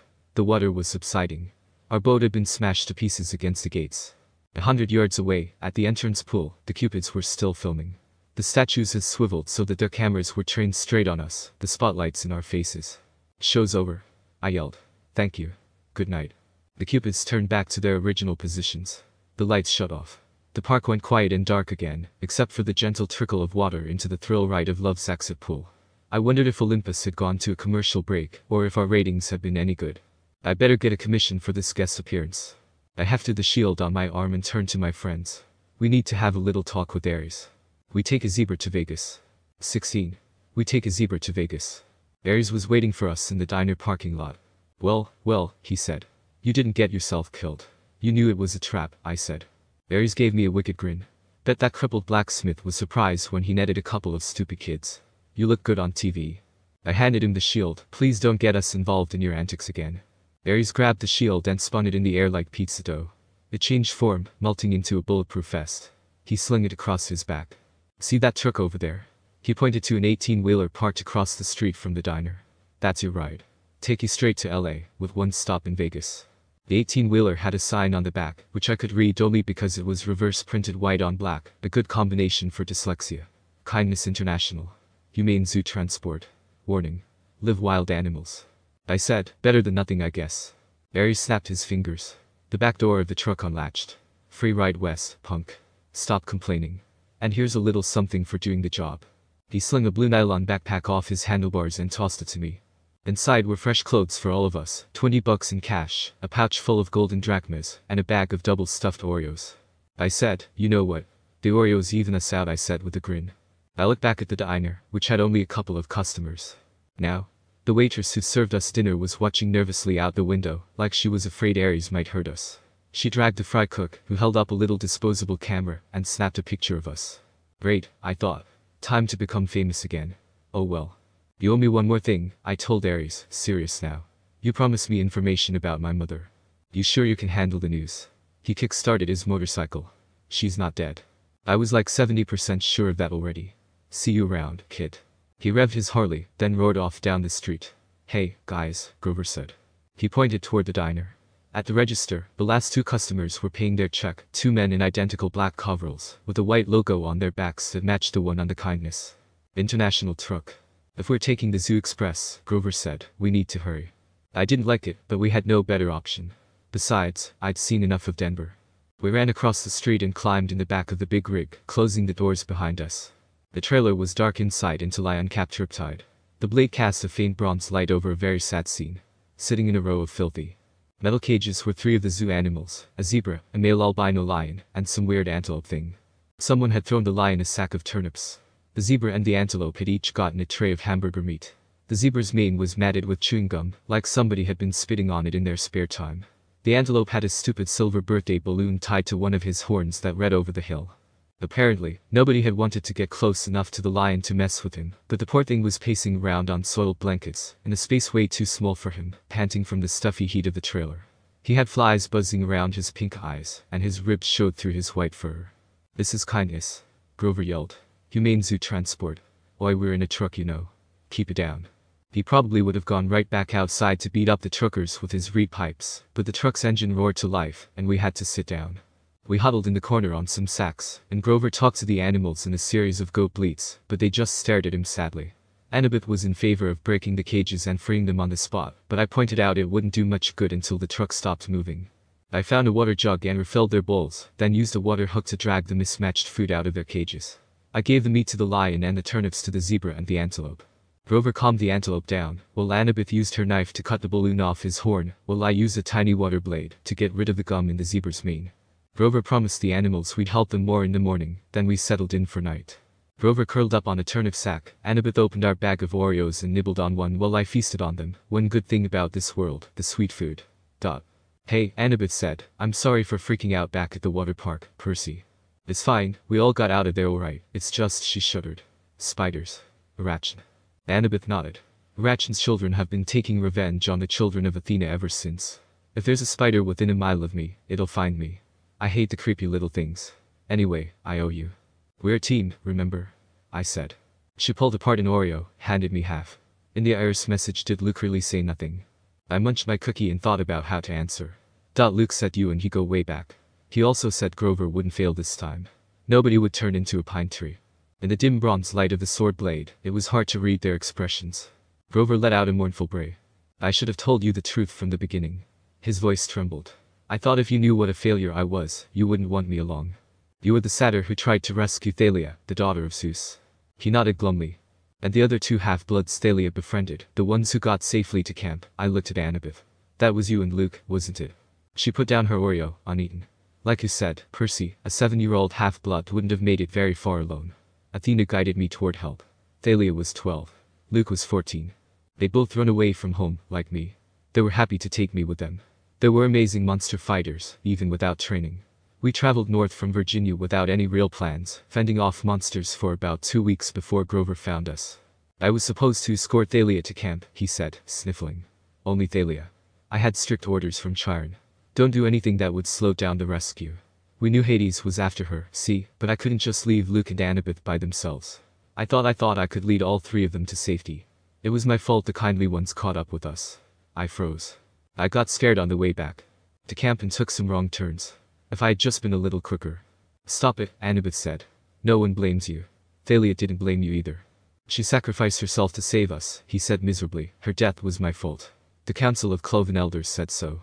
Because you wouldn't leave 2 of their half-bloods behind. I said. Percy's right, Anabeth said. I wouldn't be here today if it weren't for you, Grover. Neither would Luke. We don't care what the Council says. Grover kept sniffling in the dark. It's just my luck. I'm the lamest satyr ever, and I find the 2 most powerful half-bloods of the century, Thalia and Percy. You're not lame, Anabeth insisted. You've got more courage than any satyr I've ever met. Name one other who would dare go to the underworld. I bet Percy is really glad you're here right now. Yeah, I said. It's not luck, man, you've got the biggest heart of any satyr ever. You're a natural searcher. That's why you'll be the one who finds Pan. I heard a deep, satisfied sigh. I waited for Grover to say something, but his breathing only got heavier. When the sound turned to snoring, I realized he'd fallen asleep. How the heck? I don't know, Anabeth said. But that was really a nice thing you told him. Honesty is the best policy after all. I'm gonna turn in too, I muttered, closing my eyes. Percy Jackson, a dark voice said. Yes, the exchange went well, I see. Ah, come on, can't I dream about, like, unicorns or something? I was back in the dark cavern, spirits of the dead drifting around me. Unseen in the pit, the monstrous thing was speaking, but this time it wasn't addressing me. The numbing power of its voice seemed directed somewhere else. And he suspects nothing? It asked. Another voice, one I recognized, answered at my shoulder. Nothing, my lord. He is as ignorant as the rest. That voice belongs to Luke. I remembered what the oracle had said. You shall be betrayed by one who calls you a friend. The hellhound, it must have been him too. The flying shoes are probably a trap too. Well, let's not jump to conclusions. There's a very slim chance that he's being manipulated or controlled or something. Deception upon deception, the thing in the pit mused aloud. Excellent. Truly, my lord, said the Luke's voice next to me, you are well named the Crooked One. But was it really necessary? I could have brought you what I stole directly. You? The monster said in scorn. You have already shown your limits. You would have failed me completely had I not intervened. But, my lord. Peace, little servant. Our 6 months have bought us much. Zeus's anger has grown. Poseidon has played his most desperate card. Now we shall use it against him. Shortly you shall have the reward you wish, and your revenge. As soon as both items are delivered into my hands, but wait. He is here. Of course he knows I'm here. Of course he does. Why wouldn't he know that? I said, but apparently they didn't hear me. What? Luke said, tense. You summoned him, my lord. No. Blas's father's bloody is too changeable, too unpredictable. The boy brought himself hither. Impossible. Luke cried. Clearly not Blondie. For a weakling such as you, perhaps, the voice snarled. Then its cold power turned on me. So you wish to dream of your quest, young half-blood. Then I will oblige. You really don't need to. And then the scene dissolved into darkness. I was standing in a vast throne room with black walls and bronze floors. The empty throne was made from human bones fused together. Standing at the foot of the dais was my mother, frozen in shimmering golden light, her arms outstretched. I tried to step toward her, but my legs wouldn't move. I reached for her, only to realize that my hands were withering to bones. What the heck? I'll wait, must be whatever goes for Jinjutsu in this world. I shut my eyes and focus my chakra before flaring it. I opened my eyes to see a figure shrouded in shadows sitting on the throne. Not bad, it muttered, but not good enough, he said, and I could tell that he was grinning. I woke with a start. Grover was shaking my shoulder. The truck stopped, he said. We think they're coming to check on the animals. Hide. Anabeth hissed. Easier said than done. She could just put on that cap and disappear, but Grover and I had to dive behind feed sacks. The trailer doors creaked open. Sunlight and heat poured in. Man. One of the truckers said, waving a hand in front of his nose. I wish I hauled appliances. He climbed inside and poured some water from a jug into the animals' dishes. You hot, big boy? He asked the lion, then splashed the rest of the bucket right in the lion's face. The lion roared in indignation. Yeah, the man said. I was totally ready to shove Riptide up where the sun don't shine, but managed to contain myself. The trucker threw the antelope a squash-looking Happy Meal bag. He smirked at the zebra. How you doing, Stripes? Least we'll be getting rid of you this stop. You like magic shows. You gotta love this one. They're gonna saw you in half. The zebra, wild-eyed with fear, looked straight at me. There was no sound, but as clear as day, I heard it say, Free me, Lord. Please. Since when can animals talk to me? Ignoring the fact that I was technically ripping off, I thought words to the zebra, similar to how I used to talk to Kurama when not in the mindscape. Can you understand me? Yes, my lord. Alright, if we're gonna get you out of here, you're going to have to wait for us to deal with these two. Until then, stay docile. The zebra made a gesture like a nod, before neighing softly to the other two. There was a loud knock on the side of the trailer. The trucker inside with us yelled, What do you want, Eddie? The voice outside, it must have been Eddie, shouted back Maurice. What did you say? What are you banging for? Knock, knock, knock. Outside, Eddie yelled, What banging? Maurice rolled his eyes and went back outside, cursing at Eddie for being an idiot. I quickly used Riptide to slash through the locks, but had them stay inside still. A second later, Anabeth appeared next to me. She must have done the banging to get Maurice out of the trailer. She said, This transport business can't be legal. No kidding, Grover said. He paused, as if listening. The lion says these guys are animal smugglers. Indeed, the zebra's voice said in my mind. Outside, Eddie and Maurice were still yelling at each other, but I knew they'd be coming inside to torment the animals again any minute. As they turned back in view of the open door, he told the zebra telepathically now. It burst out and jumped on the two, while the lion broke out and roared. It turned to me and bowed. Thank you, Lord. Grover held up his hands and said something to the three in Go Talk, like a blessing. Good luck, I told the animals. The antelope and the lion burst out of their cages and went off together into the streets. Now would be a good time to leave, Anabeth said. Some tourists screamed. Most just backed off and took pictures. Will the animals be okay? I asked Grover. Considering we're in a desert. Don't worry, he said. I placed a satyr's sanctuary on them. An unsatyr talk. Meaning they'll reach the wild safely, he said. They'll find water, food, shade, whatever they need until they find a safe place to live. Why can't you place a blessing like that on us? I asked. It only works on wild animals. So, it would only affect Percy, Anabeth reasoned. Or, come on. Let's get out of this filthy truck. I wasn't sure what we were looking for. Maybe just a place to get out of the heat for a few minutes and grab a bite, make a new plan for getting west. We must have taken a wrong turn, because we found ourselves at a dead end, standing in front of the Lotus Hotel and Casino. No one was going in or out, but the glittering doors were open, spilling out air conditioning that smelled like flowers, lotus blossom, maybe. I'd never smelled one, so I wasn't sure. The doorman smiled at us. Hey, kids. You look tired. You want to come in and sit down? I didn't sense any threats, so I nodded, and we walked inside. The whole lobby was a giant game room. There was a water slide around the glass elevator, which went straight up around 40 floors. There was a climbing wall on the side of one building, and an indoor bungee jumping bridge. Hey. Abelov said, Welcome to the Lotus Casino. Here's your room key. I stammered, No, he said, laughing. The bill's taken care of. No extra charges, no tips. Just go on up to the top floor, room 4001. If you need anything, like extra bubbles for the hot tub, or ski targets for the shooting range, or whatever, just call the front desk. Here are your Lotus cash cards. They work in the restaurants and on all the games and rides. He handed us each a green plastic credit card. Obviously he thought we were some millionaire's kids, but I wasn't gonna tell him otherwise, especially if that was coffee I smelled from. The game bar, a guy needs his coffee. We took the elevator upstairs and checked out our room. Oh, goodness, Anabeth said. This place is sweet, Grover said. Absolutely sweet. There were clothes in the closet, and they fit me. Well, that's not suspicious at all. I threw Aries' backpack in the trash can. Wouldn't need that anymore. When we left, I could just charge a new one at the hotel store. I took a shower, which felt awesome after a week of grimy travel. I changed clothes, ate a bag of chips, drank 3 cold coffees, and came out feeling like amazing. I was gonna tell the two about Luke, but I'm sure that can wait. We haven't gotten a break like this in a while. I came out of the bedroom and found that Anabeth and Grover had also showered and changed clothes. Grover was eating potato chips to his heart's content, while Anabeth cranked up the National Geographic channel. All those stations, I told her, and you turn on National Geographic. Are you insane? It's interesting. I feel good, Grover said. I love this place. Without his even realizing it, the wings sprouted out of his shoes and lifted him a foot off the ground, then back down again. Oh yeah, gotta deal with those shoes too. So, what now? Anabeth asked. Sleep. I held up our green plastic Lotus cash cards. Playtime, I said with a grin. I went on the climbing wall like 10 times, snowboarded on the ski slope, and played VR archery stimulators. I saw Grover a couple of times, going from game to game. He really liked the reverse hunter thing where the deer go out and shoot the rednecks. I saw Anabeth playing trivia games and other brainiac stuff. They had this huge 3D sim game where you build your own city, and you could actually see the holographic buildings rise on the display board, which was pretty impressive. I even joined in and made a little dojo, just for the nostalgia. I was walking around when I heard a kid talk about Might the Magic, a game Michael had told me about, meaning, a demigod game. A demigod. Over here. I looked around till I found the kid, who was talking with a girl who seemed like his sister. Definitely demigods, not of one of the weaker ones either if that power stored inside was anything to go off of. Hey kid, I said, I heard Might the Magic so I came here, you play?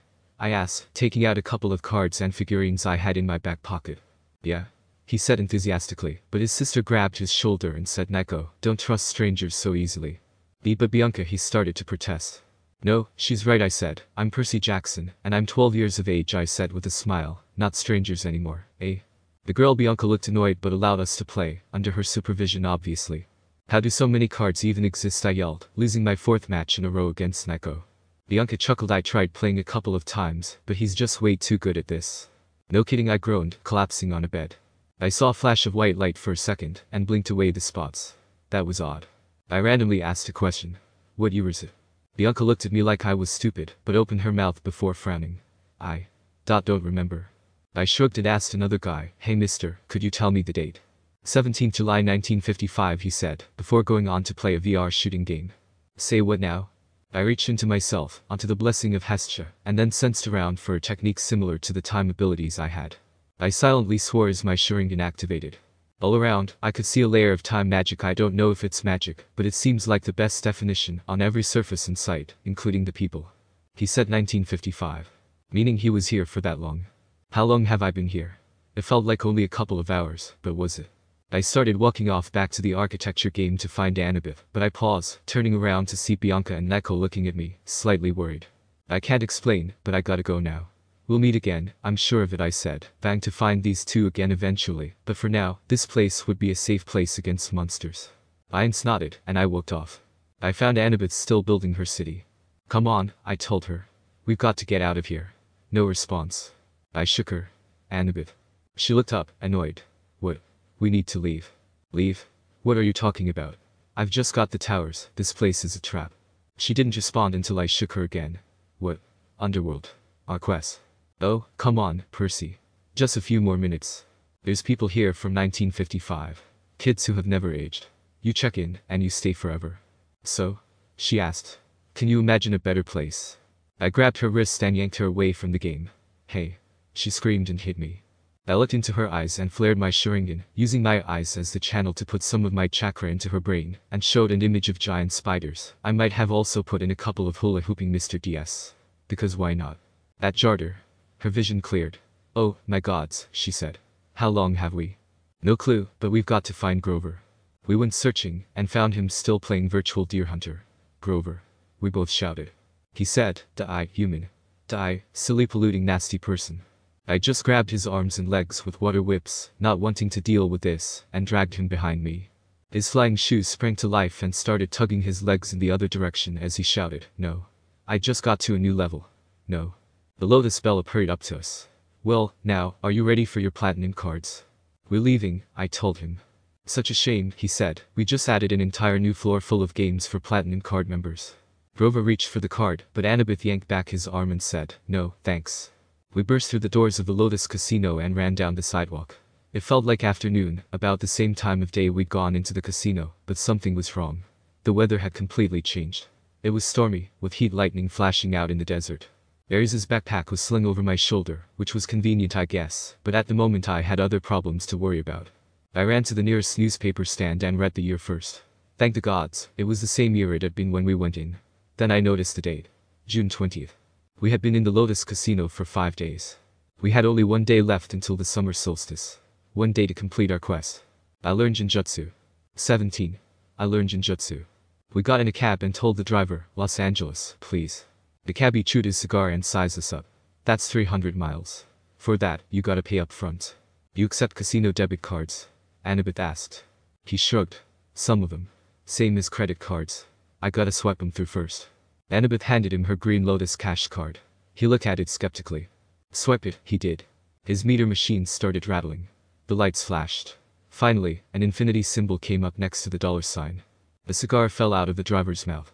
He looked back with wide eyes. Where to in Los Angeles, Your Highness? The Santa Monica Pier.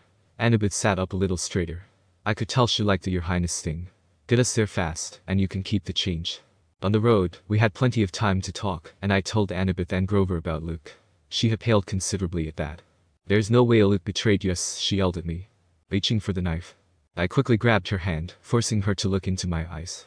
If you won't believe my words, I said with my Sharingan activating, let me show you. Flashback. How do you use that Jinjutsu thing? Naruto asked his black-haired teammate. It's kinda broken how you just look at your opponent, and then welcome to my world, you're gonna hate it here. Please don't say it like that, Sasuke groaned. I guess I could dumb it down for you. I make eye contact with them, think of that as a tunneler channel. Then I put my chakra into their body, mainly near their brain to show them whatever I want to. I need to really focus on what I'm going to show though, he concluded, drinking from his bottle of water. He then turned over in his sleeping bag. Go to sleep, dope, we're going to need it against the Zetsu army tomorrow. Naruto snorted, got that right. Flashback end. I would have thought that a random conversation like that would help me out in this situation. The world dissolved around us, and we were at the edge of the cliff where I had heard the conversation. Anabeth gasped, and I could see that she was partially see-through, like a ghost. Percy Jackson, the dark voice said, again. Yes, the exchange went well, I see. And he suspects nothing. Nothing, my lord. He is as ignorant as the rest. Anabeth gasped. It must be fake, she said, shaking her head vigorously, and I could see that she was trembling. There's no way it's Luke. Hey, maybe he's being brainwashed or mind-controlled or something, I said, trying to console her. In that case all we gotta do is break him out of it. She calmed down a bit. Why yeah.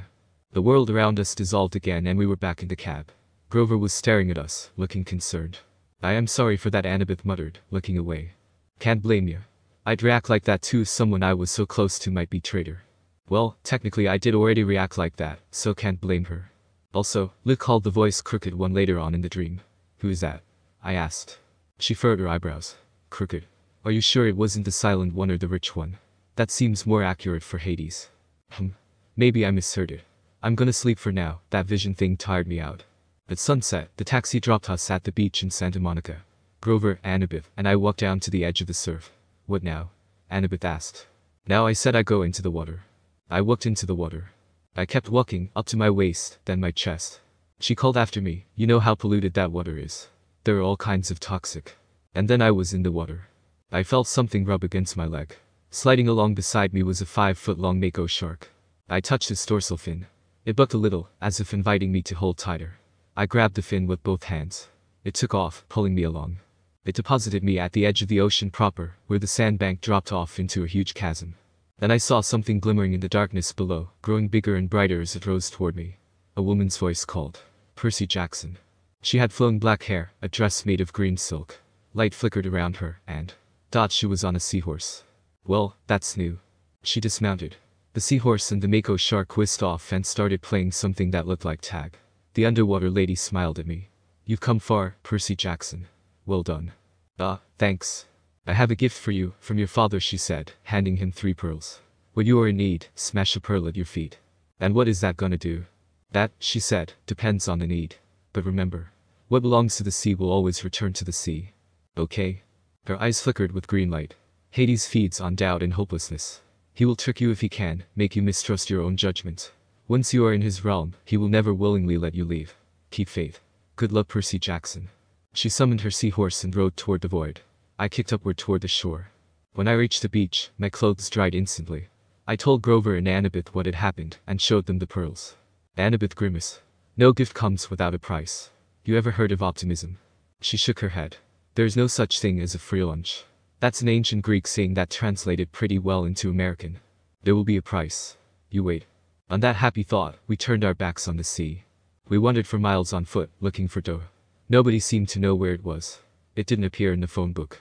I stopped in front of an appliance store window because a television was playing an interview with Gabe talking to Barbara Walters. A fake tear glistened on his cheek. He was saying, "Honest, Ms. Walters, if it wasn't for Sugar here, my grief counselor, I'd be a wreck. My stepson took everything I cared about. My wife, my Camaro, I am sorry. I have trouble talking about it. There you have it, America." Barbara Walters turned to the camera. A man torn apart. An adolescent boy with serious issues. Let me show you, again, the last known photo of this troubled young fugitive, taken a week ago in Denver. The screen cut to a shot of me, Anabeth, and Grover standing outside the Colorado diner, talking to Aries. Who are the other children in this photo? Barbara Walters asked dramatically. Who is the man with them? Is Percy Jackson a delinquent, a terrorist, or perhaps the brainwashed victim of a frightening new cult? When we come back, we chat with a leading child psychologist. Stay tuned, America. Come on, Grover told me. He hauled me away before I could die of laughter. It got dark, and hungry-looking characters started coming out on the streets to play. We walked past gangbangers, bums, and street hawkers, who looked at us like they were trying to figure if we were worth the trouble of mugging. As we hurried past the entrance of an alley, a voice from the darkness said, "Hey, you." Not interested, I said before continuing to walk. We weren't asking, a voice said behind me before I turned around to see that a gang of kids had circled us, white kids with expensive clothes and mean faces. "Oi," I said, "didn't you hear me say not interested? Now go back to your mansion."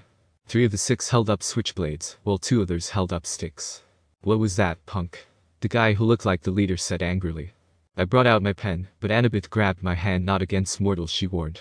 I sighed but put it back inside. "What about my fists?" "Sure," she shrugged. "And then I beat them up. Nothing to talk about really. 6 random kids against a veteran war hero who reincarnated into the body of the son of the sea god, who was part of the top 3 strongest Olympians. So yeah, I just punched them a couple of times and dodged a few knife swings, and in less than a minute, there were 6 kids on the ground and 1 me standing there." "Well, that was fun," I said, turning around to face my friends. "That," Anabeth said, "was a waste of time." We continued strolling through the streets, dealing with thugs at random intervals, and generally having a very bad time. "This sucks," I said for the 15th time as I saw a tuft of yellow blonde hair pass by in front of me. I stopped. "Is that kid me?" I thought to myself as I saw who could only be my past life's 12-year-old self grin at me before turning and starting to walk through alleys. Well, if that ain't a sign, I don't know what is. I grabbed the other 2 and started following the kid, saying that I had a hunch about where we had to go. Kid me stopped in front of the recording studio before vanishing in thin air. "Why are we here?" Percy, Anabeth asked, annoyed and tired. I pointed at some translucent human outlines walking into the building. "Those seem like ghosts," I said. "Time for the underworld." I looked at the bulletin board behind Krusty's sales desk. There was an advertisement for Hermes delivery service, and another for the all-new compendium of LA area monsters, the only monstrous yellow pages you'll ever need. Under that, a bright orange flyer for the recording studios, offering commissions for heroes' souls. We are always looking for new talent. Doa's address was right underneath with a map. "Come on," I told my friends. "Give us a minute," Grover complained. We were almost stretched to death. "Then you're ready for the underworld," I said. "It's only a block from here." "The underworld is weird." 18. "The underworld is weird. I still say we should make a plan," Anabeth said. "It would fall apart in seconds, plus improvising is fun," I said. "We're going to the underworld and you're thinking about fun?" Grover said, incredulous. "Would you prefer panic yelling? Fun is good. Fun is good."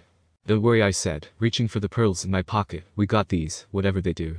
Random songs played in the background as we walked on the gray carpet. There was a blonde dude with an Italian suit who sat behind the podium. He raised one eye when he saw Center. "What are godlings like you two doing here?" he asked, leaning forward. "We're here to meet Hades," I said confidently. "I'm sure he's expecting us." He laughed. "Gotta say, of all the excuses, that's the funniest I heard in a long while," he said. "It's funny 'cause it's true," I said. He stopped laughing. He got up and a black pole appeared in his right hand. "Scram before I shove this where the sun don't shine," he snarled before suddenly freezing and tapping his left ear with his free hand. "WH. Oh yeah. Black hair, satyr and blonde friends. Alright. Boss," he said as he tapped his ear a final time before looking at us with a smile. "Wha'd you know? He is expecting you, even told me to give you the VIP treatment."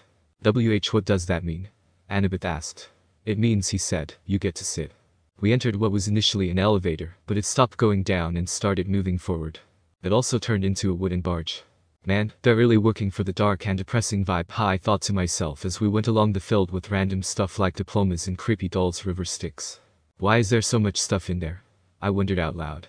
It's polluted, he said. For thousands of years you humans have been throwing in a bunch of stuff, hopes, dreams, wishes that never came true. Irresponsible waste management, I say. Anabeth grabbed my hand. I would have commented, but I got that she needed to know that there was another alive person nearby. Alright, I muttered to myself, serious time. The boat stopped at the shore, and the ghosts filed out. Come on then, Charon thought the Namatag said Chiron the first time I saw it. Damn dyslexia, said he told me to take it 3 in. I was expecting a fancy door and maybe a couple of giant statues, but it just looked like an airport so dark even Sasuke would complain. We walked through the Death line, following our Grim Reaper looking guide when Grover yelped. Me and Anabeth turned around to see that his shoes had sprouted wings, and his legs had shot forward. Anabeth told him to stop messing around, but I knew something was up. I chased him, and once I activated my Sharingan, I could see a faint black rope dragging him downhill towards some tunnel. Grover, I yelled while grabbing him with the water rope, lose the shoes. The shoes were loose anyway, considering that he had hooves, so no toes. The shoes went flying while we stood, stunned for a second. I used my Sharingan to zoom and I didn't even know it could do that. And saw a dark opening on the other side of the tunnel. My gut told me that would lead to the chasm where I had heard Luke talk with the mysterious voice. As we got up, Charon appeared. Oh, there you are. Thought that you got lost in the fields of punishment or something. What are you doing, trying to get to Tartarus? Though? Grover gaped while Anabeth shrieked Tartarus. Get over it, I muttered. Looking back, you never have an unexpected near-death experience or something. After passing through the gates with pictures of death, exploding atomic bomb, famine victims and other nice things, going through a garden which wasn't technically a garden and a lot of stairs, we finally got to the door of the main entrance, flanked by a bunch of skeletons. So many stairs, I wheezed. You could handle fighting Medusa, but you can't handle stairs. Anabeth asked with a corked eyebrow. Let's just go, I muttered. The doors opened with a cold breeze. I guess that's Enter's Vows, Anabeth said. The room was exactly how I remembered from my dream. Gloomy but with lots of gold. Check. Emo throne. Check. Tall scary dude sitting in said throne. Triple check. He was like 10 feet tall and dressed in black silk robes and a crown of braided gold. He wasn't built like Ares, but power radiated off of him in waves. You are brave to come here, son of Poseidon. He said, after what you have done to me, very brave indeed. Or perhaps very foolish. Lord Hades, I said, no fear in my voice, I'm here to clear up a misunderstanding. He raised an eyebrow. A misunderstanding? There is no misunderstanding here. You have stolen mine and Zeus' possessions and now wish to barter your mother. Wait, something was stolen from you too. Do not act ignorant, boy. He bellowed, along with a wave of suffocating power. Suffocating for others, obviously. I'm too awesome for that. I am not acting, Lord Uncle. Please, let me explain.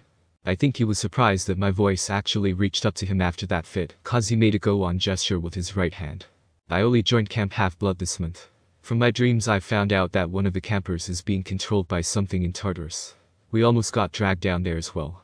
Hades' eyes widened and he looked towards Charon, who told him about Grover's shoes. While I would hate any of my siblings having my helm, it would still be tolerable compared to anyone from Tartarus.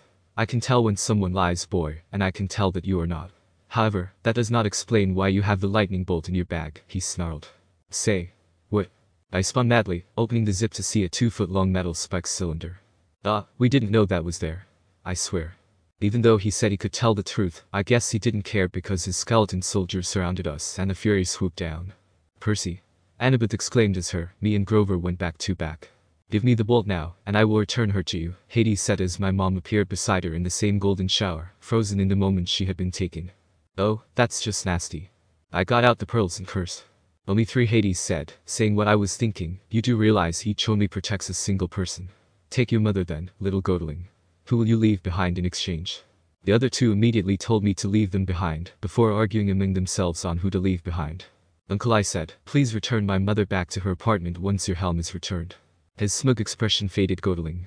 I quickly handed the Anabeth and Grover a pearl before we crushed them beneath our feet, and we were off in a bubble. 19. I fight and defeat the god of war. 19. I fight and defeat the god of war. We were picked up by a Coast Guard boat and were dropped off with free towels, so I didn't complain, but apparently while we had been down in literal hell, there was quite the commotion up here. Nature doesn't seem to appreciate gods getting angry. Once we reached dry land, we just collapsed on the beach and watched the city burn. I could still feel Zeus's master bolt's weight in the bag, and I felt hollow after seeing my mother like that. She was right, there was the thought which kept on repeating in my head. She'll be fine. As long as I can return Hades' item back to him and give back this fancy stick to Zeus, everything will end fine, I thought to myself, steeling myself. I don't believe it, Anabeth said, breaking the silence. We went all that way. And got tricked. By him of all people too, I sighed. Her eyes dropped. Yeah. Guess that hurt her pride, considering she's Athena's daughter. It Grover asked before being interrupted. Percy. I'm sorry about your mother. I'm so sorry. It'll be fine, I said firmly. As long as we can return both things to their respective gods, everything will turn out fine. It was the him you guys were talking about, Grover asked again, who once swore that badly. It's God obviously, I said, getting up and turning towards a motorcycle with a big guy on it. Hey kid, Ares said, you were supposed to be dead. Just came back, I said, palming Riptide. Wouldn't recommend though, poor service. You're just full of jokes for someone who just lost, he said with a grin. You aren't what you used to be. You won't be able to pull a win this time. I stiffened at that. Hester was one thing, but how did this guy know? What does he mean by that, Percy? Anabeth said, confused. Oh, that's Rich, he cackled. The guy who was literally famous for the power of friendship didn't tell his little friends his not-so-little secret. You can tell them if you want, I said with a small smile. I trust them. He narrowed his eyes. In that case, here's a pill to swallow, brats. This ain't his first try at life. Both Grover and Anabeth gaped in shock and looked towards me for confirmation. It's a long story, I said as I gestured at myself, but in a nutshell, I was in a different world, died, and was born as what you see. Anabeth broke out of her shock while Grover continued flapping his mouth like a fish. I better be a story you tell us, she said. Well then, I said, give me Hades' cap now. He just stood there, grinning after glancing at a cap which was dangling from the bike's handle, or what? I uncapped Riptide. Or I said, you feel the pain which Abito did. As if you have none of what you had. That you had the potential to defeat me, I'm man enough to admit it, he said, much to the shock of my two friends. Well then, I said, as knives made of water appeared around me, there should be no problem for you to defeat me and take the bolt, right? Fine, he snarled, pulling a huge sword out of nowhere. Time to put you in your place. One condition, I said, if I win, you get lost and give us the helm. And if I win, I turn you into a cockroach before having you crushed under a stampede of boars. Fine. We circled around, swords held aloft. Grover and Anabeth stood somewhere nearby, looking anxious. Then, he swung his sword from above, trying to cleave my head in half. I shifted, the blade passing in front of my nose by a hair's width as I swung at his left hand, which he drew back immediately. I kicked him in the chest and backflipped a couple of times, my legs now touching the waves. All he's got is brute force, I thought as I rolled to the side to dodge a wave of sand which was launched when he struck the ground. And then I was a blur. I struck him Atlas 3 times every second, channeling chakra in my feet and striking from every direction, while bombarding him with the water knives from the direction opposite from the direction I was striking from. After about a minute of this, Ares suddenly roared and buried the sword into the ground, causing a shockwave. I was struck away from the sea and bounced like 4 times on the ground before landing on my feet. Well, that was painful, I muttered. That'll feel like a mosquito bite once we're done. I launched myself with a burst of energy once again, and was launched away from the swing. Even if all he's got is strength, he can definitely use it. I channeled chakra through my sword, causing it to start vibrating slightly and a blue aura to cover it. His eyes lit up. Oh. Maybe you aren't that far from your prime after all. Let's test this out, I muttered as I raised the sword above me, similar to how samurai would before slicing it to Tommy Mat. He just stood there, bringing his sword around to block. Well then, let's see it. With a yell, I brought down my sword and launched an arc of pure energy at him. He actually skid back a bit as he blocked the attack. That's what I'm talking about. He yelled with a grin, do that again, kid. If you insist, I muttered before vanishing in a blur again, and using the same move on him, a point-blank range right at his shoulder which burst in a shower of golden blood at your dot. He yelled in pain, causing yet another shockwave which launched me away. While the wound healed itself, he glared at me. Playtime is over. He raised his sword high above himself as a red aura of power raged around him. Okay, war dude is angry now. I am the god of war, he roared as darkness seemed to wave off of him in waves so intense, I had to cover my eyes with my hand. When I removed my hand, we were somewhere else. It looked like we were inside some sort of fortress, with skulls embedded in the walls, and the floor was littered with the tips of sword blades. What in the world? I muttered. You're in my playground now, he said as he pointed his sword's tip at me. Your daddy can't help you here. Once we're done, you'll be needing your daddy. He pointed his sword tip at me, and energy started swirling at the tip before shooting off in a beam of pure energy which I had to roll to dodge. What I didn't expect was for it to turn mid-air and start following me. That's just not fair. I ran around him in circles while he just laughed maniacally. I chucked my sword at his eyes, which he swatted away while looking a bit surprised before glaring at the sword. What he didn't notice is that I was running straight at him with the energy beam trailing me. I jumped over and landed behind him before punching him with a chakra-enhanced fist towards his back, while the energy beam struck him in the face. I grabbed Riptide using a water whip and put my blade beside his neck, causing a bit of ichor to drip from his neck onto my sword. Our surroundings flashed again, and we were back on the beach. Ares just stood there, stunned as Anabeth and Grover yelled something in the background. "It's over," I said. "Honor the agreement." He raised his hand, but then the sky darkened, like the world's darkest cloud had covered it. It felt like the world was a black and white movie, and sounds were distorted. A heavy presence was present at the beach, and I suddenly felt like I was freezing. And then it lifted. Ares looked like someone slapped him, before he growled at me. "You have made an enemy, boy. Remember that every time you raise your blade, every time you hope for success, you will feel my curse. Beware, Percy Jackson, beware." His body started to glow, and Anabeth warned me to look away. I looked towards the tide to see a black helmet wash up at the shore. As I walked to pick it up, I heard the sound of flapping leathery wings, and I saw the three Furies descend from the sky. "We saw the whole thing," she hissed. "So it truly was not you?" I tossed her the helmet, which she caught in surprise. "Return that to Lord Hades," I said. "Tell him the truth. Tell him to call off the war, and to return my mom." She ran a forked tongue over her green, leathery lips. "Live well, Percy Jackson. Become a true hero. Because if you do not, if you ever come into my clutches again..." She cackled, and then she and her sisters fluttered into the smoke-filled sky, and disappeared. I joined Grover and Anabeth, who were staring at me. "Percy, that was amazing," Grover yelled first, jumping at me. But that wasn't what was going through my head. After 12 years of keeping quiet, someone other than me knew my secret. "You guys aren't matter?" I dunno, freaked out by the whole reincarnation thing. I asked quietly. "Yeah, about that," Anabeth said. "How old were you when you died?" That caught me off guard, but I answered I was around 19 years old. Grover looked at me with surprise while she just nodded. "I would freak out if you were an old man when you died, but 19 isn't that bad." "Boy." "Oh, I didn't mean it like that," she said, looking a bit panicky now. "I just meant..." "I get what you meant," I said with a chuckle, feeling like the weight of the world was lifted off my shoulders. What was I thinking, reacting like that?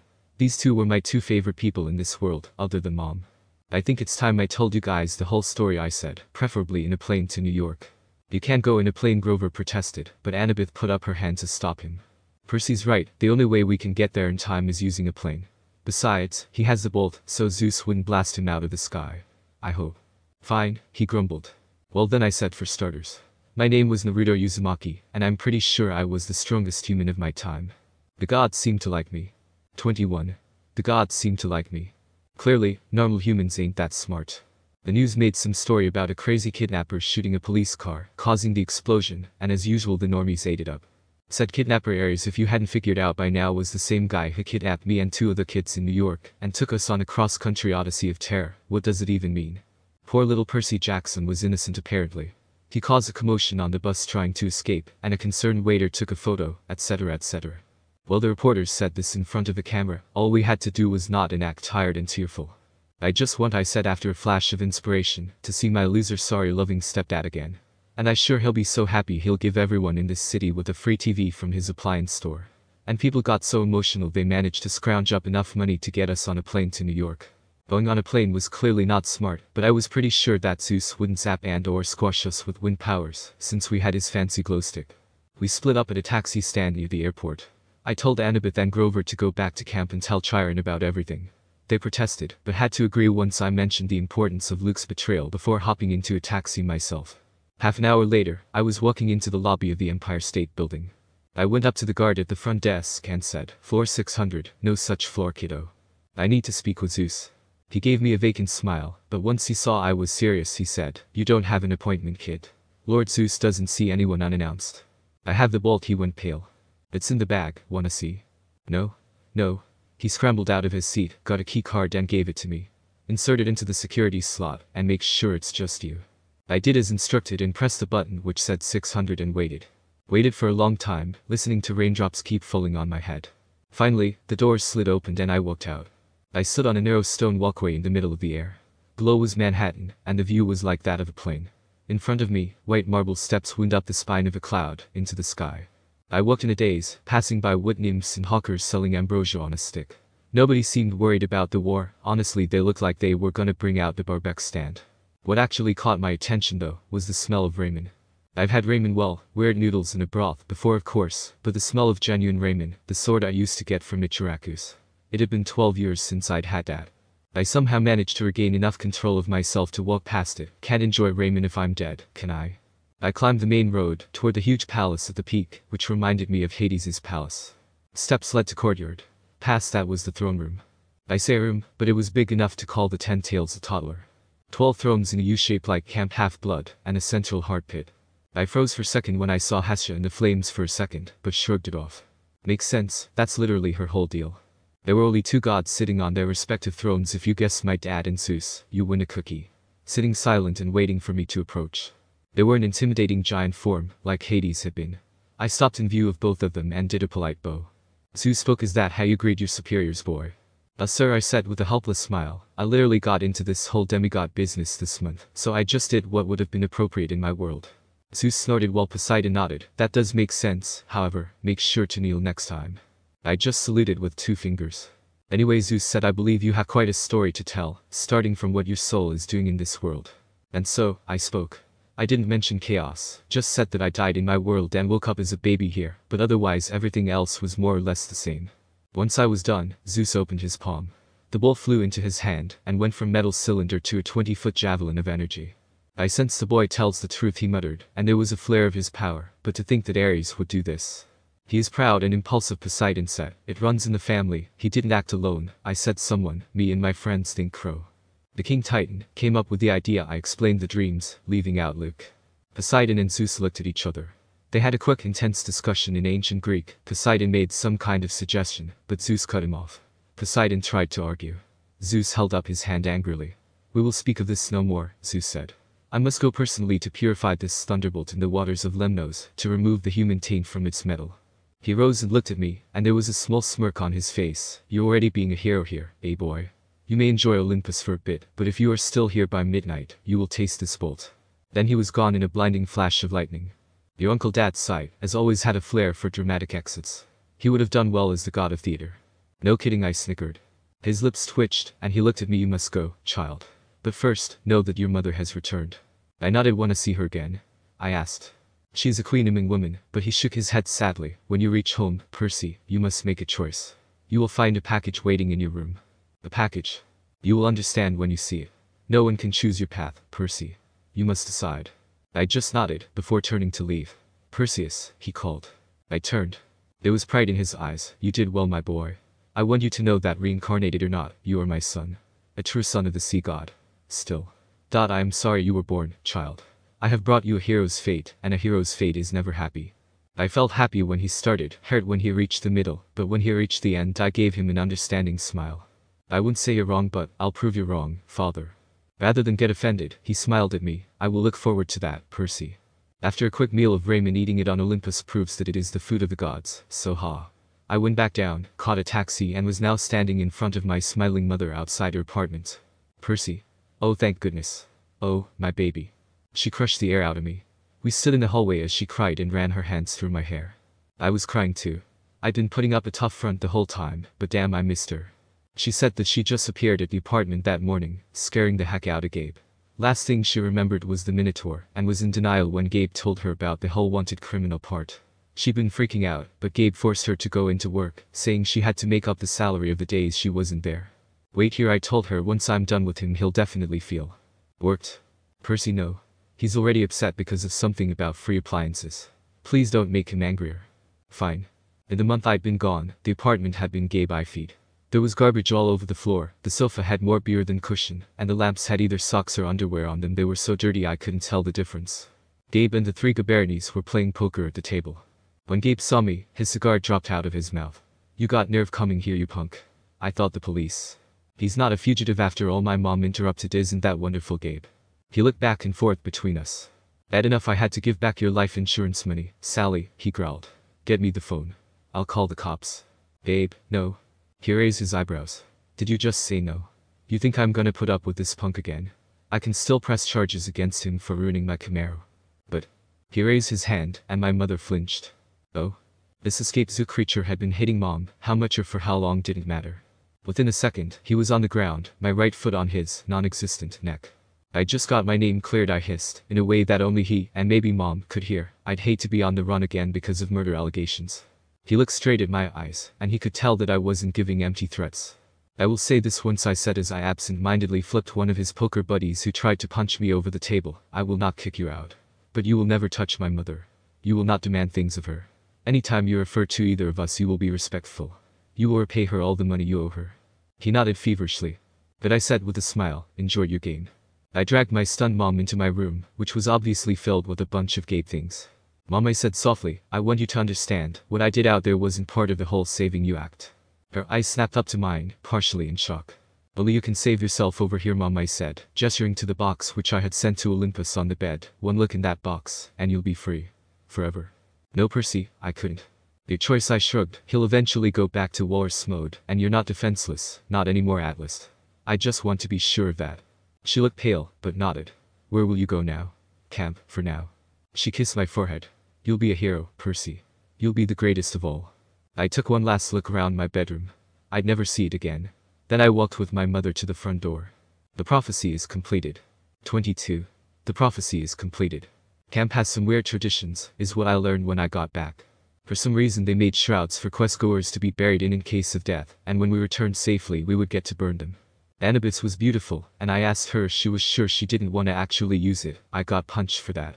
Mine was made by Ares' cabin, since I had no cabin mates. Burning it was fun though, since it was just an old bed sheet with a bunch of smileys with X'd out eyes and loser painted in the middle. As Apollo's cabin led the sing-along and passed out s'mores, I was surrounded by my old Hermes cabin mates, Anabeth's friends from Athena, Charles and some of his siblings and Grover's sadder buddies, who were admiring the brand new searcher's license he'd received from the Council of Cloven Elders. The council had called Grover's performance on the quest brave to the point of indigestion. Horns and whiskers above anything we have seen in the past. The only grumpy ones were the Ares cabin, which made sense since I embarrassed their dad. Dionysus gave a speech which was basically kid didn't die, yay. As for my mother, she had a chance at a new life. Her letter arrived 2.5 weeks after I got back to camp. She told me Gabe had left mysteriously disappeared off the face of the planet. In fact, she'd reported him missing to the police, but she had a funny feeling they would never find him. On a completely unrelated subject, she'd sold her first life-size concrete sculpture, entitled The Poker Player, to a collector, through an art gallery in Soho.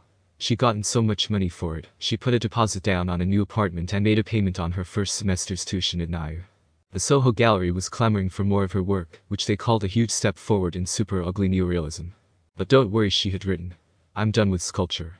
I've disposed of that box of tools you left me. It's time for me to turn to writing. At the bottom, she wrote a PS, Percy, I found a good private school here in the city. I've put a deposit down to hold you a spot, in case you want to enroll for 7th grade. You could live at home. But if you want to go year-round at Half-Blood Hill, I'll understand. I knew that while camp was great, home was with my mom. I sent her a reply letter, delivered through male harpies, who knew that was a thing, saying I'd definitely be returning for that. On the 4th of July, the whole camp gathered at the beach for a fireworks display by Cabin 9. They'd anchored a barge offshore and loaded it with rockets the size of Patriot missiles. According to Anabeth, who'd seen the show before, the blasts would be sequenced so tightly they'd look like frames of animation across the sky. As Anabeth and I were spreading a picnic blanket, Grover showed up to tell us goodbye. I'm off, he said. I just came to say, well, you know. Anabeth gave him a hug and told him to keep his fake feet on. I just asked him where he was going to search first. Kind of a secret, he said, looking embarrassed. I wish you could come with me, guys, but humans in Pan. We understand, Anabeth said. You got enough tin cans for the trip. Yeah. And you remembered your reed pipes. Geez, Anabeth, he grumbled. You're like an old mama goat. He gripped his walking stick and slung a backpack over his shoulder. He looked like any hitchhiker you might see on an American highway, nothing like the little boy I was friends with at Nancy. Well, he said, wish me luck. He gave Anabeth another hug. He clapped me on the shoulder, then headed back through the dunes. Hey, Grover, I called. He turned at the edge of the woods. Mail me an enchilada. Grover grinned, and then he was gone, the trees closing around him. We'll see him again, Anabeth said. Heck yeah, we will, I said with a grin. July passed.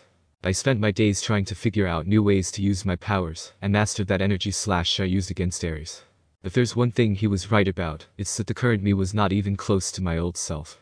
My plan for now was to create new moves with my current powers. I had been on guard with Luke ever since we returned, but I hadn't told anyone or let either of the other two tell anyone or confront Luke. Genjutsu is great for enforcing suggestions, even if it feels underhanded. The last night of the summer session came all too quickly. The campers had one last meal together. We burned part of our dinner for the gods. At the bonfire, the senior counselors awarded the end of summer beads. The design was pitch black, with a sea green trident shimmering in the center. The choice was unanimous, Luke announced. This bead commemorates the first son of the sea god at this camp, and the quest he undertook into the darkest part of the underworld to stop a war. The entire camp got to their feet and cheered. Even Ares' cabin felt obliged to stand. Athena's cabin steered Anabeth to the front so she could share in the applause. The next morning, I found a form letter on my bedside table. I knew Dionysus must have filled it out because he stubbornly insisted on getting my name wrong. Dear Peter Johnson, if you intend to stay at Camp Half-Blood year-round, you must inform the big house by noon today. If you do not announce your intentions, we will assume you have vacated your cabin or died a horrible death. Cleaning harpies will begin work at sundown. They will be authorized to eat any unregistered campers. All personal articles left behind will be incinerated in the lava pit. Have a nice day. Mr. D. Dionysus. Camp Director, Olympian Council Number 12. Most of my stuff was packed, so I wasn't worried about being eaten alive. I went down to the arena after packing the rest, being still just ain't my thing. The campgrounds were mostly deserted.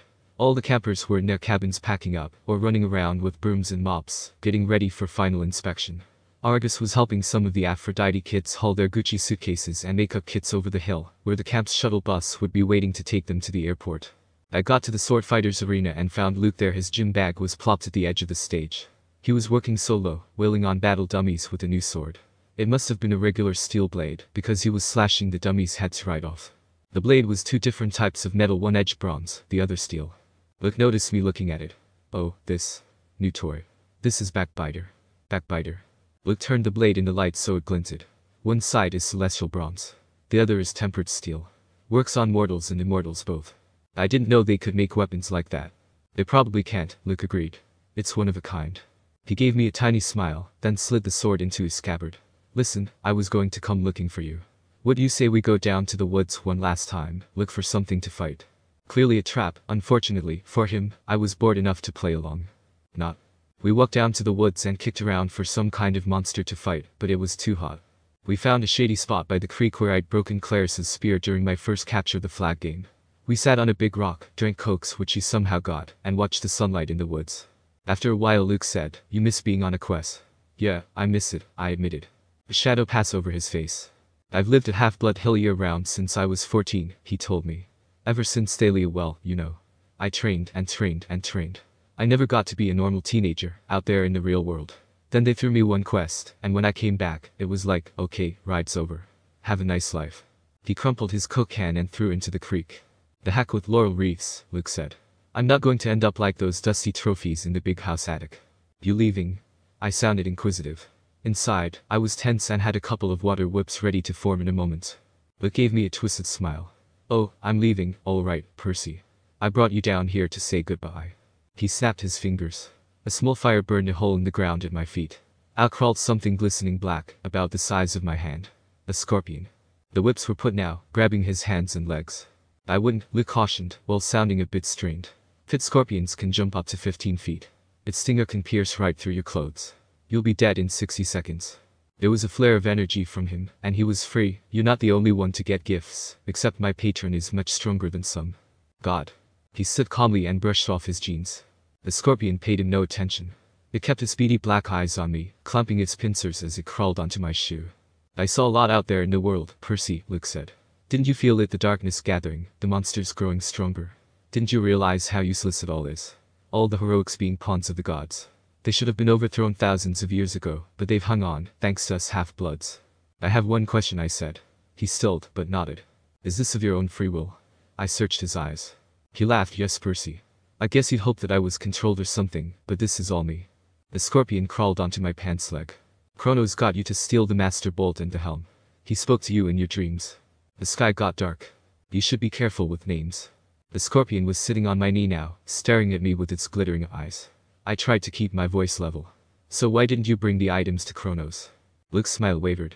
I had got overconfident.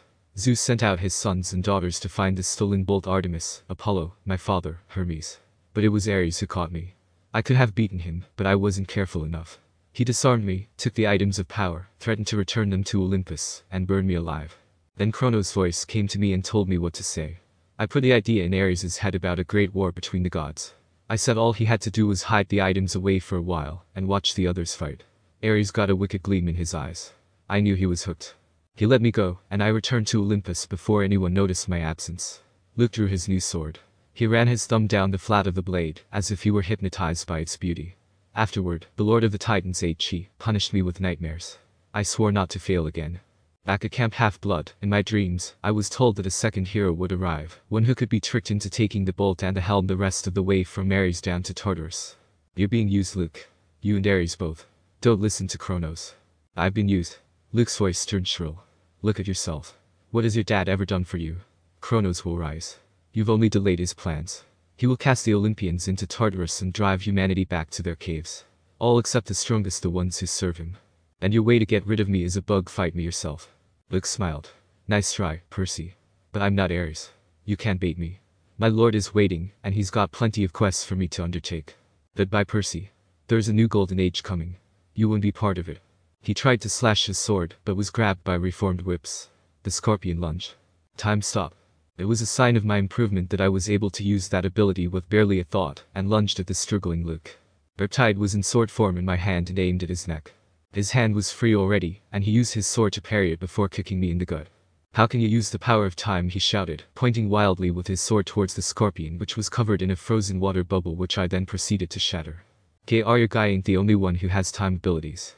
It doesn't matter, he hissed, even if you can do all this, experience can be a deciding part of a fight. He was then covered by a huge wave of water which I promptly froze. Got that right, I muttered as I collapsed on the ground. Using powers is much more exerting in this world than chakra, I thought to myself as I sat back on the ground and opened another Coke. There was a huge blast of black energy from Luke, and I was sent flying through 8 trees. It's too bad, Percy, he said, you could have joined us. And then, he slashed the air with his sword and disappeared in a ripple of darkness. My legs felt like lead. My head was bleeding. I stumbled toward the camp, and the nymphs stirred from their trees. I remember making it to the clearing, the counselor shouting for help, a centaur blowing a conch horn. Then everything went black. I woke with a drinking straw in my mouth. I was sipping something that tasted like liquid chocolate chip cookies. Nectar. I opened my eyes. I was propped up in bed in the sick room of the big house, my head bandaged like a helmet. Argus stood guard in the corner. Anabeth sat next to me, holding my nectar glass and dabbing a washcloth on my forehead. Here we are again, I said. You idiot, Anabeth said, which is how I knew she was overjoyed to see me conscious. You were turning white when we found you. If it weren't for Chiron's healing. Now, Chiron's voice said. Percy's constitution deserves some of the credit. How are you feeling? He asked. Like I flew through 8 trees and cracked my skull. Apt, considering that was what the nymphs said. Now you must tell me, if you can, exactly what happened. I told him about everything, reincarnation included. The room was quiet for a long time. Anabeth looked upset. We suspected Luke for a while, but I can't believe that you just went with him, she said as she slapped my hand. Hey, I'm still injured here. And I hope you will learn from that, Chiron said, sternly, keeping such crucial information aside. The truth is that you have been acting overconfident. From what you have said, the enemies you fought there were easily on the level of the Olympians, but that doesn't mean you can slack off here. Overconfidence leads you to death, as you almost found out. I just lowered my head. He was right. This must be reported to Olympus, Chiron said. I will go at once. They already know I said the gods didn't do anything about it. Though. I shall go anyway, there are other matters to be discussed as well. I'll be back as soon as I can, he promised. Argus will watch over you. He glanced at Anabeth. Oh, and, my dear, whenever you're ready, they're here. Who's here? I asked. Nobody answered. Chiron rolled himself out of the room. I heard the wheels of his chair clunk carefully down the front steps, 2 at a time. Anabeth studied the ice in my drink. What's wrong? I asked her. Nothing. She set the glass on the table. I just took your advice about something. You won't need anything. Yeah? Help me up. I want to go outside. Percy, that isn't a good idea. Nothing I've done today has been a good idea. I slid my legs out of bed. Anabeth caught me before I could crumple to the floor. A wave of pain rolled over me. Your bones are still mending, she said. I'm fine, I insisted. I managed a step forward. Then another, still leaning heavily on Anabeth. Argus followed us outside, but he kept his distance. By the time we reached the porch, my face was beaded with sweat. It was dusk. The camp looked completely deserted. The cabins were dark and the volleyball pit silent. No canoes cut the surface of the lake. Beyond the woods and the strawberry fields, the Long Island Sound glittered in the last light of the sun. What are you going to do? Anabeth asked me. Train. At home, with my mom. You? Anabeth pursed her lips, then said quietly, I'm going home for the year, Percy. I stared at her. You mean, to your dad's? She pointed toward the crest of Half-Blood Hill. Next to Thalia's pine tree, at the very edge of the camp's magical boundaries, a family stood silhouetted, 2 little children, a woman, and a tall man with blonde hair. They seemed to be waiting. The man was holding a backpack that looked like the one Anabeth had gotten from Waterland in Denver. I wrote him a letter when we got back, Anabeth said. Just like you suggested. I told him I was sorry. I'd come home for the school year if he still wanted me. He wrote back immediately. We decided we'd give it another try. Taking the first step takes guts. She pursed her lips. You won't try anything stupid during the school year, will you? At least not without sending me an iris message. I smirked. I don't do stupid things, they just happen. But yeah, I will when I get back next summer, she said. We'll hunt down Luke. We'll ask for a quest, but if we don't get approval, we'll sneak off and do it anyway. Agreed. Sounds good. She held out her hand. I shook it. Take care, seaweed brain, Anabeth told me. Keep your eyes open. You too, wise girl. I'll be back, I promised myself as I left for home too after a couple of hours stronger than ever.